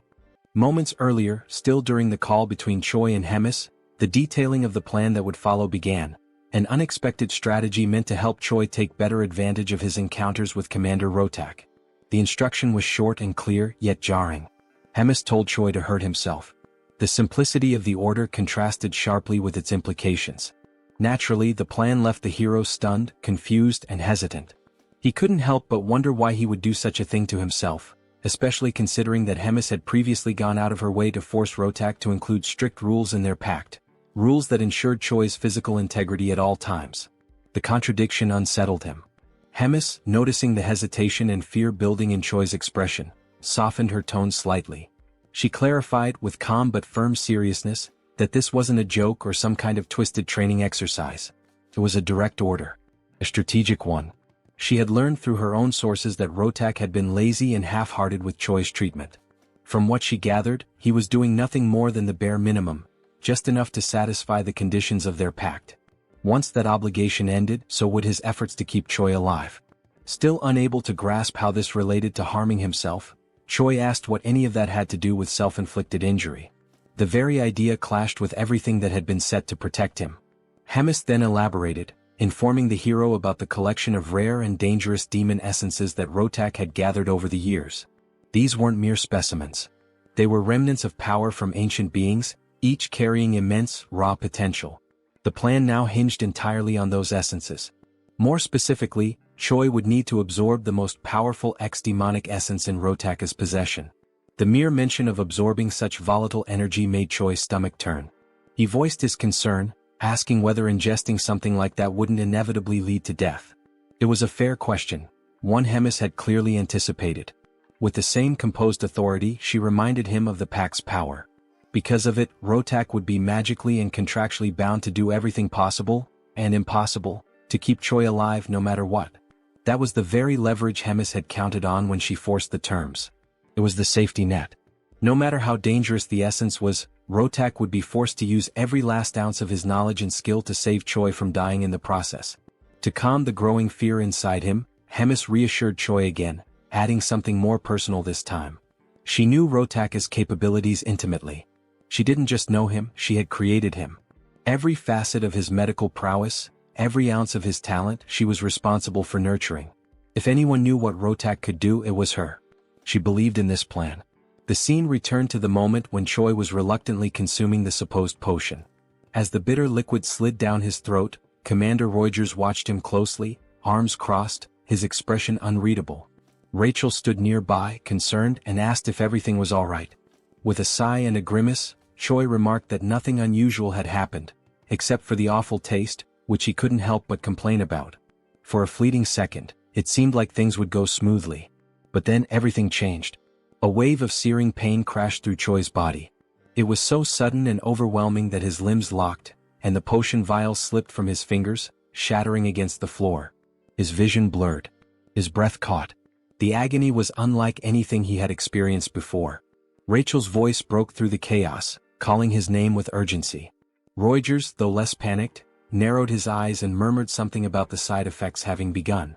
The pain intensified. Choi writhed in place, desperately trying not to black out. In a moment of delirious humor, he sarcastically berated Reuters, accusing him of withholding just how brutal the side effects would be, especially since he clearly knew what was in the potion. Reuters responded with dry indifference, saying it was common sense and didn't warrant explanation. Choi glared at him, opened his mouth to say something more, but the pain took over and he lost consciousness. Sometime later, Choi woke up groggily lying in a bed.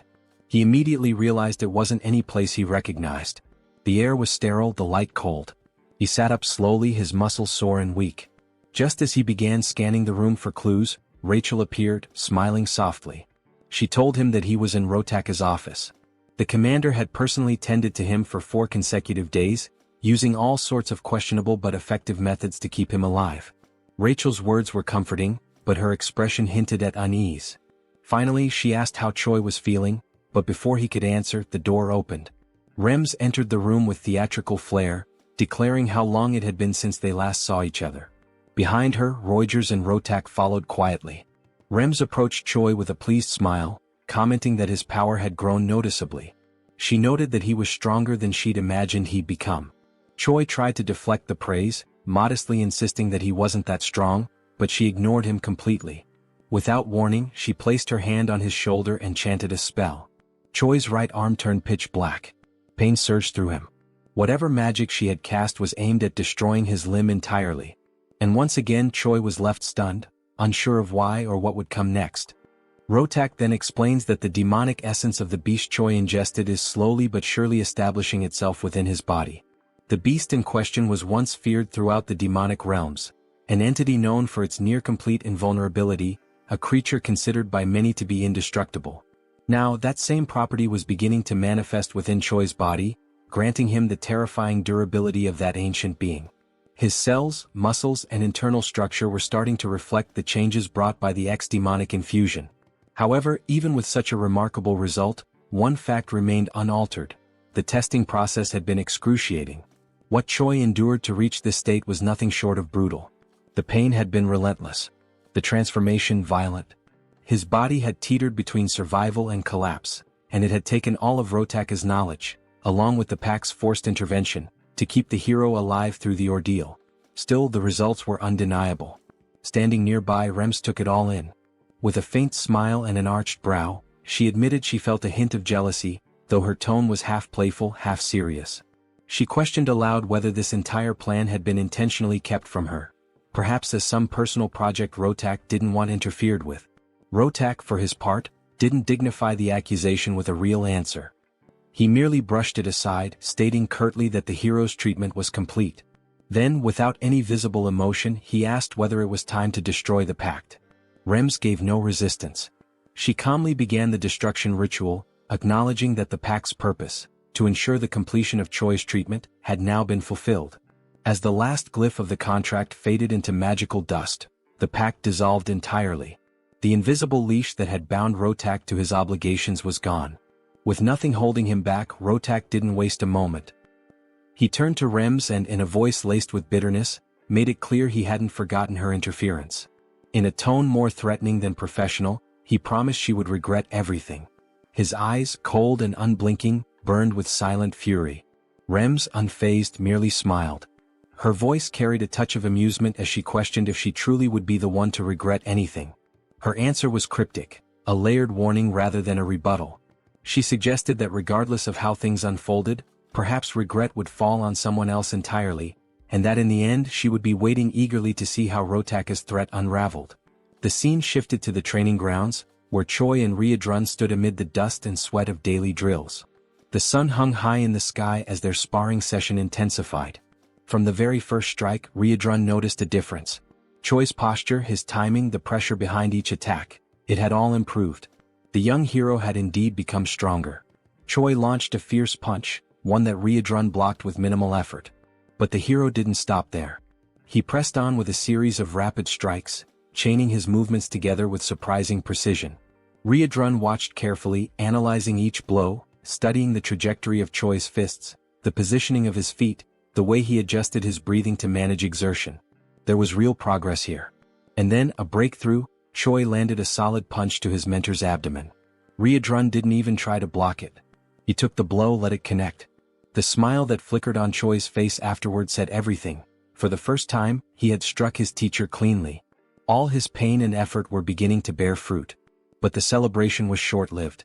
In a sudden motion, Ryodrun brought his massive elbow down on Choi's head, knocking him flat onto the dirt with a dull thud. The world spun for a moment. Choi lay there dazed, his skull pounding, once again reminded that there were levels to power, and he still had a long way to go. Lying on his back, he reflected on what everyone had been saying. That he had grown. That he had improved. And yet, here he was, laid out once again by Ryodrun's sheer strength. He sighed. Maybe progress wasn't enough. Ryodrun, ever the calm and supportive mentor, knelt beside him. He said that there was no need for discouragement. Choi was unlike anyone he'd ever trained. His rate of improvement was staggering. He didn't seem to have any plateaus in his development, just an unrelenting climb. His body hadn't fully adjusted yet, but once it did, the results would be extraordinary. Choi, still skeptical, rose to his feet. He muttered that he didn't believe it. He remembered how he'd barely survived the last real fight, and that was only because others had stepped in to help. Ryodrun said nothing at first, just smiled at his student's humility.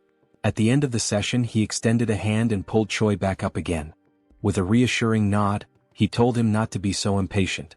The real test would come, and when it did, Choi would be ready. Encouraged by that vote of confidence, Choi promised with quiet determination that he would prove his worth. Meanwhile, back in Rotaka's domain, the atmosphere shifted. Soldiers moved with urgency, preparing for something serious. Weapons were handed out, orders were issued. In another room, cages were being locked, each one containing a chimera ready for deployment. The air was tense. In his office, Rotak received confirmation. Everything was prepared. Without hesitation, he rose. His goal was clear. They were going to retrieve the human from the dark fortress, the one Rems had stolen. With fury burning in his voice, Rotak swore that she would pay. That human wasn't hers to take. He was his experiment, and he wanted him back. Back to the moment when Hydrun and Choi finished their training, and Hydrun speaks words of encouragement to Choi, asking him not to be impatient, as the moment to prove himself is yet to come, leaving the hero with renewed confidence. A great explosion occurs, causing massive damage to the wooden structure surrounding the training grounds. The explosion catches the hero by surprise, leaving him and Hydrun alert for what is to come. The Sentinel team quickly sounds the attack alarm, informing that the Skeben tribe is attacking them. Hydrun immediately realizes it is the troops of the second commander, and with that, both are left stunned. The Skeben tribe, commanded by Rotak, are, as previously seen, rat-like beings about 1.5 meters tall, who are physically weak due to their size and physical characteristics, but are extremely cunning beings. Outside the fortress, the commanders of the Skebens order more firepower, and cannon projectiles are launched toward the fortification that protects the fortress. The scene then focuses on Ryan, who praises Rotak's firepower and had not imagined how confident he and his tribe would be, before Rotak could respond to one of his subordinates. He arrives at the location warning that the wall that was being attacked has fallen, and the speed at which they achieved this goal was thanks to the previous attack that caused delays in the repair of those walls, information that had been passed on by Ryan to Rotak's subordinates. The second commander then orders the teams to attack with the chimeras on the front line and informs Galdeo to capture Choi. Rotak, in turn, states that he will go along with Hyuna to deal with Hemis personally and thus carry out his revenge plan. The scene then focuses on Hydrun and Choi again, who are moving as the hero claims he had already imagined Rotak might pull off some scheme like this someday, but with Tom declaring he didn't expect it to happen so soon. Hydrun, noticing Choi's agitation, asks him to calm down and adds that in moments like this, more than ever, he needs to act calmly. In contrast, Choi reacts hysterically, asking what they are supposed to do now in a situation like this and also asking what he himself should do. Hydrun, with a serious expression, declares that he will gather all the troops and assigns Choi a particular mission.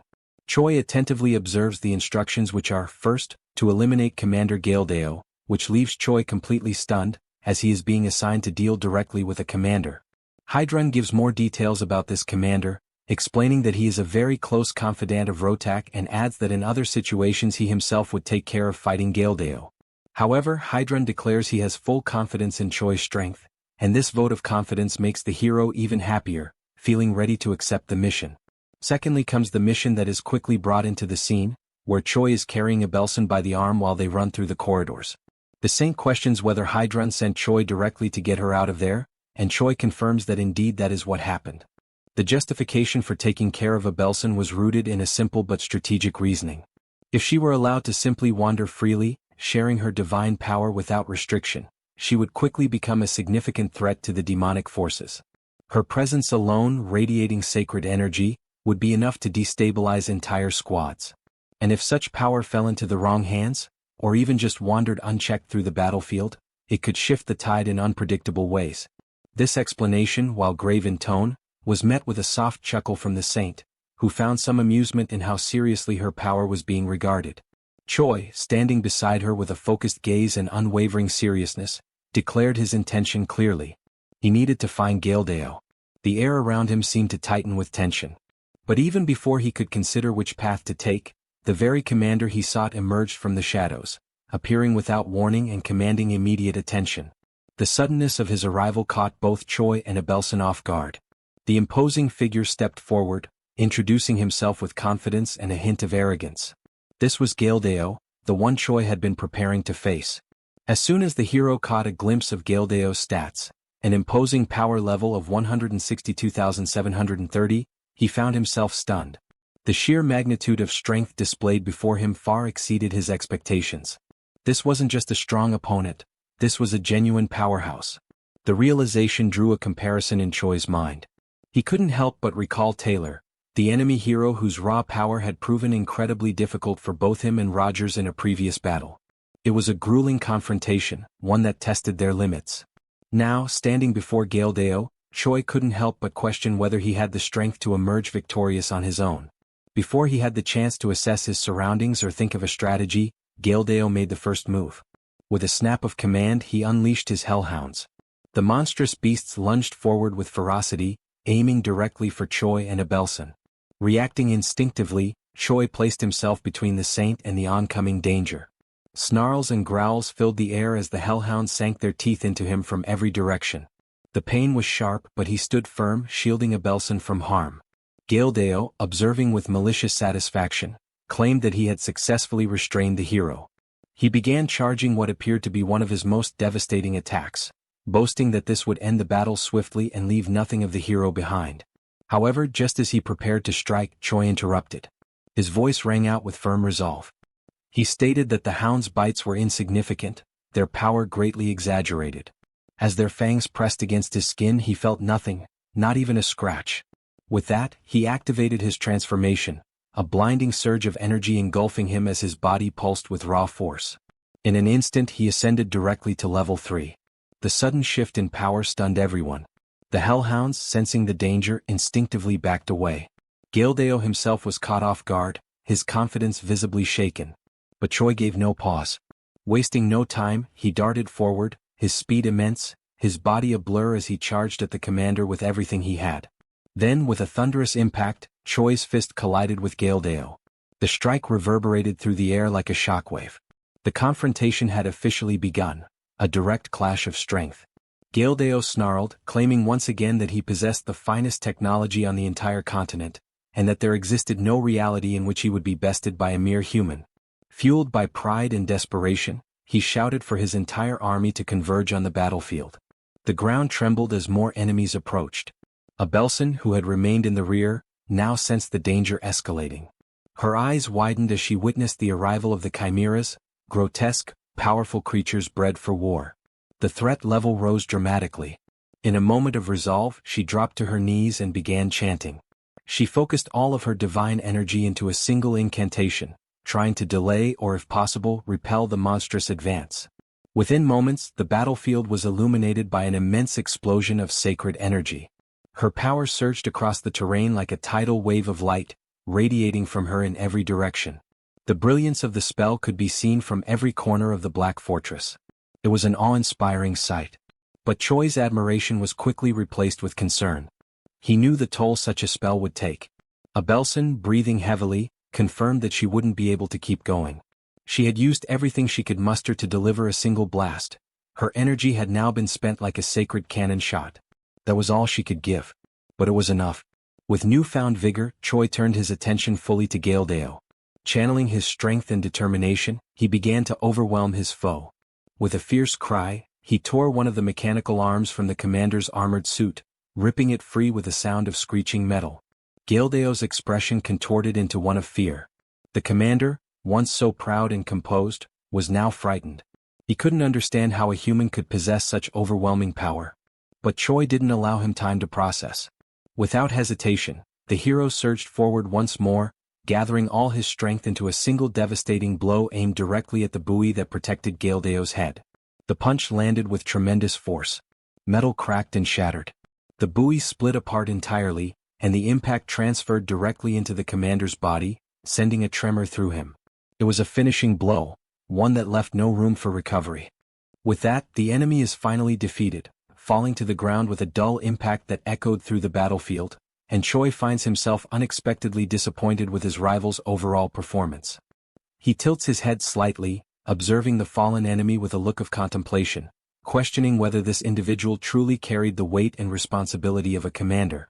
His tone inwardly is skeptical, claiming that the man wasn't all that impressive, at least not compared to the challenge he had imagined. However, as the adrenaline begins to settle, he starts to reconsider his initial conclusion. Perhaps Gildeo wasn't necessarily weak. Maybe, just maybe, the reason this fight felt underwhelming was because Choi himself had grown far too powerful. He reflects on his journey up until this point, training alongside warriors of immense strength, facing trials that demanded the absolute peak of his endurance. For so long he had measured himself against titans, against legends. And perhaps, being among such overwhelming figures had created a distorted image of himself in his own mind, making him feel small when in truth, he had evolved beyond what he once imagined possible. This line of thought is broken as Abelson, still visibly shaken from the recent skirmish, speaks up with a tone of concern, her eyes full of worry as she asks whether the hero is all right. Choi then turns his attention toward her, his expression softening. He answers calmly that he feels fine, still cloaked in the glowing aura of his transformation, Just as he begins to relax, the hero catches a subtle shift. Something about Abelson's posture, or perhaps her aura, catches his attention and fills him with unease. His brows furrow slightly, but before he can dwell on it, the scene transitions, cutting away to another battlefield, a different clash entirely. Now we find Hemis standing tall and firm in her own confrontation. Her eyes are locked forward, facing not one but two enemies. Before her stand Rotak and Hyuna, both exuding menace and confidence. The second commander, with a twisted smirk, asks whether Hemis is ready to face her end.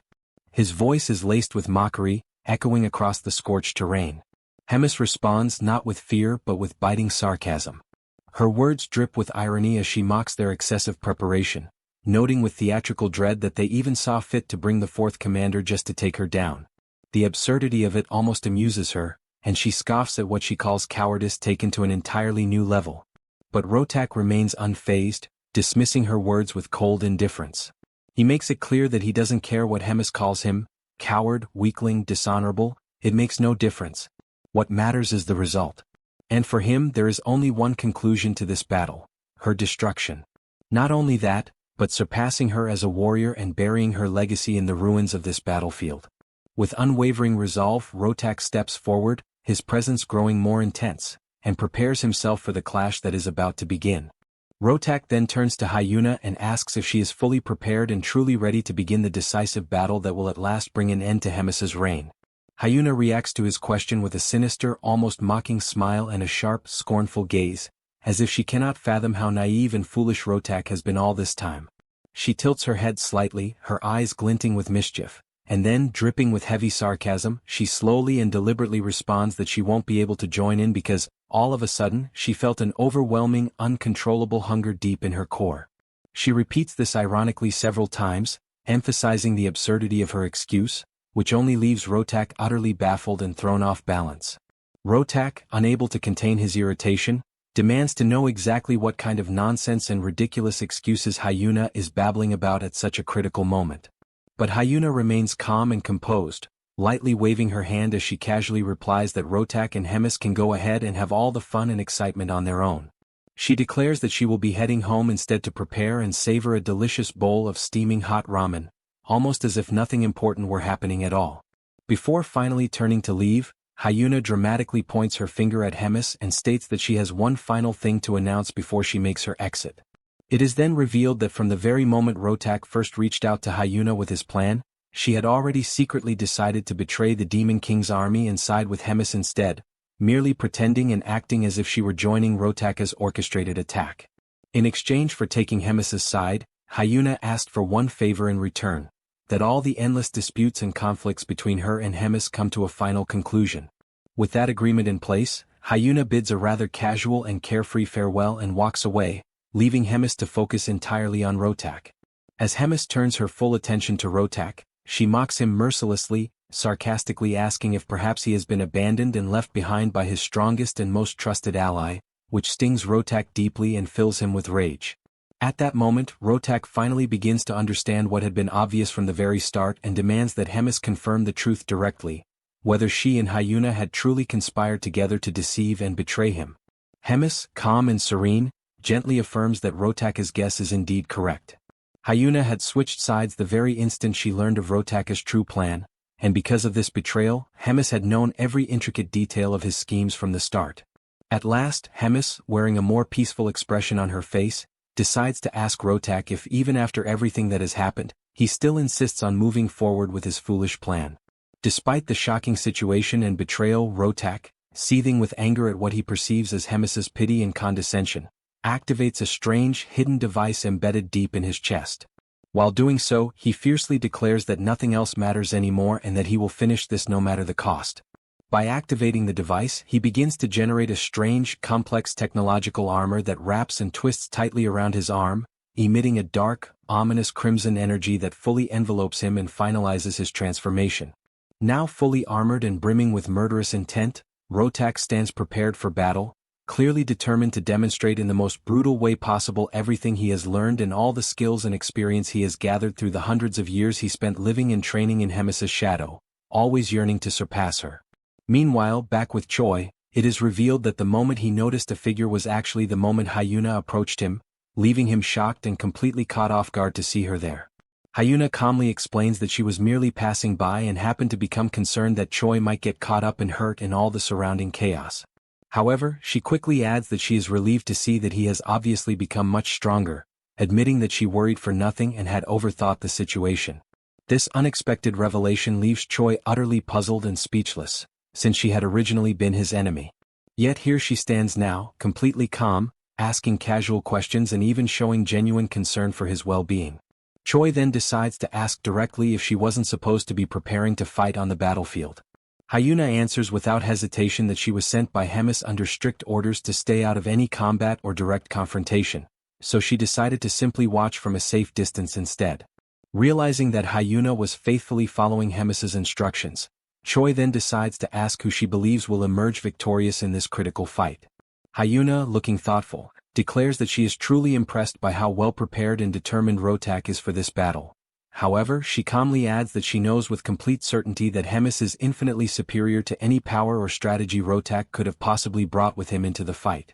As the battle ignites, several blazing energy spheres are launched directly toward Hemis, who merely stands still, patiently waiting in total composure as all of Rotak's attacks hurtle toward her. Seeing Hemis's unwavering, passive stance, Rotak grows increasingly frustrated and loudly questions why she refuses to retaliate, demanding that she take this seriously and treat it as a true fight. He reminds her that he, too, is one of the proud commanders of the Demon King's army and, beyond that, the leader of an entire tribe of his people who are depending on him. Realizing that Hemis's unwavering stance would not change no matter what he said or did, Rotak decided to channel every last drop of his energy to the absolute limit, gathering all the strength he had accumulated through countless years of struggle and pain to strike at his opponent with everything he had left. Hemis, still calm and composed as if nothing in the world could shake her, questioned out loud why she should even bother to counterattack or treat this as a real battle. In her mind, it was pointless, since regardless of any effort Rotak might make, she already knew with absolute certainty and unshakable confidence that she would ultimately emerge as the sole and undeniable victor. Without any further words or hesitation, Hemis unleashed a tremendous, blinding surge of energy that roared forward like a raging storm, crashing directly toward Rotak. At the same moment, she hurled harsh words in his face, mercilessly reminding him that he had been betrayed by Hyuna, the very ally he had trusted so deeply and counted on to stand beside him in this final confrontation. Moreover, the powerful weapon he had spent so many long years carefully developing, refining, and relying upon was now completely useless, rendered worthless in an instant, as Hemis's precise attack had been aimed straight at Rotak's most critical equipment, completely destroying it beyond repair. Hemis, her voice echoing with both authority and pity, asked him once again whether even after all this crushing defeat and betrayal, he still intended to continue fighting this hopeless battle. Rotak, with very few choices remaining and no clear path forward, simply confirmed everything Hemis had just said, openly acknowledging that he had been betrayed and admitting that her words were true. But even so, with a burning fire still flickering in his eyes, he fiercely declared that he would not retreat under any circumstances, no matter how impossible victory seemed. Determined, he then activated his promote ability to channel and amplify his remaining power, charging yet another of his desperate final strikes. He fired a series of enormous radiant energy spheres at Hemis using his cannon, launching what could only be described as a truly devastating attack, meant to end everything in one final desperate act. However, Hemis simply denied the entire offensive with a single effortless shield, as if swatting away a mere insect. From Rotak's perspective, the entire wave of his energy seemed to be completely absorbed, leaving him in shocked disbelief. He briefly grew excited, a tiny flicker of hope sparking in his heart, wondering if perhaps even Hemis could not withstand such overwhelming power. But Hemis then responded with an almost amused tone that it had indeed been a good move, an attack worth acknowledging. Suddenly, a deep purple aura began to spread like a dark mist over Rotak's energy blasts, and it didn't take long before Hemis's own energy completely overwhelmed and crushed Rotak's offensive, erasing all traces of it from the battlefield. She then appeared before him, standing tall and victorious, and stated with unwavering certainty that Rotak had indeed changed dramatically compared to the weaker, lost version of himself she once knew. She even admitted that he had genuinely improved and grown stronger over the years. Nevertheless, Hemis firmly announced that it was now her turn to strike, and there would be no mercy. With a chilling grace, she slowly licked one of her fingers, her eyes locked on Rotak, and then pointed it directly at him, activating her formidable ability.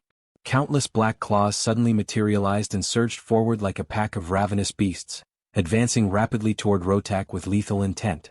Rotak quickly recognized the immense danger of Hemis's conjured technique, and in an instant, all the fierce determination he had gathered was replaced by pure, paralyzing terror. He stood frozen in place, unable to react, helplessly waiting for the swarm of claws to reach him. It didn't take long before he was completely caught, wrapped up and immobilized by the relentless claws. The assault quickly intensified, growing ever more savage and merciless. With overwhelming ferocity, Rotaka's limbs were torn and separated from his body, leaving only the trembling, weakened torso of someone who had come so determined to eradicate Hemis and her people. Knowing his end had finally arrived, Rotak decided to use the last remaining moments of his life to ask something of the woman who had once been his beloved mentor. As Hemis slowly approached his broken figure, she questioned whether he was about to beg her for some form of mercy, her voice carrying a distant, cold sadness. Rotak then asked, with his last flickering strength, whether she still saw him as weak, useless, and pathetic, recalling his entire painful journey. He remembered vividly how he had once declared he would become as strong as Hemis and rise to be a true leader, a leader who would stand equal to or above all others. Yet, his path had been completely shattered and derailed by the torment of being scorned and rejected by Hemis, turning his only goal into a desperate mission to surpass her and make her pay for all the humiliation and pain. Hemis paused in heavy silence to reflect deeply on his words. Instead of giving him a direct answer, she remarked that time is cruel and unrelenting, lamenting how certain things seem as though they will last forever. But as time inevitably moves forward, people change, making choices and taking actions they later come to regret. Despite it all, she expressed her sincere gratitude to Rotak for, in the end, being able to find and enjoy at least something meaningful in his journey over the many long years, and for the destiny that his actions had helped shape. These final, heartfelt words drew a faint, peaceful smile from Rotaka's face, and at last he collapsed, his eyes closing for the final time, as Hemis softly wished that he may now rest in peace. The scene slowly transitions to the crumbling remains of the Black Fortress. Once a formidable stronghold, the structure now teeters on the edge of collapse. Its towering walls are scarred with deep cracks, and dust drifts from the ceilings with every minor tremor. The air is heavy, stale with age and decay. In the heart of this battered ruin, a tense meeting unfolds between Hemis, Choi, and Riedrun. The topic at hand is the inevitable. The fortress can no longer serve as their base of operations. Then comes the announcement, sharp and unexpected. Hemis informs them that they are preparing to relocate. The news lands like a thunderclap, catching the others off guard and momentarily silencing the room. Hemis, ever composed, elaborates on her decision. She states firmly that no matter how many repairs are attempted, no matter the effort poured into rebuilding, the fortress will remain fundamentally broken. Its integrity, both physical and symbolic, has been compromised beyond saving. Riedrun and Choi listen intently. Though neither openly argues with her reasoning, it's evident from their expressions and posture that accepting this truth does not come easily. Breaking the silence, Riedrun asks where they will go, what destination awaits the entire Third Command. He frames it as a logistical question, but beneath it lies concern for their future and safety. Without hesitation, Hemis answers. The Third Command is to be moved to the 8th Division. Their new home will be Fort Gadrick. The declaration lands heavily. Riedrun begins to object, perhaps to voice doubts or propose alternatives, but Hemis immediately shuts him down. Her tone is sharp but resolute. Her mind is already made up. She orders him to write a letter demanding the evacuation of the current commander of Fort Gadrick, making it clear the fort will now belong to them. With no room left for discussion, Choi and Riedrun exit the chamber. As they walk through the deteriorating corridors of the fortress, Riedrun falls into uneasy silence.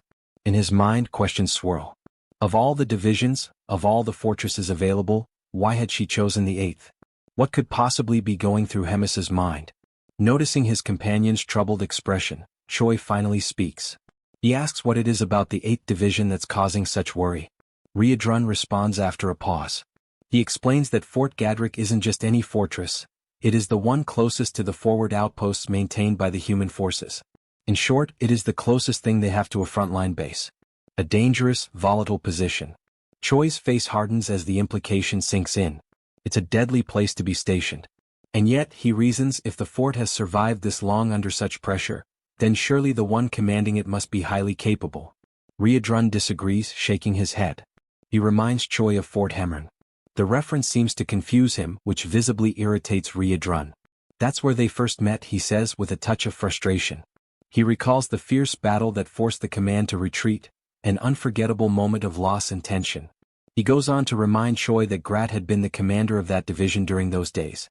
Choi then asks how they managed to deal with Hemis's wrath in the aftermath of the defeat. Riedrun answers soberly. Amid the chaos, Grat had somehow managed to protect Fort Gadrick, his personal base of operations. Choi gives a brief nod, commenting that Grat must be someone who knows how to protect what's his. But Riedrun doesn't agree outright. Instead he responds carefully. Perhaps Grat truly defended it with skill, or perhaps he resorted to some other method. It's impossible to say for certain. The scene shifts to Fort Gadrick itself.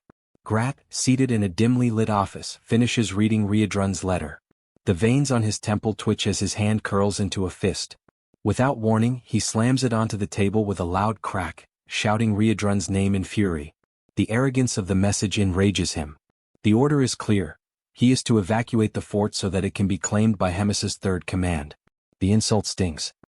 He mutters bitterly under his breath, calling Hemis an old witch, and questioning what her true intentions could possibly be. Despite his outrage, Grat knows there is no escaping this order. Still, something in his expression suggests he is not finished. He stalls briefly, then reaches toward a communication orb nearby. With practiced hands he activates it, initiating a magical connection. Once it stabilizes, he announces himself. Grat, commander of the 8th Division under the Demon King's army.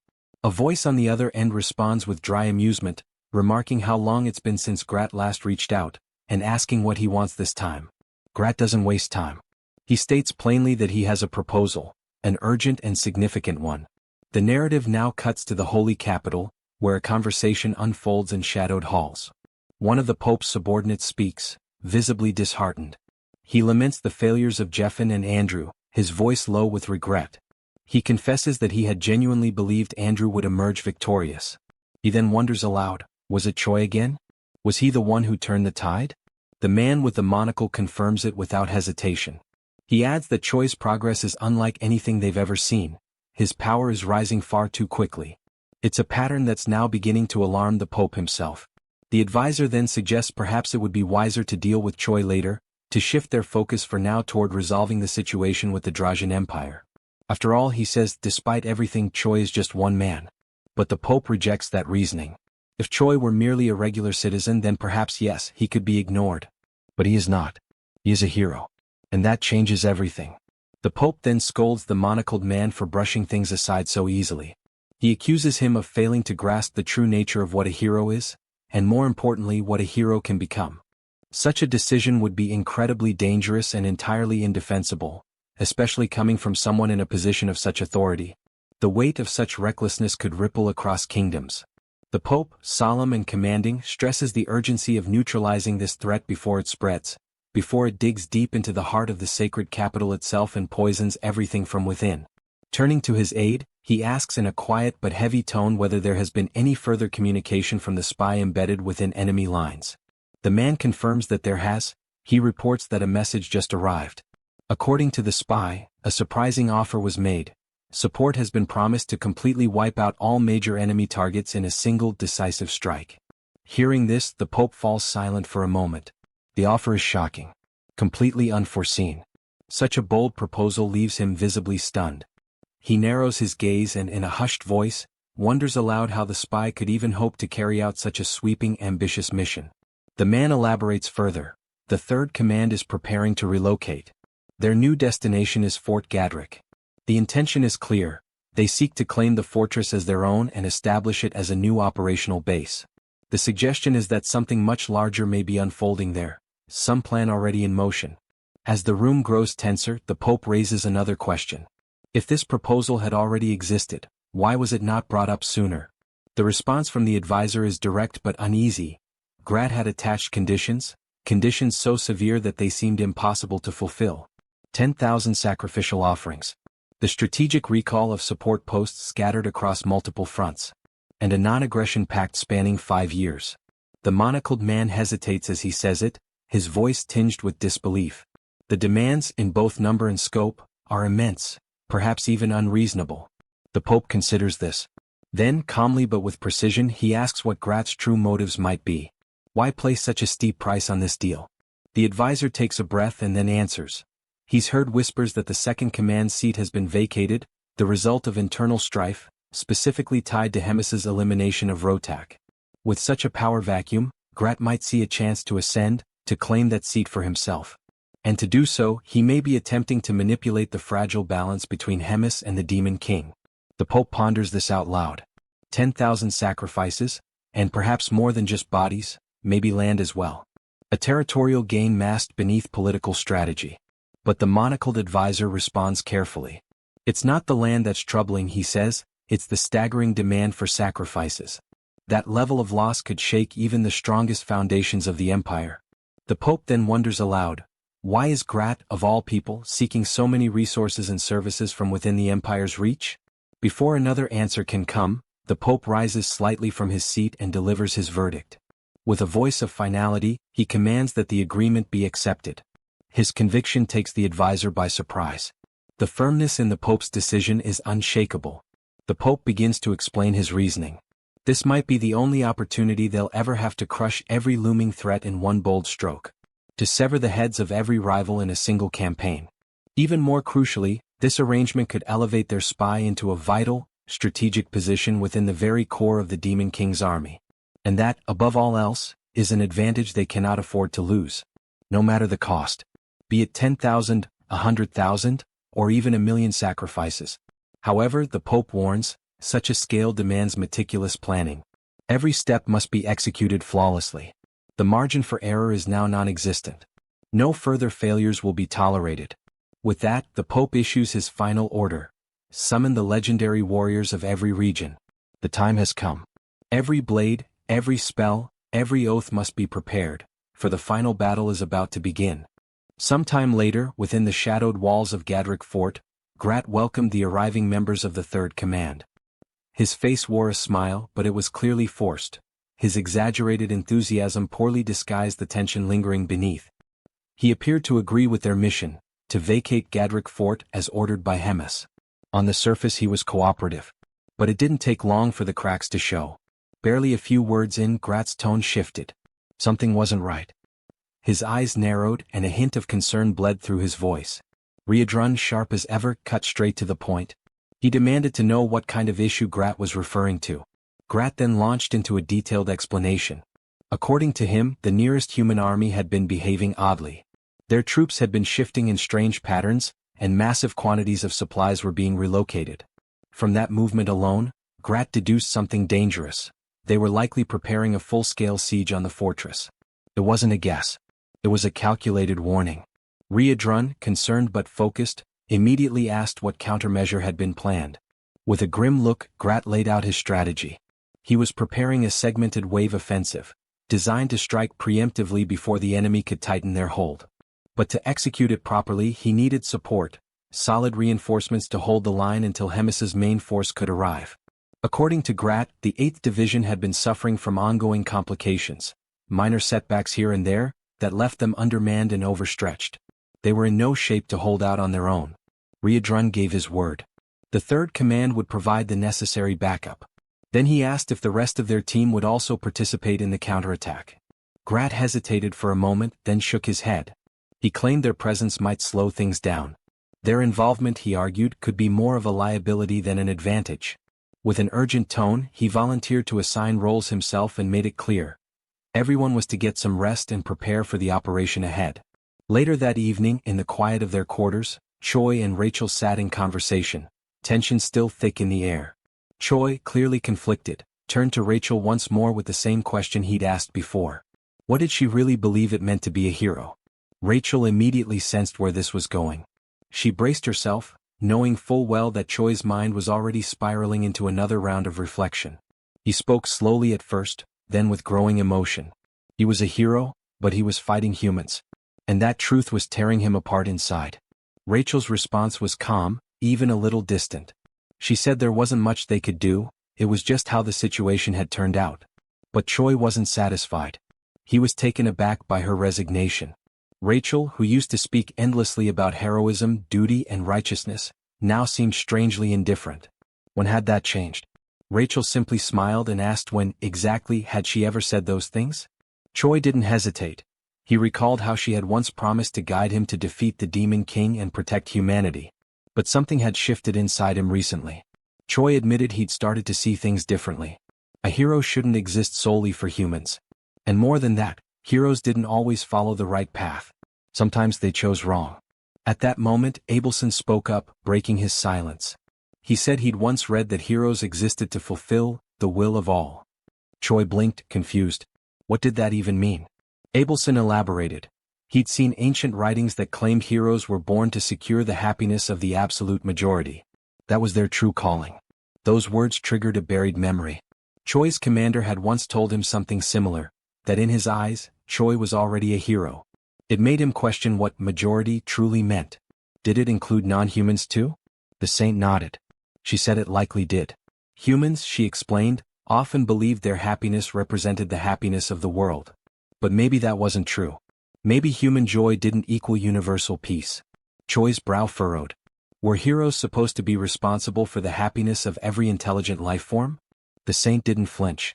She said that might be exactly the case. And maybe that's why Choi was different, why he was a hybrid hero.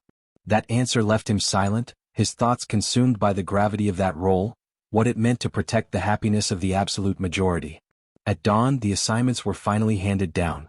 Riedrun would operate solo, an independent unit. Roiger, meanwhile, would lead the observation team.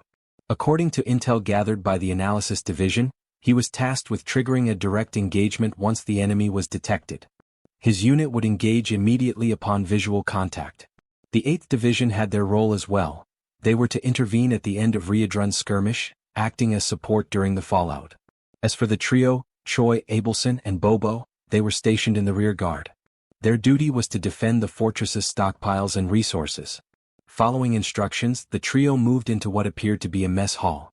It was a modest section of the 8th Division's domain, repurposed for quiet waiting. There, surrounded by crates, benches, and distant clatter, they awaited the moment the real battle would begin. Choi didn't wait long before voicing his discontent with the orders they had been given. There was something wrong, he could feel it in his gut. Something about the plan, the placements, it didn't sit right with him. Rachel, catching the seriousness in his tone, leaned in and asked what kind of bad feeling he was talking about. Choi paused. His eyes scanned the room as his thoughts raced. Then it clicked, he had noticed something strange about the group formations.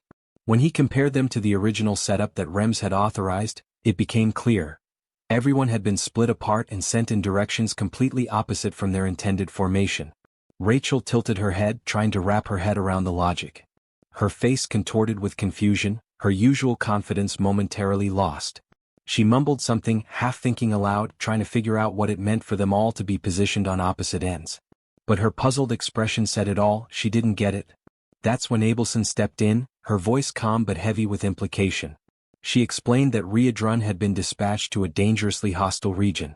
Roiger, though not far behind in terms of risk, was placed in charge of the observation team, putting him right in harm's way.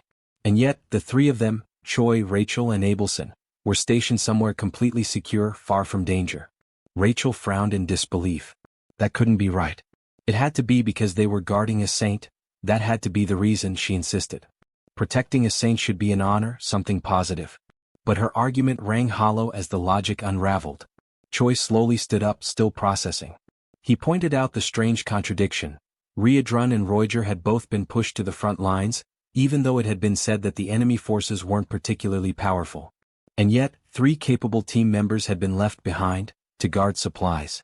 Rachel's eyes widened as the realization sank in. It made no sense. Why leave behind someone as strong as Choi? Anyone could have stayed back to protect Abelson. It didn't need to be all 3 of them. Choi nodded. That was exactly what had been gnawing at him. Without another word, he began walking away. Rachel stood up abruptly, startled, and asked where he was going. Was he planning to disobey his assignment? Choi didn't stop. He said that Bobo was perfectly capable of handling things here alone. And as for him, he couldn't ignore the growing unease any longer. He had to see what was happening on the front for himself. Abelson hesitated for a heartbeat, then spoke up with determination. If Choi was going, then she would go with him, if he would allow it. Choi turned, his expression softer now. He told her he wouldn't object but asked if she was truly sure. Staying with Bobo was still a solid plan. But the saint was firm. She said she could help him and she meant it. Choi reminded her that he could move faster using his transformation. He wouldn't just sit around and slow anyone down. That wasn't the issue. But something else, something deeper, was bothering him.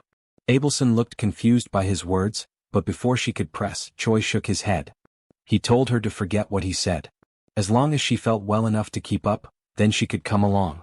And with that, he announced his intent to head toward the battlefield. But before he could take a single step further, armed guards stepped in his path. Their orders were clear. Choi was not allowed to leave the zone. Not without explicit authorization. Thinking fast, Choi cracked a half smile and claimed he just needed to use the bathroom. But then, sarcastically, he asked where it even was. He promised he'd be right back. The guards didn't budge. One of them repeated the directive firmly. Choi was not to leave under any circumstances. That shook Choi. The level of control, the extreme effort being made to keep him here, it felt too calculated. His anxiety intensified. Something was deeply wrong. And all he could do now was silently hope that Riedrun was okay, and not completely on his own. Meanwhile, far from the safety of the fort, Riedrun was already in the thick of it. He was breathing hard, his body marked by battle, facing off against a gray-haired hero wielding a blade. The clash had clearly begun, and it hadn't been an easy fight. Then another voice entered the fray. A red-haired warrior appeared, observing the fight with a smirk and calling Riedrun by his infamous nickname, the Red Nightmare. He praised Riedrun's performance. Even though Byron, the gray-haired one, was still just a rookie, the newcomer admitted he hadn't expected Riedrun to hold off two heroes. Byron scoffed. He said that if he hadn't let his guard down, he could have defeated Riedrun on his own. But the red-haired hero snapped at him, telling him not to get cocky. He reminded Byron that he was still green, and now wasn't the time for boasting. Then came the order, end the Red Nightmare. At once he called in the Holy Magic Unit. From the shadows, a wave of soldiers surged forward, taking formation with precision and discipline. Riedrun's eyes widened. It had been a setup from the beginning. All of it, a trap. And in that crushing moment of betrayal, the truth hit him like a blade to the back. Grat was the traitor. Back at Gadrick Fort, Choi and Abelson made their move. They slipped past the guards, pushing into the night at full speed. Soldiers tried to intervene, but the two were too fast. They left Bobo behind, not with worry but confidence. No one would dare harm him. Everyone knew that dog belonged to Rems. That knowledge gave them the freedom they needed. And as Choi surged forward, his breath quickened, not from exhaustion, but from the growing dread pulsing in his chest. He just hoped it wasn't already too late. Back to the siege against Riedrun, he realizes that beyond the two heroes, the other knights are armed with magical tools, and that is clearly excessive considering he is alone. The red-haired hero agrees with Riedrun's words, but they cannot let Hemis's most favored subordinate escape, and that statement makes Riedrun uneasy as he realizes she is the hero's true target. This gives Riedrun extra motivation to fight, and the red-haired hero notices Byron's agitation, ordering him to stay cautious, as the plan is to drain Riedrun's energy before taking advantage of a better opportunity. After that, he commands the 2nd Regiment of Warriors to prepare for the assault. Riedrun, noticing all the organization, also becomes tense, ready to give them a proper battle. As soon as he activates his combat mode, which looks more like a Super Saiyan Level 3 transformation, the hero signals the 1st Regiment to attack. Now fully transformed into a Super Saiyan, Riedrun is immediately struck by a rain of arrows and braces himself to repel the overwhelming force launched at him. With a single punch, he manages to defend himself and even sends several of the arrows back toward the hero's army. The incredible strike is capable of using just the force of the wind to both shield Riedrun and turn the enemy's attack into one of his own. The hero then tells the remaining soldiers not to be afraid, as they still have the advantage in numbers while Riedrun stands alone. Several spear-wielding warriors then charge at Riedrun, who waits calmly for their approach. Riedrun then prepares to unleash one of his special attacks, called Destructive Explosion Wave, and with a single-hand motion he strikes the ground, causing massive devastation. He then leaps, letting the forming crater swallow the soldiers who had launched themselves at him. After jumping, he advances toward those who remained stranded among the crater's wreckage, neutralizing the warriors one by one. As he finishes off the last spearman by slamming his head into the ground, Byron becomes increasingly agitated from being forced to simply watch the battle. With Riedrun's chances of escape growing, Byron decides to break free from the red-haired hero's restraint and charges, attacking Riadrun directly. But he fails as the Red Nightmare easily dodges the hero's strike.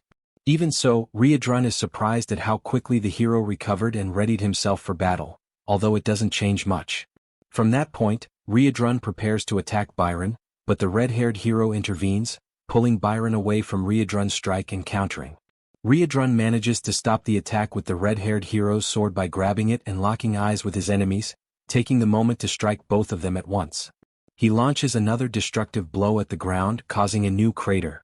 However, once the dust settles, the heroes are already far away, having escaped nearly unscathed from the attack but now stunned at how powerful Riadrun truly is, far beyond the expectations set by the intelligence divisions, leaving them frustrated. Meanwhile, Riadrun, still in his Super Saiyan form, begins to feel the effects of having used too much power. Having relied heavily on his demonic chi, he wonders how much further he can still go. But with little time to reflect, he is caught off guard by the heroes sounding the signal for the 2nd Regiment to strike, taking advantage of the opening caused by Riadrun's moment of reflection on his energy use. Along with the 2nd Regiment's attack, the heroes themselves now launch forward with the other warriors, and Byron stays behind, irritated at how the red-haired hero always takes command. Riadrun, realizing the massive assault, prepares to unleash his destructive attack once more. However, before he can complete the conjuration, the heroes advance, drawing his attention and forcing him to defend against numerous strikes simultaneously. This distraction opens an opportunity for other warriors to strike with magical spears, and upon being hit, he almost instantly feels his power being drained. The spears possess the ability to absorb all of his demonic chi. As his energy is siphoned away, Riadrun finally succumbs to the enemy siege. The red-haired hero then explains how the spears function, stating that the intensity with which they drain energy renders even the strongest demons unable to move or launch a single blow. The red-haired hero now stands in front of the subdued Red Nightmare, declaring that the battle is over. As a precautionary measure, he orders his subordinates to drive more spears into Riadrun to ensure he remains in that state, and that as soon as possible, they should finalize the capture and take him as a prisoner. Upon hearing this, the hero Baron steps forward and grabs one of the warrior's spears, claiming responsibility for stabbing Riadrun himself and seizing the moment as if it were personal revenge. As he approaches, mocking the Red Nightmare's situation, comparing him to just any other demon, completely subdued and defenseless, he readies himself to strike. But Riadrun, with his head lowered and eyes darkened, mutters something inaudible while attempting to summon a bit more energy to respond. Baron becomes curious about what Riadrun said and demands he repeat it. Instead of mere words, Riadrun repeats that he is the Red Nightmare of the Demon King's army. With those words comes a tremendously powerful counterattack that shreds Baron to pieces, ending the arrogant hero. The force of the blow is so immense that it not only eliminates Baron but also strikes several other spear-wielding warriors, leaving only a small team and the red-haired hero still standing. The red-haired hero, now in disbelief, wonders how someone so foolish could have become a hero and been assigned to such a critical battle. He reflects on how the army is now nearly annihilated, but emphasizes that Baron's defeat is not something to celebrate, even if he proved to be useless, though not entirely since the attack he suffered from Riadrun allowed the continuation of the plan, as those were the Red Nightmare's final energies. The hero then commands all remaining survivors to raise their magical weapons and proceed with the encirclement, forming a ring around Riadrun. But before the army can reorganize, the hero is struck by a devastating punch to the face. The blow came from none other than Choi, now extremely enraged and already on the battlefield, transformed into a half-demon and fully prepared to annihilate all the fools who orchestrated this trap for Riadrun. The red-haired hero is struck with such force that he rolls a great distance across the ground. Riadrun then notices Choi's presence, feeling relieved by the help. Choi explains that he had a bad feeling, which was the reason he rushed toward the location assigned to Riadrun. Seeing his companion's condition, he asks if Riadrun can still manage on his own. Riadrun responds that he isn't sure if he can handle things alone but expresses his gratitude for Choi's arrival. The red-haired hero gets back on his feet, noticing Choi's presence and quickly associating him with the rumored hero said to serve the Demon King. Meanwhile, Choi lifts Riadrun, trying to hurry and get them out of that place. The red-haired hero then reflects once more on how the soldiers had been wiped out, leaving no one else to help execute the plan. With that, it becomes clear Riadrun will surely escape, and the only options left are either to give up and let him go or to fight to the death. The red-haired hero chooses the most drastic option. The duo, realizing the hero won't give up so easily, watches as he activates his kamikaze mode, offering his soul to his god and radiating a flaming aura. Choi realizes he has seen this kind of transformation before, during the battle inside the Black Fortress, where one of the heroes conjured an untouchable fire that burned everything, but also consumed the hero's life. The red-haired hero continues with his transformation, and the power he gains is immense, visible from far away as a streak of blinding light. Ryudrun realizes that although it is the same technique, this hero's strength makes the outcome entirely different, on a level far beyond those who fought Choi previously. The technique is called Divine Summoning, an evolved version of the fire that burns all, and it can only be conjured by sacred warriors who reach a certain level, as it is an extremely difficult technique to withstand. The red-haired hero hears Ryudrun's explanation and confirms it, signaling not to compare him with the weaklings sent before. He asserts his superiority over the weakened duo, claiming he possesses the true power of a god. Ryudrun concludes that just as promote is to demons, divine summoning is to the sacred warriors. The immense power provided by this invocation also comes with a deadly risk, as anyone who uses it is doomed to die. The red-haired hero is surprised by all the details given by Ryudrun and confirms that once the power fades, he will die, because life is traded in exchange for sacred strength. But with that, both Ryudrun and Choi will also die, making it worth it to perish knowing they will fall too. The hero finishes his words and charges toward the duo, striking directly at Choi with his sword. However, Choi blocks the attack without much effort, reflecting on how he managed to stop the blow easily, though the impact caused something unusual. The red-haired hero then explains that sacred power and demonic chi are polar opposites, and apparently Choi is no longer human at this point, as he is almost entirely consumed by demonic chi. The battle continues as the hero attacks and the duo defends themselves as best they can. The moment arrives when the red-haired hero decides to intensify his assault and claims that Choi is nothing more than a walking corpse, with nothing left to defend himself. What follows is a devastating explosion that creates another massive crater in the battlefield, hurling Ryudrun far away and leaving him severely injured, while Choi still manages to withstand the blast and remains standing after the strike. Even with difficulty, as he turned his head to the side, he noticed that Ryudrun had been far more affected, and his condition was much worse than expected. He observed Ryudrun gasping, trembling as his body began to collapse under the effects of the battle. He then compared the side effects of the transformation and the attacks, effects that were tremendous. However, considering he himself was half-human, they were still less severe than what Ryudrun, a pure demon, had to endure. This meant all effects on Ryudrun were intensified, causing excruciating pain. Even so, Choi renewed his hopes, realizing he only needed to endure. Once the sacred power was exhausted, the red-haired warrior would be defeated. And if that opponent continued launching reckless strikes like before, he would burn out quickly. Still, Choi wasn't sure how long he himself could remain standing. He weighed between staying on his feet or provoking the enemy into unleashing more powerful attacks to burn through his remaining energy. In the end, fate was left in luck's hands, because no matter how much Choi could endure, there was no telling how long Ryudrun would last. Just as Choi finished this internal reflection and refocused his gaze on the red-haired hero, he was surprised. His opponent was shaking, struggling against the effects of having already overused divine power. Going beyond expectations, side effects had already begun to manifest. Loss of vision, a ringing in the ears. Still, he wouldn't need those senses much, for he could feel the presence of demonic chi, making it possible to continue his attacks. Choi then caught the hero's attention, curious about something, and the hero asked what a walking corpse had to say. Choi questioned if the red-haired hero was having trouble seeing. The hero replied that he had wondered what Choi would ask, and confirmed it. Yes, he was going blind. But it didn't matter because he reiterated that he could still sense demonic chi even with his eyes shut. The duo then exchanged a remark, with Choi realizing this could be a disadvantage, even if the red-haired hero could still strike. Choi's behavior puzzled both Ryudrun and the red-haired hero. Suddenly, someone wielding a bloodied club arrived on the battlefield. Choi prepared to deliver the finishing blow and declared that the red-haired hero was now nothing more than a random blind man, mocking him with an indifferent expression as he gave the command for Abelson to attack. She had approached from behind the red-haired warrior, gripping the club. We then flash back to a few minutes earlier. From atop a mountain, she had been watching the battle unfold, worried that the duo might die if things continued as they were. She wondered what she could do. Suddenly, someone grabbed the saint by the ankle, taking her by surprise. It was one of the heroes, pretending to be dead. The soldier explained that he had been waiting for Choi to move away so he could advance toward the saint and have the chance to take her with him.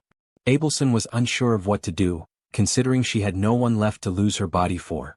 However, realizing she was cornered, she knew she could no longer rely on others for protection. Reflecting on all the times Choi had protected her and spared her from a cruel fate, giving everything, even willing to die for her safety, she, in turn, had simply remained complacent, living under the same roof, day after day, never giving anything back to the one who always defended her. She had portrayed herself as fragile, and that had made Choi constantly worry. The saint then noticed the club nearby and decided that from now on, she would defend herself. She gathered courage and eliminated the soldier. The scene returned to the present moment, when she struck the red-haired hero in the head. With that blow came not only victory, but also the relief of knowing that she would no longer be a burden to the one she called the hope of the world. The scene shifts to a tense meeting between Grat and the army of the Divine Empire. Grat finds himself surrounded on all sides, the sharp edges of countless weapons pointed his way, and the eyes of the soldiers filled with hostility. The atmosphere is heavy, every breath drawn feels like a challenge, and Grat's confusion grows with every passing second. He cannot understand why they are treating him as an enemy. After all, by his own reasoning, he had done exactly what had been agreed upon. He had managed to contain Riadrun, keeping the dangerous demon in check. That, in his mind, should have made him a trusted ally rather than a target. One of the stern-faced leaders of the Divine Army steps forward, his voice echoing across the field. He demands that Grat remain silent and punctuates his order by calling him a vile demon, his tone dripping with disdain. The words sting, and the accusation lingers in the air like a blade yet to strike. Without hesitation, the leader goes on to accuse Grat of orchestrating deceitful schemes that had led to disaster. According to him, the demon's tricks were the direct cause of the defeat of both heroes sent to the front. The outcome, he claims, was nothing short of catastrophic for the Divine Empire. Grat listens in disbelief, realizing that he had been completely unaware of such events. His mind races trying to piece together the chain of events. How could this have happened? How could Riadrun, on his own, have been capable of defeating not only two heroes but also an entire army? Before Grat can think further or prepare a defense, the ground beneath them seems to vibrate with an unnatural force. The sky itself begins to change, a sudden burst of energy descending like a divine judgment. From above, a blinding light crashes down, striking Shang with unimaginable force and carving a massive crater into the earth. Dust and heat erupt in every direction. When the glare fades, the source of the devastating arrival is revealed. It is none other than Hemis herself. Her presence commands immediate attention, and as she takes in the scene before her, the rows of Divine Empire soldiers and the lone figure of Grat, she pauses, her voice calm yet sharp as she questions what exactly is unfolding here. The soldiers, quick to draw conclusions, link Hemis's sudden appearance to Grat's presence. Whispers ripple through the ranks, accusations forming faster than reason. They begin to suspect this is all part of an elaborate trap, one designed by Grat himself, in which every soldier here is nothing more than a sacrificial pawn. Grat, ever opportunistic, instantly seizes on their words. A sly smile creeps across his face as he steps forward, addressing Hemis directly. With exaggerated confidence, he declares that he had indeed lured every human here for her, calling it a grand offering. Not stopping there, he embellishes the lie, claiming these soldiers are the finest and most formidable force in the entire surrounding region of the human army. Hemis studies him for a long moment, her gaze unreadable. At length she acknowledges, almost reluctantly, that in one way or another he might have done something worthwhile for once in his life. Without further delay, she begins casting a skill, her voice ringing with authority. As a superior, she proclaims she would not deny herself such a feast so generously prepared by Grat. The air grows tense as the earth begins to tremble beneath their feet. Darkness creeps slowly but relentlessly across the battlefield, swallowing light and color. One of the soldiers notices movement in the sky and shouts a warning, but the moment is too brief to act. From above, a massive sphere of roaring fire plummets toward them, its heat searing the air long before impact. It strikes with cataclysmic force, annihilating every soldier caught in its path. There are no survivors. The once proud army is reduced to silence, leaving behind only scorched earth, shattered armor and rivers of blood. When the flames die down, Grat wastes no time. He rushes toward Hemis, his voice spilling over with exaggerated praise. He showers her with flattery, calling the attack beyond incredible, a strike so overwhelming it had single-handedly erased an entire army. He even goes so far as to call her an unmatched living legend, a figure without equal. But Hemis's patience for his fawning quickly runs thin. The false sweetness in his words grates on her nerves. Without warning she moves, faster than the blink of an eye. In one seamless motion she separates Grat's head from his body. His lifeless form collapses to the ground before the echo of the strike even fades. Only then does she speak, her voice now tinged with cold finality. She reveals that she had known for some time that Grat was the spy, even considering that he might have accomplices. She had watched as he foolishly created problem after problem, but in the end she had seen him for what he truly was, a compulsive liar, reckless, unafraid, and above all, acting solely for his own gain. Her only regret, she admits, is that she had not put an end to him sooner. With her business concluded, Hemis turns and leaves the battlefield. The scene shifts once again, this time to Fort Gatwick. Inside its stone walls, a meeting is underway. The day's agenda is the reorganization of the troops. Hemis takes the floor, speaking with precision while Choi, Ryedrun, and Reuters listen closely. She begins by declaring that Ryedrun will take charge of the remaining personnel abandoned by Grat, a task that will demand much of his time. To ensure the work proceeds smoothly, Reuters will act as his adjutant, providing direct support wherever necessary. As for Choi, Hemis had a surprise prepared, one that she revealed with a calm but decisive tone. She informed him that he would be taking the position of regiment commander, a role that would place him directly under her personal supervision. The announcement caught him off guard at first, but quickly sparked an excitement he could not hide. Still, curiosity got the better of him, and he questioned why he had not been placed at a lower rank, such as a simple battalion commander. Hemis's answer came without hesitation. She explained that she could not afford to waste a talent like his on something so limited. In her eyes, his skill set was far too valuable to confine to a mere battalion. This new rank would serve as both recognition and reward, for his hard work, his survival against all odds, and even for the strange way he had managed to entertain her along the way. Yet there was a condition, one that immediately shifted the mood in the room. Choi, as regiment commander, would move forward without the assistance of any troops whatsoever. The statement hung in the air, drawing puzzled glances from everyone present. No one could fully grasp the reason behind such an unusual arrangement. Ryedrun, ever the curious observer, finally voiced the question lingering in everyone's mind. He asked if Hemis would share her plan, as he found it difficult to understand the purpose of appointing a regiment commander without any soldiers to lead. Hemis answered without so much as a pause. She explained that there was a possibility, however unlikely, that Choi might not require subordinates at all. She wanted to see firsthand how events would unfold if he were left to operate entirely on his own. Before anyone could press further, a firm knock echoed against the heavy door. A voice announced a visitor's arrival, and the timing was almost deliberate. It came just as Hemis mentioned that Moten would serve as a proxy commander. The door opened and Moten himself stepped into the room. With a small but purposeful smile, Hemis concluded her statement by requesting that the two men get along well. The moment provided Moten with an opportunity to greet Choi warmly, clearly pleased to see him again. Choi, however, instantly recalled the less than pleasant memories of the time this same man had caused him trouble during one of the tournaments in the past.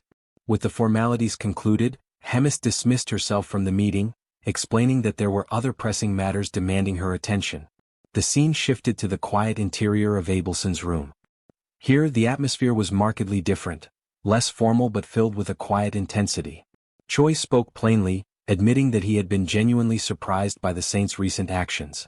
He asked what had given her the courage to crush that hero's head in such a decisive moment. Abelson's reply came first in the form of a gentle smile, and then in carefully chosen words.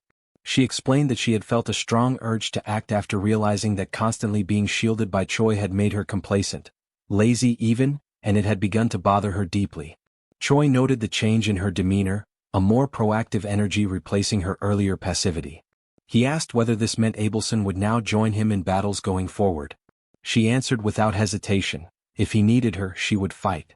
She reminded him that she possessed the powers of a saint and could summon strength similar to a divine invocation. The drawback, however, was obvious. Her physical endurance could not match the demands of long battles and she would tire quickly. Choi was pleased by her determination, even if it came with limits. He remarked, half in jest and half in truth, that she might one day surpass him entirely. There was even a hint of jealousy in his tone, knowing that as a saint she now wielded the highest level of divine power attainable. Abelson, however, responded with humility, saying she was not certain such power alone mattered. Fighting, she said, was never simply about possessing the greatest strength. Her words carried the weight of experience, coming from someone who had often found eccentric, unconventional ways to win against brute force. It was at this point that Rachel joined the conversation, her voice carrying a teasing undertone.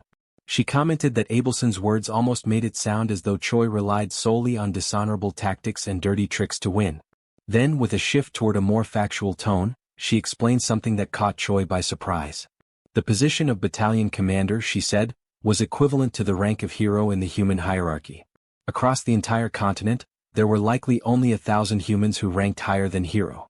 By that measure, Choi was already within the top fraction of the most powerful individuals in human society. The revelation left Choi momentarily stunned. He had known his strength had grown, but to be counted among the 1,000 strongest in the world was something else entirely. From here, the focus shifted again, leaving the personal discussion behind. The scene transported itself to one of the holy cities, Benedict. The sight was grim beyond words. The city streets were lined with devastation, collapsed buildings, shattered defenses, and the lifeless bodies of countless soldiers. A dark trail of blood wound its way through the main avenues, leading toward the grand silhouette of a towering church.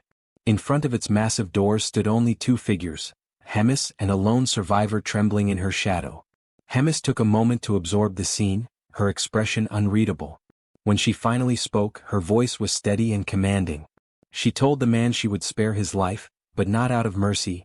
It was so he could carry her message far beyond these walls, across the land, to every ear in his people's domain.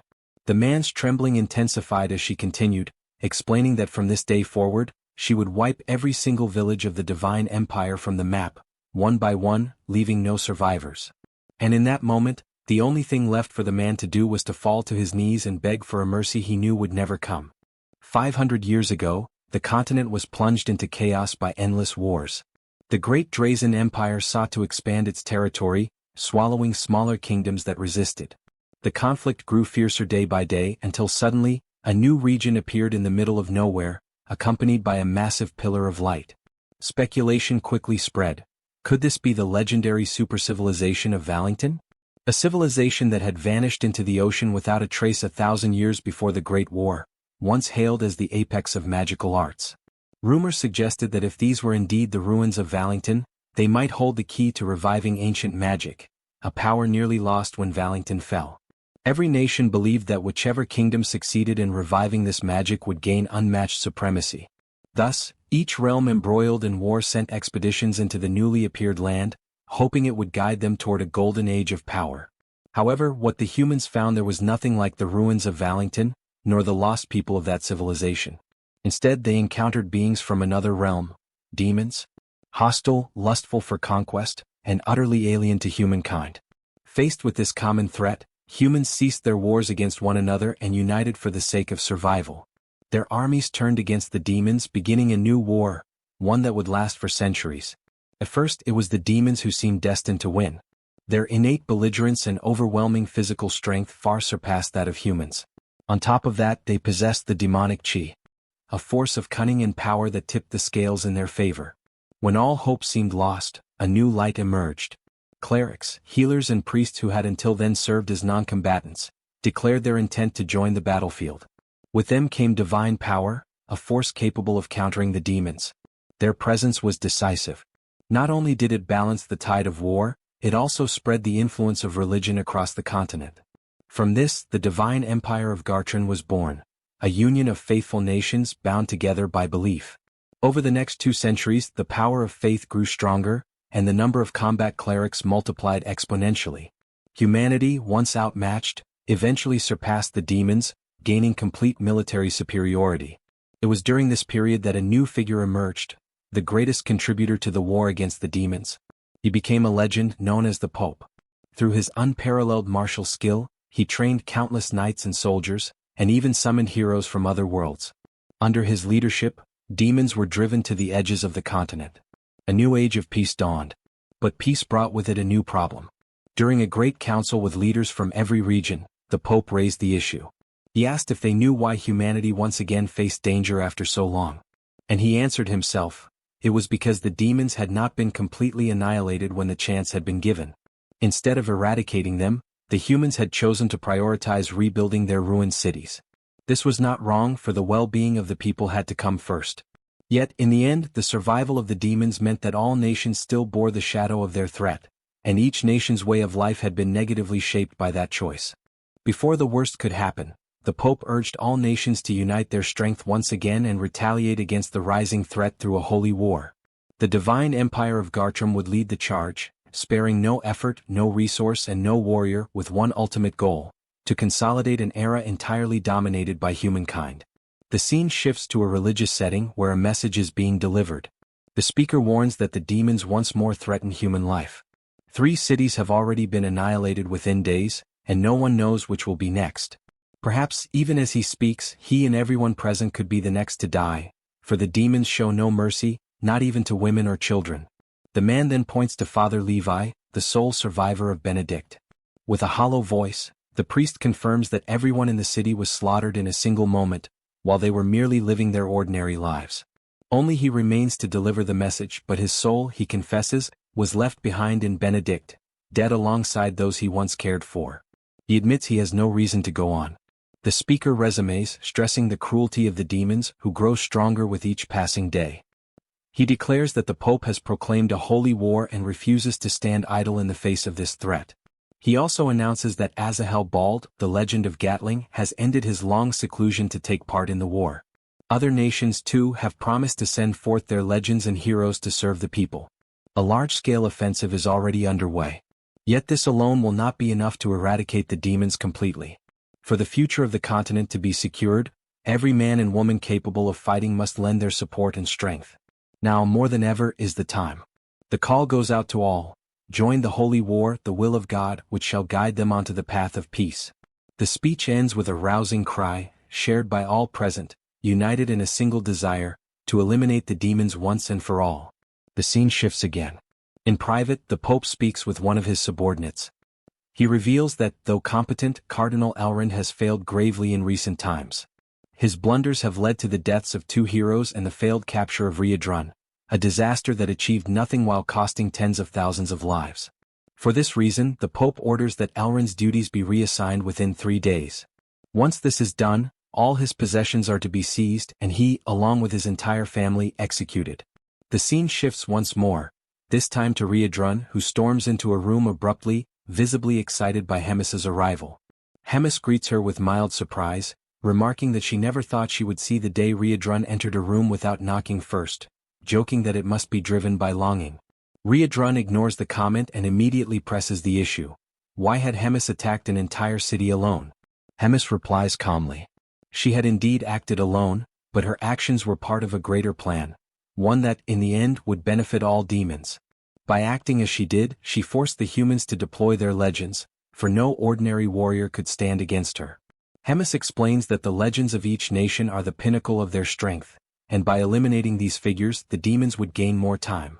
Riadrun, now both nervous and confused, demands to know what she means by gaining time. Rising calmly, Hemis answers, the time she seeks to win is so that the hope carried by these new winds may grow. Looking out the window, Hemis spoke quietly to herself, addressing Moten.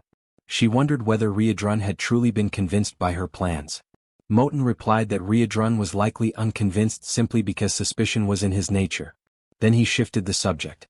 He asked Hemis if she truly no longer had any intention of working alongside the Demon King. His concern was clear. No matter how strong she was, the path she intended to follow was dangerously reckless. Hemis answered firmly. There was no longer any chance of them working side by side. Even if their relationship could somehow be restored, it would surely come at a price, one she was unwilling to pay. She added that she bore no resentment, for she understood why the Demon King wished to avoid another war with humans. But then she attempted to clear Moten's mind, pointing out that the Demon King had recently begun making foolish choices, guided by meaningless feelings, worrying about things such as the deaths of subordinates, comrades, or even family members. Such thoughts, she declared, were useless. If someone died, it was because they were weak, and thus deserved their fate. In a proper hierarchy, those at the top, the strongest, should trample without mercy upon the defeated and claim victory. This, Hemis stated, was what she believed, and what the Demon King himself once upheld as the natural order of the world. For that reason, his newfound empathy was incomprehensible to her. She decided to confront his cowardly actions, but in the end she lost patience. Giving him one last warning, she turned her back on him, telling him to compose himself and return to his colder, truer self. Yet even then Hemis admitted to herself that she felt a touch of remorse. She was about to make a choice she would never have made in the past. Moten listened, quietly observing the inner conflict within his commander. Hemis lamented that perhaps, had she realized sooner what it meant to want to protect someone, she might have understood the Demon King earlier, and better. That thought led her to regret that better choices could have been made. She then turned to Frisch, apologizing for having dragged him into trouble. Frisch approached with a calm smile. "It wasn't such trouble at all," he declared. "It was an honor to carry out your orders." He was then revealed as the Pope's right hand. Hemis smiled faintly when she noticed that Frisch was still wearing his priestly robes. As he began to remove his disguise, he explained that after so many years as a cardinal, he had simply grown accustomed to them. Hemis handed him a letter, clearly glad to see him again after such a long time. She asked that he deliver it to Riedrun and Moten when the moment was right. She could have done it herself, she admitted, but if she did, she feared she might carry regrets afterward. Frisch accepted the letter with full understanding of his commander's will. Hemis then mentioned Choi. She instructed Frisch to make sure Choi would not die. Frisch was visibly surprised by her words. Hemis noticed and teased him, saying perhaps she was getting old, or perhaps she was simply worried about leaving Frisch alone, without anyone to support him in her absence. The next day in Gardrick Castle, the doors burst open. Choi, asleep, was jolted awake. Startled, he leapt to his feet, reflexively shouting with arrogance, "Who dares disturb the commander's rest?" But when he saw it was Riedrun who had woken him, his pride quickly faded. He lowered his tone and asked what was happening. Riedrun ordered him to leave immediately, to flee as far as possible. Shocked, Choi asked why such sudden orders were being given. Riedrun explained that the next day the human army would launch an assault on the castle. A massive battle involving the highest-ranking humans, their legends. Choi protested. Would it not be better for him to stay and help? Riedrun shook his head. The enemy's sole objective was Hemis's death. Though he did not doubt her victory, if anything happened to her, he would not be able to protect Choi alone. The scene shifts to the moment when a letter is slipped under the door of the room where Riedrun is staying. He picks it up and begins to read. Its contents reveal part of Hemis's past and the truth behind recent events. Hemis writes that the demons endured countless deaths and were ultimately forced into exile at the very edge of the continent. Yet, despite having cornered them completely, the humans never carried out a full extermination. There were many reasons for this decision, but the most significant one was the existence of the Holy Empire. For the Empire to remain valid, it needed the demons to exist. The Demon King exploited this convenience to form a secret pact with Gartrum. They agreed to maintain the front lines and preserve each other's territories. Thus, the very survival of the demons became tied to the humans' perception of a war, kept alive only through small-scale skirmishes and minor threats. This balance became a key element in maintaining unity among Gartrum and the other nations. Only Hemis was entrusted with knowledge of Gartrum's proposal. Yet she rejected it outright. To her, a proud death was far better than a life of servitude. The price she paid for this defiance, however, was exile. Using Rotaka's actions as a pretext, she was banished to the Black Fortress. Hemis clarifies in the letter that this long explanation was only the introduction. What truly matters now is what comes next. According to Frisch, the humans are preparing a massive attack, an unparalleled battle involving the legends and heroes of every human nation. While she faces this threat directly, Riedrun must protect the castle and take her place as its commander. She admits openly that she knows his current strength may not be enough to make this task easy. However, when the vote to select the next commander takes place, Hyuna and Ashjas will support him. This was arranged beforehand, and Ashjas in particular required no convincing. His affection for his nephew made it impossible to ignore such a request. "This," Hemis writes, "is all I can do for now. From here onward, everything rests in your hands. I believe you will handle it in the best possible way." She thanks Riedrun for making her confinement in the suffocating castle feel just a little lighter. As a postscript, she mentions Choi. She tells Riedrun not to worry about him. His path has already been arranged. Choi will leave the Demon King's army, and if all goes well, he and Riedrun will meet again. For now, however, Choi must depart together with the saint. Later, preparations for departure are made. Riedrun assures Choi that once everything is settled and he has taken his rightful place, he will reach out through the communicator. Choi, uneasy and unwilling to accept what is happening so suddenly, nevertheless agrees to the plan. Suddenly someone calls out to Choi, drawing his attention. Abelson and Frisch appear. Hemis's aide steps forward, introducing himself and stating that he has been assigned to accompany them by Hemis's orders. He explains their next step. They must infiltrate human society and observe events as they unfold. During this time, Abelson will act as a priestess in training. Frisch distributes false identities for them all. He declares that both Choi and himself will disguise themselves as mercenaries. If there are no further questions, he says, everyone should board the carriage. Abelson climbs in first, followed reluctantly by Choi, who is still overwhelmed by denial, clinging only to the hope that everything will turn out well.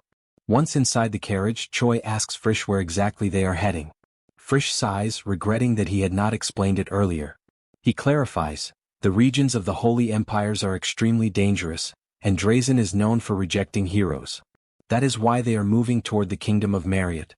The next morning as the sun rose, Riedrun found himself alone in his new room. He sat in silence, thoughtful about the next steps he should take, his eyes fixed on the desk that had once belonged to Hemis.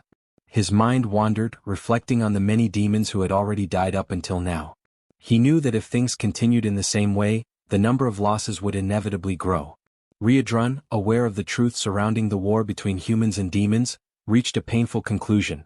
All these losses had no meaning at all. Suddenly, a knock at the door interrupted his thoughts. It was Reuters, standing firmly and declaring that it was already time to depart. Riedrun, taking in one last breath of inspiration, raised his resolve and declared that from that moment onward, demons would be different. He would give his all to ensure that his will prevailed. The scene then shifts to the moment when Riedrun gathers his army. Standing before them, he demanded that everyone pay close attention to his words. He began his speech by exalting who they were, reinforcing that demons are a warrior race, born to fight, and that no other race would ever be able to tame them. For that reason, he told them, they must face the battle to come without hesitation. And if necessary, they must be willing to die for freedom, to die as the warriors they were, for the sake of the future of their entire race. Riedrun raised his voice as he reached the climax of his words, declaring his own way of combat, and as he finished his speech, he emphasized with force and conviction that demons are warriors of pride. The focus then shifts to Hemis, who quickly realized that Riedrun had already begun his movements. With that, she too would have to begin her own, acting from her side. At the top of a mountain, Hemis looked down before leaping gracefully to the lower part. The moment she landed, she came across a man leaning calmly against a tree. The man spoke first, declaring that he had known she was on her way and had been waiting eagerly for their encounter.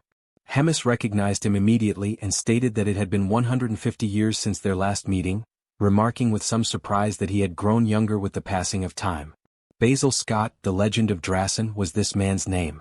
Upon hearing Hemis's words, he explained that his youthful appearance was the result of having reached the realm of legends. Hemis, however, replied that she had been expecting a different human in Scott's place. The one she was truly searching for, it seemed, had been cowardly enough to hide and conceal his magic. Scott, unfazed, declared that Gartram's command was positioned at the exact opposite location from where he and Hemis now stood. With that assurance, he drew his sword, announcing that their fight would happen here and now, without any interruptions. Hemis understood his intention but remained unconcerned about the battle about to unfold. She answered his challenge coldly, saying that he should choose his words more carefully when daring to confront her, for she remembered well how, in the past, while lesser soldiers blocked her path, Scott himself had fled cowardly in search of survival.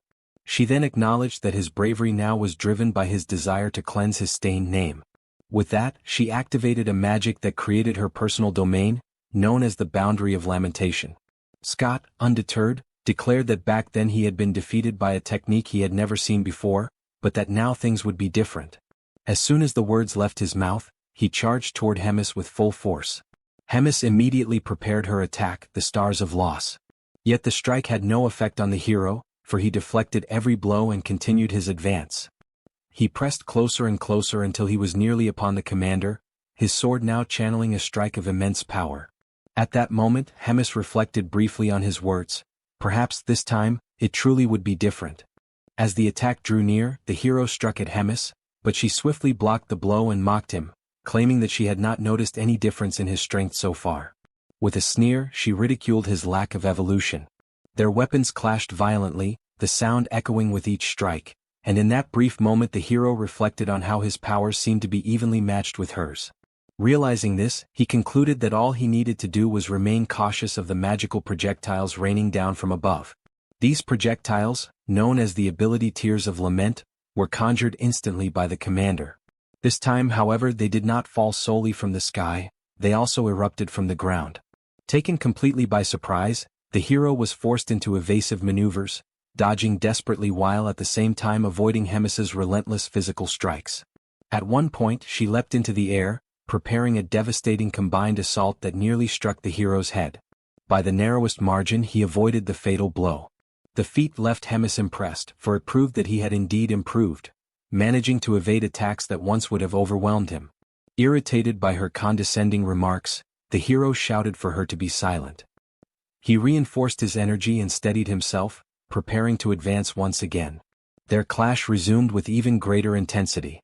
Hemis, however, sought to break his spirit through psychology. With a cold smile, she asked him where he thought the next tears would come from, the ground or the sky. Amused by his visible struggle to cope with so many simultaneous threats, she declared that the moment he let his guard down, she would finish him with a single strike. Her words became reality almost instantly. Before the hero could even attempt to dodge, the ground beneath him erupted, releasing countless magical stakes that pierced his chest and pinned him in place. Stunned and defenseless, he could only grit his teeth. Hemis looked upon his suffering with sharp eyes, remarking that the mere fact he had managed to evade so many times before was proof of his progress. The difference between the man before her now and the one she had faced years ago was clear. Yet before she could continue, the hero's body began to blur and fade, as though he were being teleported elsewhere. For a moment, Hemis wondered if it had been a clone, but she quickly dismissed the thought. She was certain she had struck the real one. Meanwhile, the hero emerged from a portal, already charging with a new technique that took her by surprise. For the first time, she was genuinely impressed by his growth. Advancing with determination, the hero declared that he had saved this secret technique for precisely this moment. He launched his strike with all his might. Hemis, however, raised only a single hand to defend, blocking his assault effortlessly. She made it abundantly clear that the gap between their powers was insurmountable, for she stood 2,000 years ahead of him. With cold precision, the commander raised 2 fingers and aimed them at the hero's chest. A burst of devastating energy exploded forth, striking him directly and rendering him unconscious in an instant. He collapsed, unable to respond, his strength utterly spent. Cornered and stripped of every skill, the hero questioned if this was truly the end. Humiliation weighed heavily on him. He had not managed to land even a single decisive blow. At that moment, Hemis called out to him, demanding that he confirm if he was truly the famed legend of Drasen. Before he could recover from the shock, she made a request, something he had never imagined he would hear from a demon. Hemis explained that personal matters were unfolding, and she needed his cooperation. She asked that when he eventually met Choi in the future and fought against him, he would grant Choi mercy at least once. The hero was stunned, unable to comprehend why a commander like Hemis would lower herself to ask such a thing. But before she could say more, the sky split open and a massive surge of golden energy descended upon him. The overwhelming force struck with such intensity that the legend of Drasen was annihilated completely, his body erased, leaving not even dust behind to tell the tale. Hemis, caught off guard, analyzed what had just occurred. She was certain that the hero was now dead. Frustration welled within her, for she had deliberately granted him time to converse, only for their encounter to be interrupted in the most brazen and discourteous way possible. Raising her eyes toward the sky, she identified the only suspect who could wield such power, Azrael Bald, descending with his underling Morim at his side. He had originally planned to appear only after the group defeated Basel.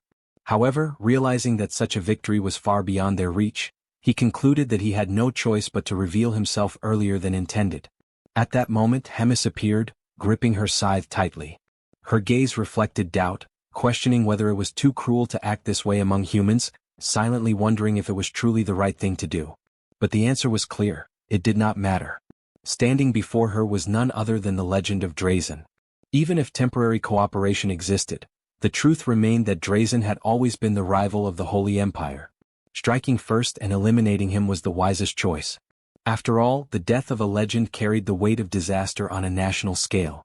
From the top of a cliff, Asael observed Hemis below. He knew the destruction of the city had been nothing but bait to lure him to that place. Her response confirmed his suspicions, recognizing him as the very legend of Grattan. Asael, resolute, revealed that nothing happening there was by chance. A long and meticulous preparation had led to this very day, a plan designed for this precise moment. Behind him, Morian stood with her radiant aura, flanked by a vast army aligned at her side. Morian brought her hands together before her lips, in a gesture resembling a solemn prayer. In her thoughts, the conviction was absolute. The second battle was about to begin. Hemis sensed something strange in the air. The pillar before her did not act as a simple defensive barrier. Instead of merely containing her energy, it repelled the field of power she attempted to expand, as though the very space rejected her influence. That pillar carried sacred power accumulated over time, now releasing a golden aura that spread outward, neutralizing her presence. Above, Asael raised his sword before the army. The strategy was clear. The saint would maintain the pillar, while the knight's mission was to protect her with all their might. The soldiers took position, resting their hands on the swords planted in the ground, their heads bowed in reverence.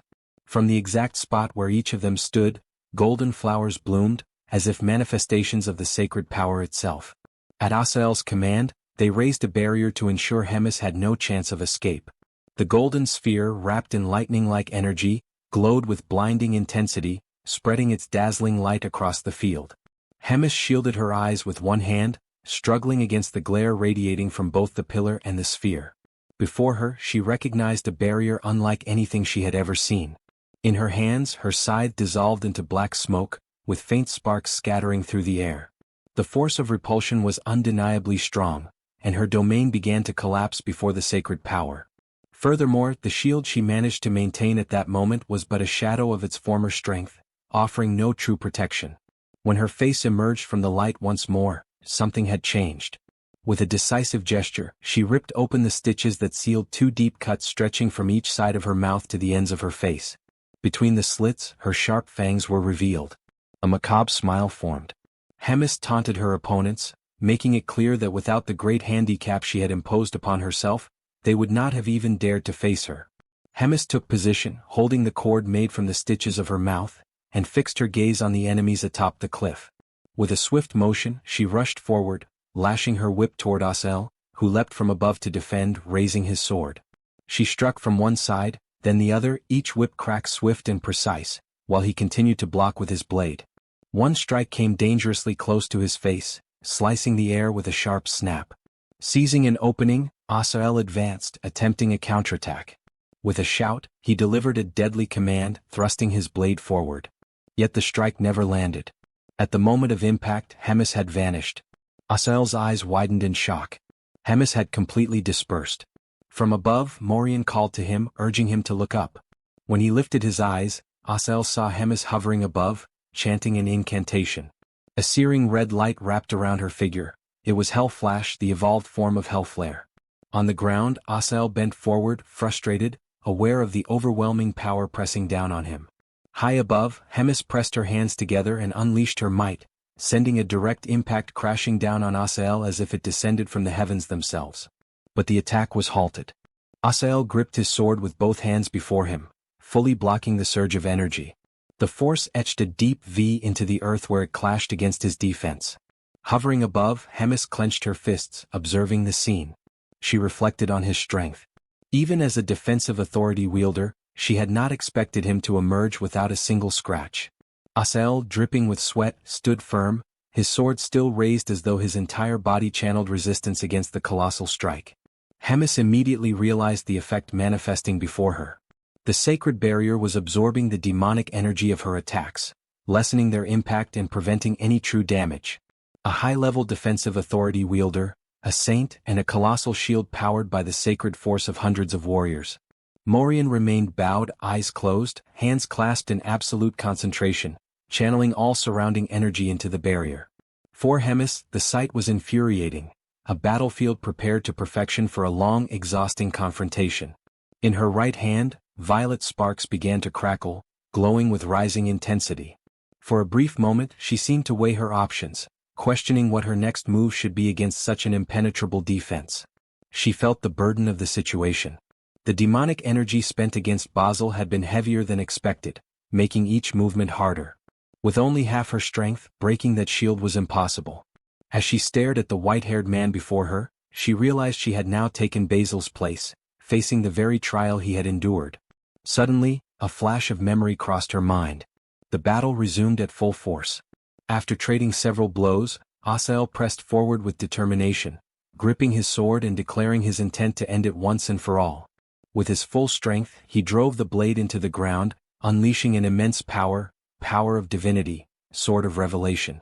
At the point of impact, golden light erupted, so intense that shards of stone tore from the ground and scattered into the air, clouds of dust rising around them. Before Hemis, a crimson sphere began to form, pulsing with condensed energy. She watched the technique with both recognition and defiance. Despite the display, she showed no fear. The maneuver was familiar, yet she was far from believing the battle was over. The sphere advanced slowly toward her, as if it had a will of its own. Her claws, sharp and golden, shimmered with a menacing gleam. Then, suddenly, blood gushed from the upper part of her body, forcing her to arch backward. The kneeling soldiers, their swords still planted in the ground, witnessed the scene in utter disbelief. Morian's eyes widened in shock as she exclaimed that he had struck down the glutton. Asael stood equally stunned. His sword still pierced the earth while before him Hemis lay bloodied, collapsed, unable to move. Trembling, he returned the blade to his waist, struggling to accept what had just occurred. A drop of sweat rolled down his face as he murmured to himself, questioning whether it had truly happened. His gaze fixed on Hemis's hand, adorned with golden claws, motionless upon the ground. Suddenly, before Asael could even realize that she was still alive, he found himself caught between the fangs of Hemis. She lunged forward with a monstrous maw, bursting open from the wound Asael had inflicted on her moments earlier. In a single motion, the legendary hero became nothing more than a morsel for the glutton. Only a fragment of him remained, leaving the scene both grotesque and astonishing. The saint, unable to believe what had just happened, cried out desperately for Asael, her voice filled with disbelief. Hemis, brimming with confidence, returned to her original form, mocking the situation and ridiculing the shock she had caused. She then reflected on how dire her circumstances had become, forced to feign death and rely on a strategy once used by Baal. Yet, with a sardonic tone, she joked, asking what everyone thought of her magic trick. But her composure soon faltered as she began to spit blood.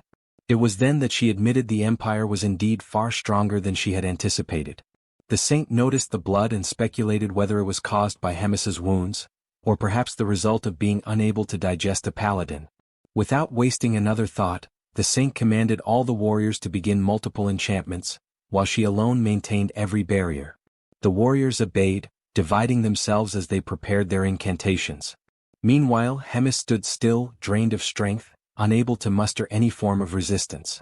She reflected on how the digestion had been far slower than usual, likely suppressed by the sacred barrier. When she lifted her eyes, she saw the attack was nearly ready. In that instant, she understood that her end had already arrived. With a tone of acceptance, the commander declared that her role had been fulfilled. She entrusted the future to those in whom she had placed her faith. Unable to resolve everything on her own, her only hope now was that her allies would succeed. The saint then unleashed the strike, a radiant beam of sacred energy, that struck the commander directly. Hemis accepted it calmly, seated and unmoving, yet content that she had never surrendered to a destiny of servitude. The battle at last came to an end. All that remained from the devastating clash was the shattered and broken ground, a scar left upon the earth itself. At the center of it all lay a vast crater, silent and empty, with no trace whatsoever of Hemis. The saint, breathing heavily and at last somewhat relieved, allowed her thoughts to wander. Her mind returned to Asael, who had acted like a reckless fool. He had let himself be carried away by the fleeting belief that victory was already his. That overconfidence had left him vulnerable, and in the end, it had cost him dearly. His fate had been a terrible one. She also pondered the weight of his loss, the fact that Asael had been taken from them so early in the sequence of events now unfolding. Losing him at such a moment cast a shadow that she could not shake. Beyond that, she knew in her heart that the Pope himself would be gravely disappointed by what had transpired.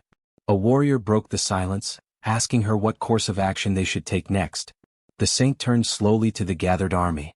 With a firm voice, she instructed them to return to the capital for now. She then warned them to listen carefully, to etch into their memory the words she was about to speak. She declared that the tale to be carried forward, The only tale to be remembered was this. Sir Asel, together with Sir Basil of Drazen, had fought with unmatched valor. For the sake of the Empire of Gartram, the two had perished side by side with the gluttonous foe. Both had met an end worthy of the highest honor, befitting the titles of living legends. And with that solemn declaration, she commanded that no other version of the story must ever be told. The scene then shifted elsewhere, to the battlefield where Riadrun now stood. He had cut down every last soldier who opposed him, and still he remained tall and unwavering. It was then that Moten arrived, his steps echoing with authority, and he praised Riadrun's performance. Moten declared openly that none of those fallen soldiers had ever been a match for Riadrun's strength. Riadrun brushed off the praise, insisting that compared to Moten himself, his own journey was still long, his growth still incomplete. Moten, however, did not waver. He reinforced that his words were not spoken lightly. His praise was no exaggeration. For it was plain to see that within only a few short years, or perhaps even before the end of the current year, Riadrun would rise beyond him. That claim left Riadrun astonished, his heart shaken by the weight of such certainty. With solemnity, Moten drove his sword into the ground. He revealed then that the link he had once shared with Rems had vanished completely. Riadrun, startled, connected the signs and spoke aloud the fear that the worst might have happened. Moten confirmed his suspicion. Riadrun pressed further, asking what Moten's path would be from here. The knight did not hesitate. He declared that Rems was his one and only lord, and that he would continue to follow her final orders. His loyalty, he affirmed with unshakable conviction, would not falter whether she still lived or whether she had already passed beyond this world. Riadrun then asked what her final instructions had been. Moten explained carefully that she had charged him with protecting Riadrun, ensuring his safety until the day he succeeded in becoming a commander.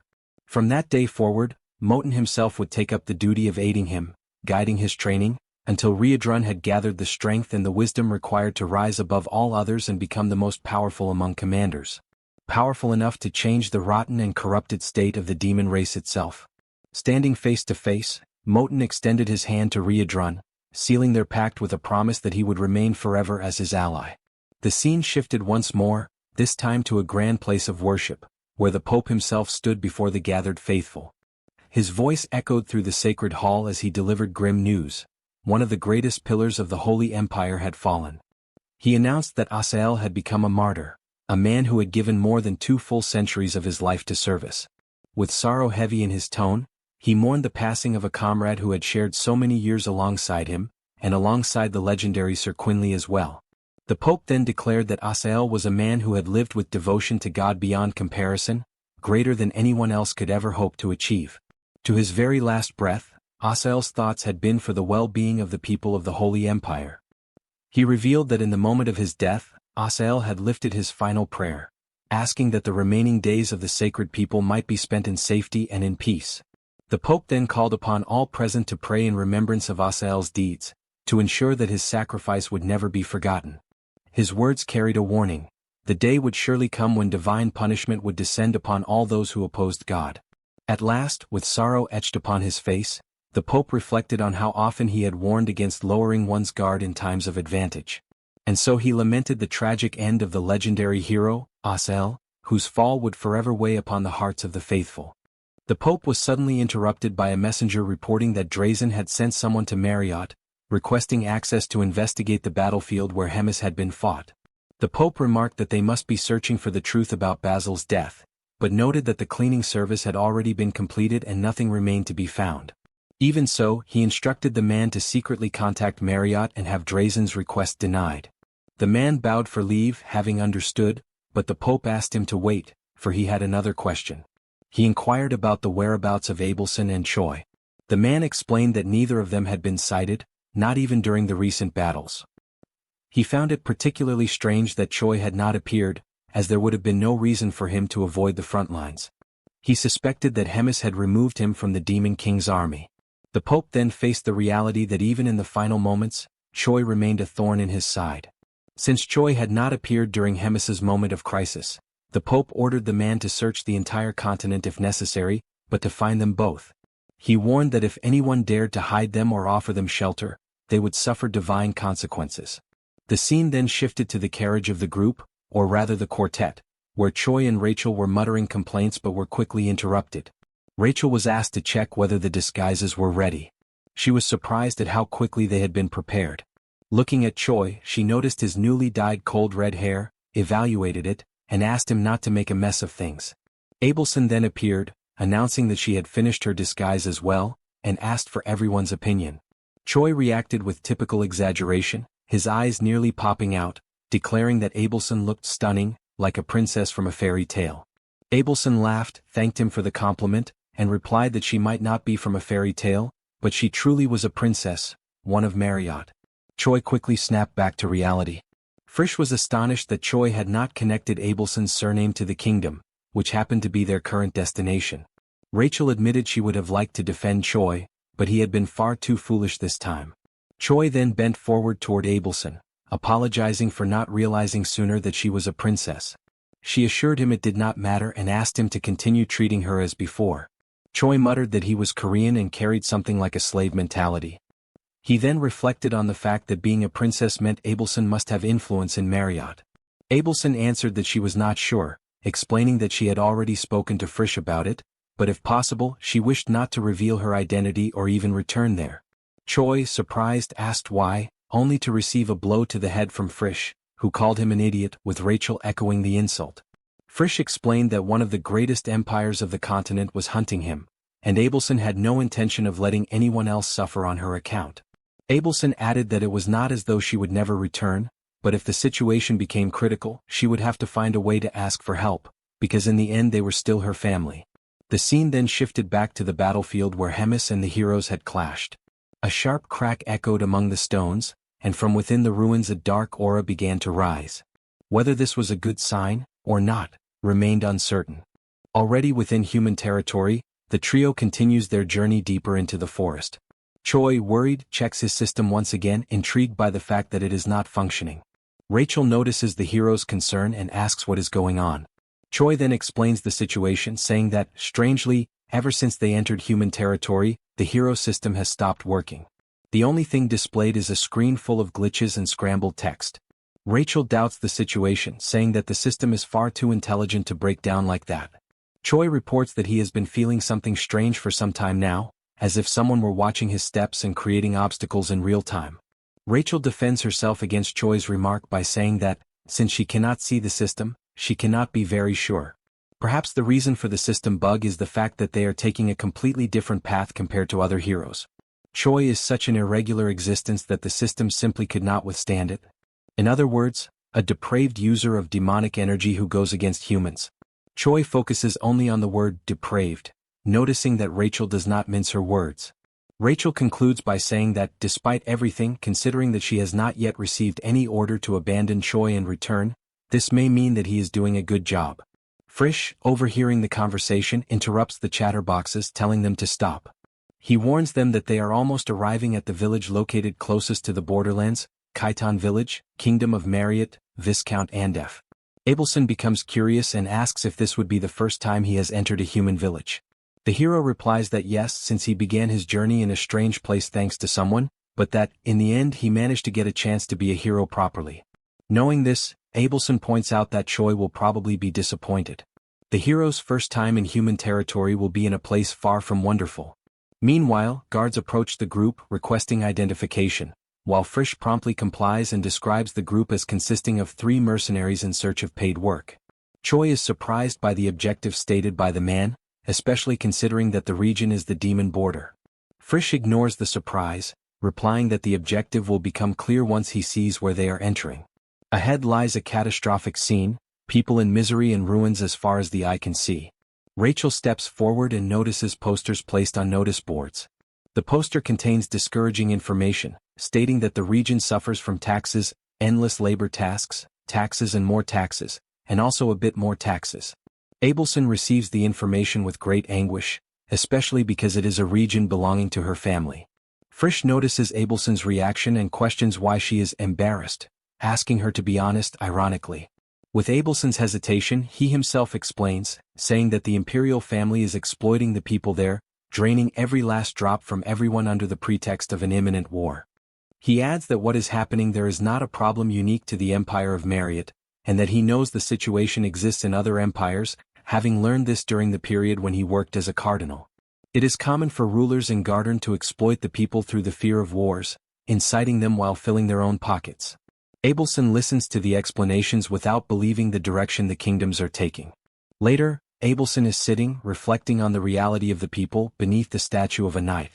The saint's thoughts are interrupted when someone surprises her, calling out to her. It is Choi who arrives, surprising Abelson, who in turn asks him where Frisch and Rachel are. Choi sits beside the saint and asks how she is feeling. Abelson answers honestly, saying that her mood has not improved at all and that, in fact, she feels angry. Choi tries to joke, saying that she has every right to be after hearing so many atrocities. Abelson clarifies that the feeling is not directed at Frisch, but at herself.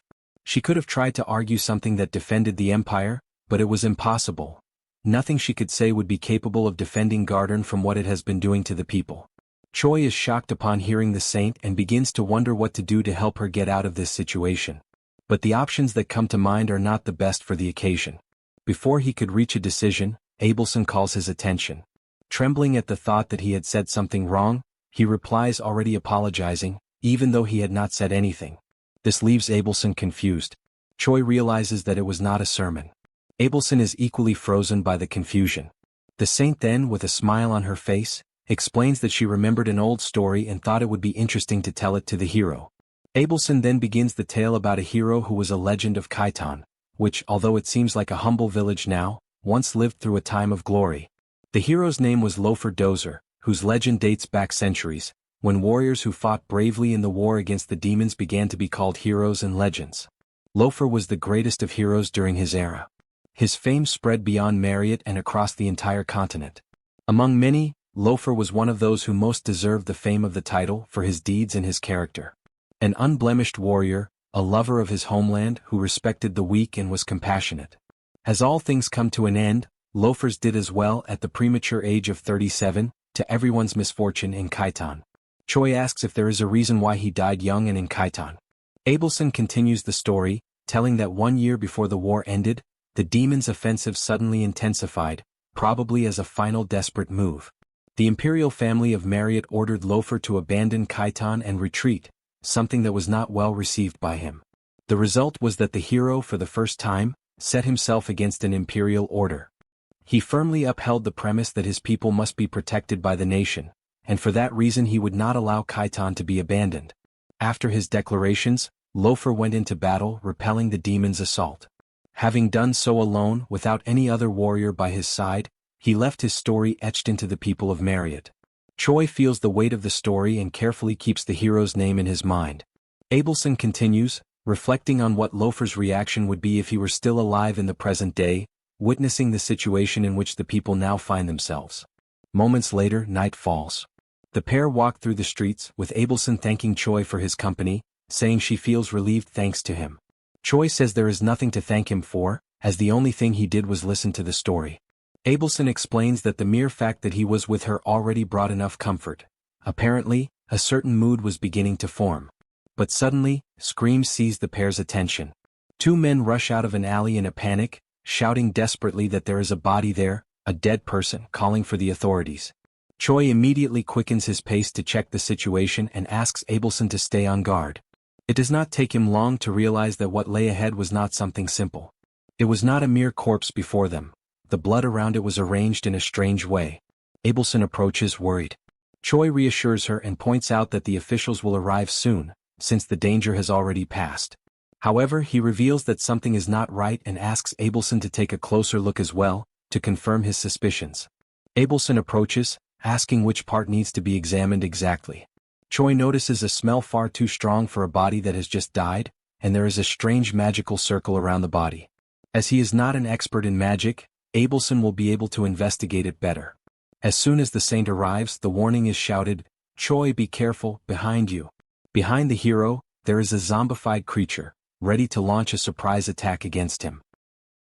Choi reacts and breaks free from the creature that was attacking him, putting some distance between them as he tries to understand what is happening.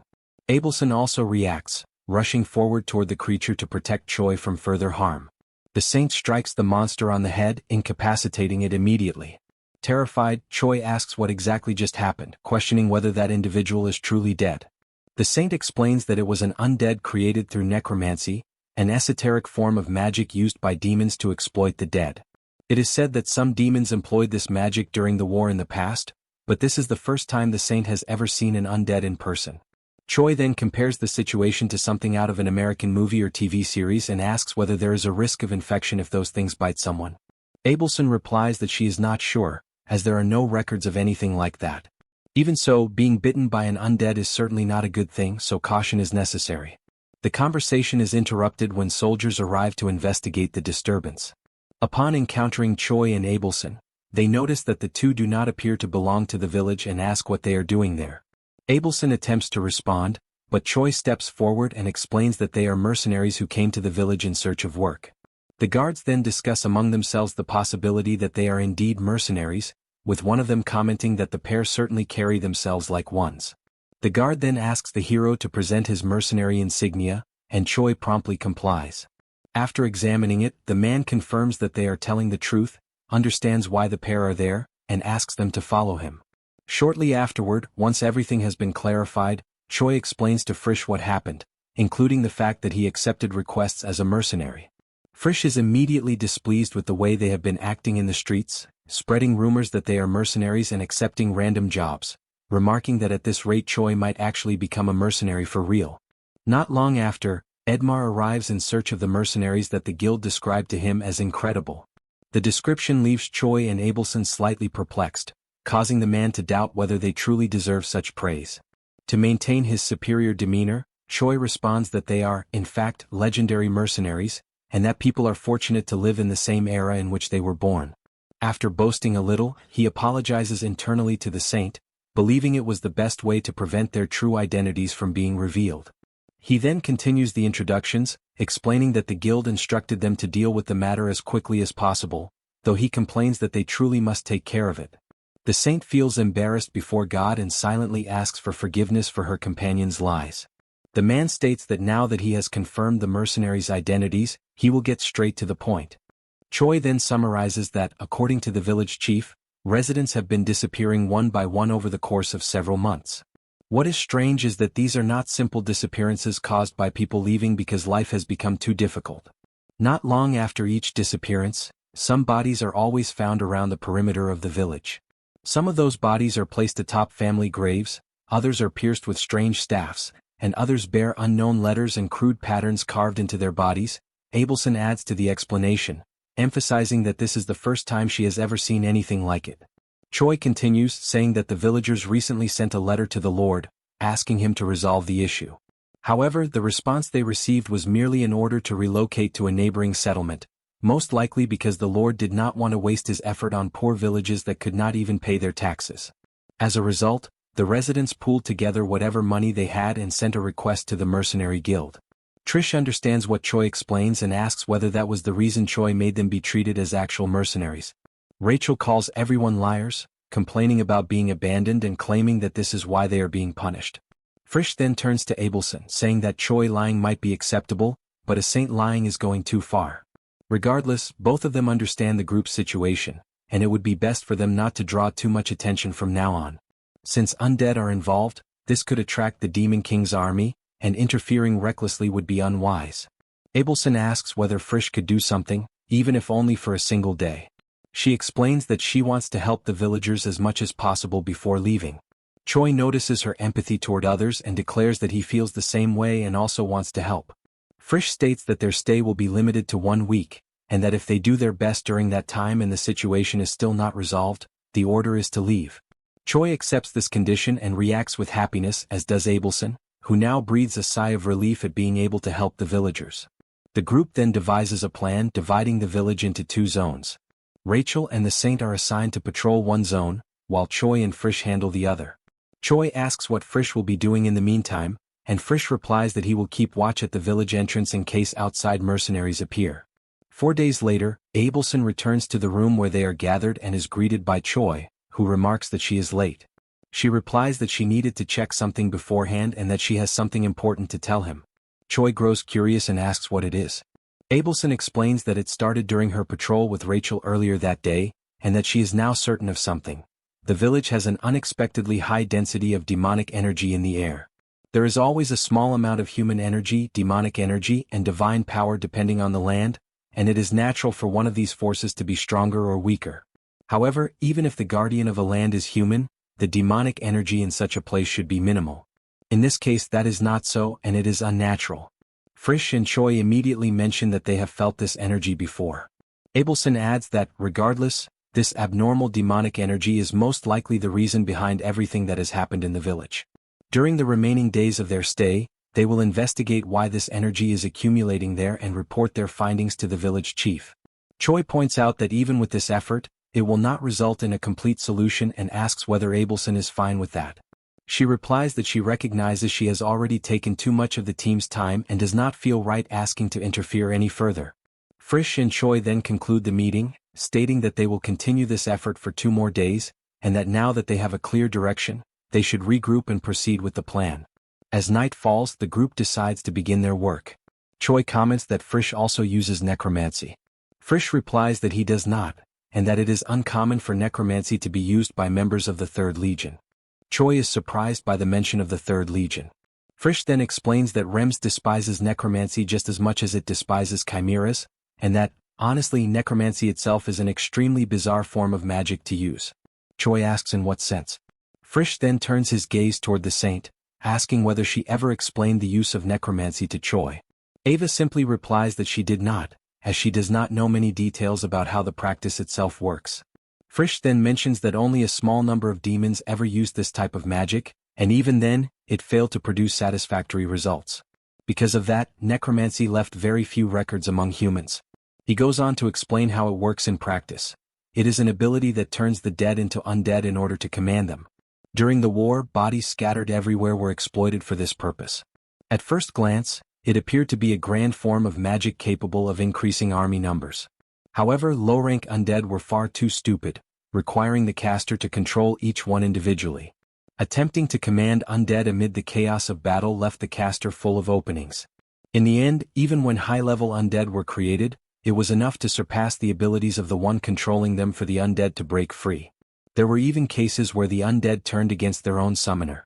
Once control was lost, the undead would attack anything alive nearby, without distinguishing between friend and foe. Choi understands the explanation and agrees that it truly is a bizarre form of magic to conjure. Frisch adds that during the war, this resulted in significant friendly fire. Before the conversation can continue, a strange energy draws their attention. Abelson immediately points out the presence of another demon near the group. Frisch is surprised by the saint's sensitivity to demonic energy and asks where the demon is. Choi also asks from which direction the energy is coming, and she answers that it is emanating from the statue plaza.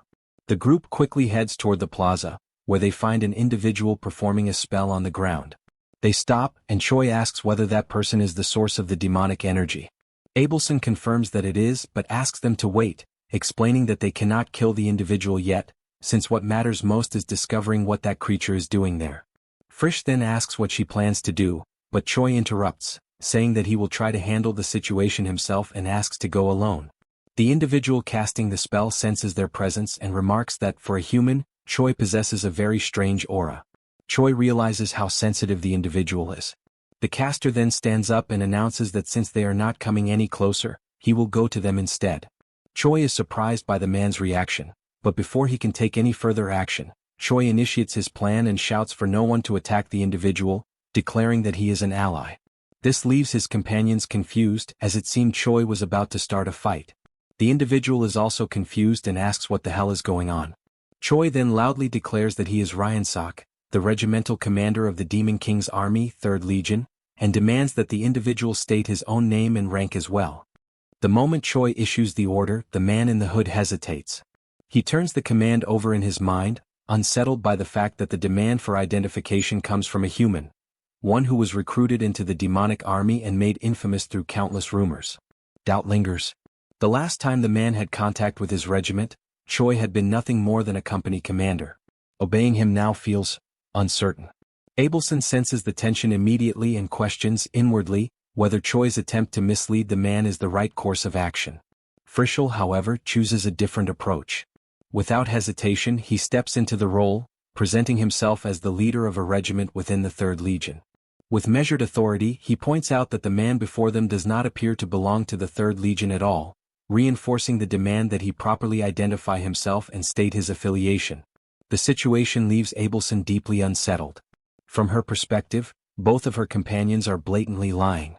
Frischel, however, remains focused on a single objective, resolving the matter quietly without allowing the village to suffer any collateral damage. He calmly advises that if the situation escalates, the saint should withdraw and contact the village chief, requesting an immediate evacuation as a precaution to protect the civilians. At that point, the hooded man slowly reveals his face, his expression tinged with suspicion. He finds it unsettling that Choi and Frischel are acting so calmly while walking among humans. Frischel responds without missing a beat, stating that they are operating under a secret mission issued directly by Hemis himself. Any information beyond that, he claims, is classified and cannot be disclosed. The mention of Hemis carries weight. The hooded man acknowledges the authority at once, and Frischel takes the opportunity to repeat his demand for identification. Reluctantly, the man admits that he belongs to the Fourth Legion. The realization strikes Choi immediately: this man is a subordinate of Park Hyuna. The hooded man's composure shatters as anger surges through him. He declares that Hyuna is not the rightful commander of the 4th Battalion, insisting instead that the position belongs to Lord Onyx. Choi and Frischel exchange a brief whisper. Frischel explains that Onyx was once the 4th commander, but lost his post after a decisive defeat and was demoted to vice commander. He also notes that the hooded man's reaction is hardly surprising.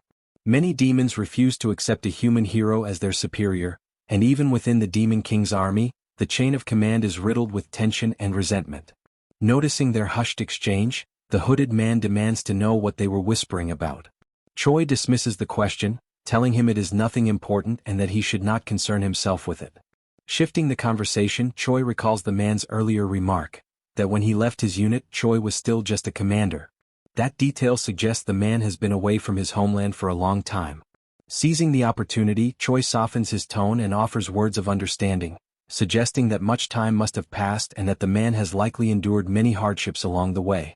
Frischel mirrors the sentiment, acknowledging the difficulty of solitary assignments and expressing that he understands what it means to carry such burdens alone. The hooded man's resistance gradually fades. Moved by the unexpected empathy shown by the two, his posture relaxes. Before long, the three of them form a loose circle, their guard lowered, and begin speaking more freely, unraveling the reasons that brought the hooded man to the town in the first place. The hooded man hesitates, weighing his words carefully as if measuring the risk of speaking against the comfort of silence. Sensing the opening, Choi presses forward, calmly pointing out the obvious, that the man harbors no fondness for the current Legion commander. If all he wants is a moment to vent his frustrations and speak ill of Hyuna, Choi assures him that both he and Frischel are more than willing to listen.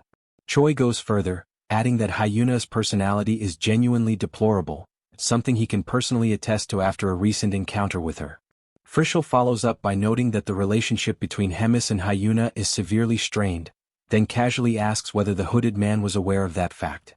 Without giving him much time to respond, Frischel mentions that their own presence in the city is tied to a mission as well, and that sharing information would be wise so neither operation interferes with the other. As the hooded man pauses to reflect, the two remark that he seems disconnected from the latest developments in the lands ruled by the King of Amon. Frischel explains that this kind of isolation is common for those assigned to solitary missions, often leading to long stretches without contact or updates from the main force. That observation seems to lower the man's guard. After a brief silence, he finally begins to speak, revealing that his mission involves testing a magical device capable of converting mana into demonic energy. The revelation visibly surprises Choi. The hooded man elaborates, explaining that when demonic energy is injected into the device, it triggers a reaction that converts surrounding mana into additional demonic energy for a fixed duration. The result is an environment heavily saturated with energy and een, an ideal condition for necromantic practices. He adds that the device itself was created through a joint effort between Onyx and Rotak. Over the span of several months, they buried close to 100 bodies while constructing a massive magic circle centered on the village. Recently, the plan began to bear fruit, with zombies appearing on their own without direct summoning. The hooded man explains that he was sent to observe the results, gather data, and oversee the progression of the experiment, until he crossed paths with Choi and Frischel. Choi then asks what is meant to happen once the preparations for the circle are fully completed. The hooded man responds that there are rumors tied to the village, stories of a legendary hero connected to its past. The ultimate objective is to resurrect that hero as an undead. Frischel immediately thinks of Lothar Dozer and questions whether necromancy has truly advanced to the point where someone who died so long ago can be brought back. The man replies that summoning such a figure is certainly possible. Control, however, is another matter. He admits that the operation remains experimental, with no absolute guarantees. Noting Choi's apparent hostility toward Hyuna, the hooded man decides to divulge more. He states that if the experiment proves successful, the next step is to turn Park Hyuna into an undead as well. The statement jolts Choi to his feet, shock written across his face.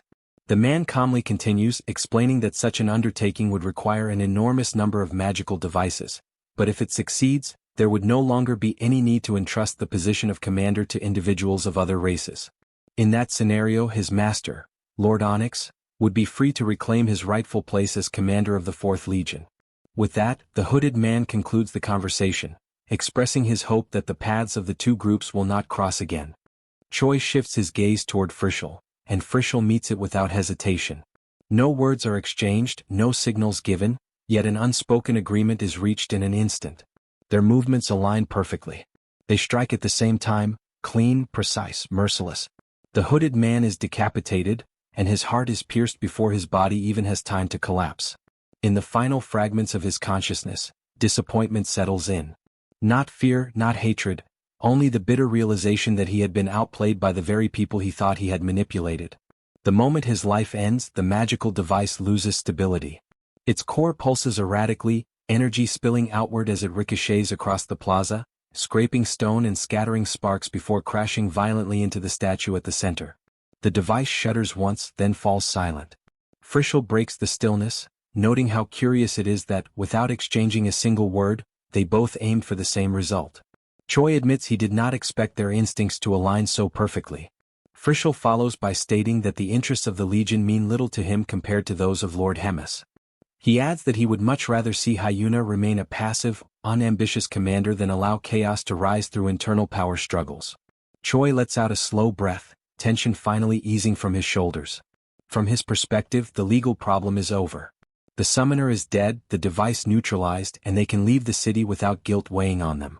If they manage to dismantle the remaining magic circles, the undead will disappear entirely, and the demonic energy saturating the village should return to normal levels.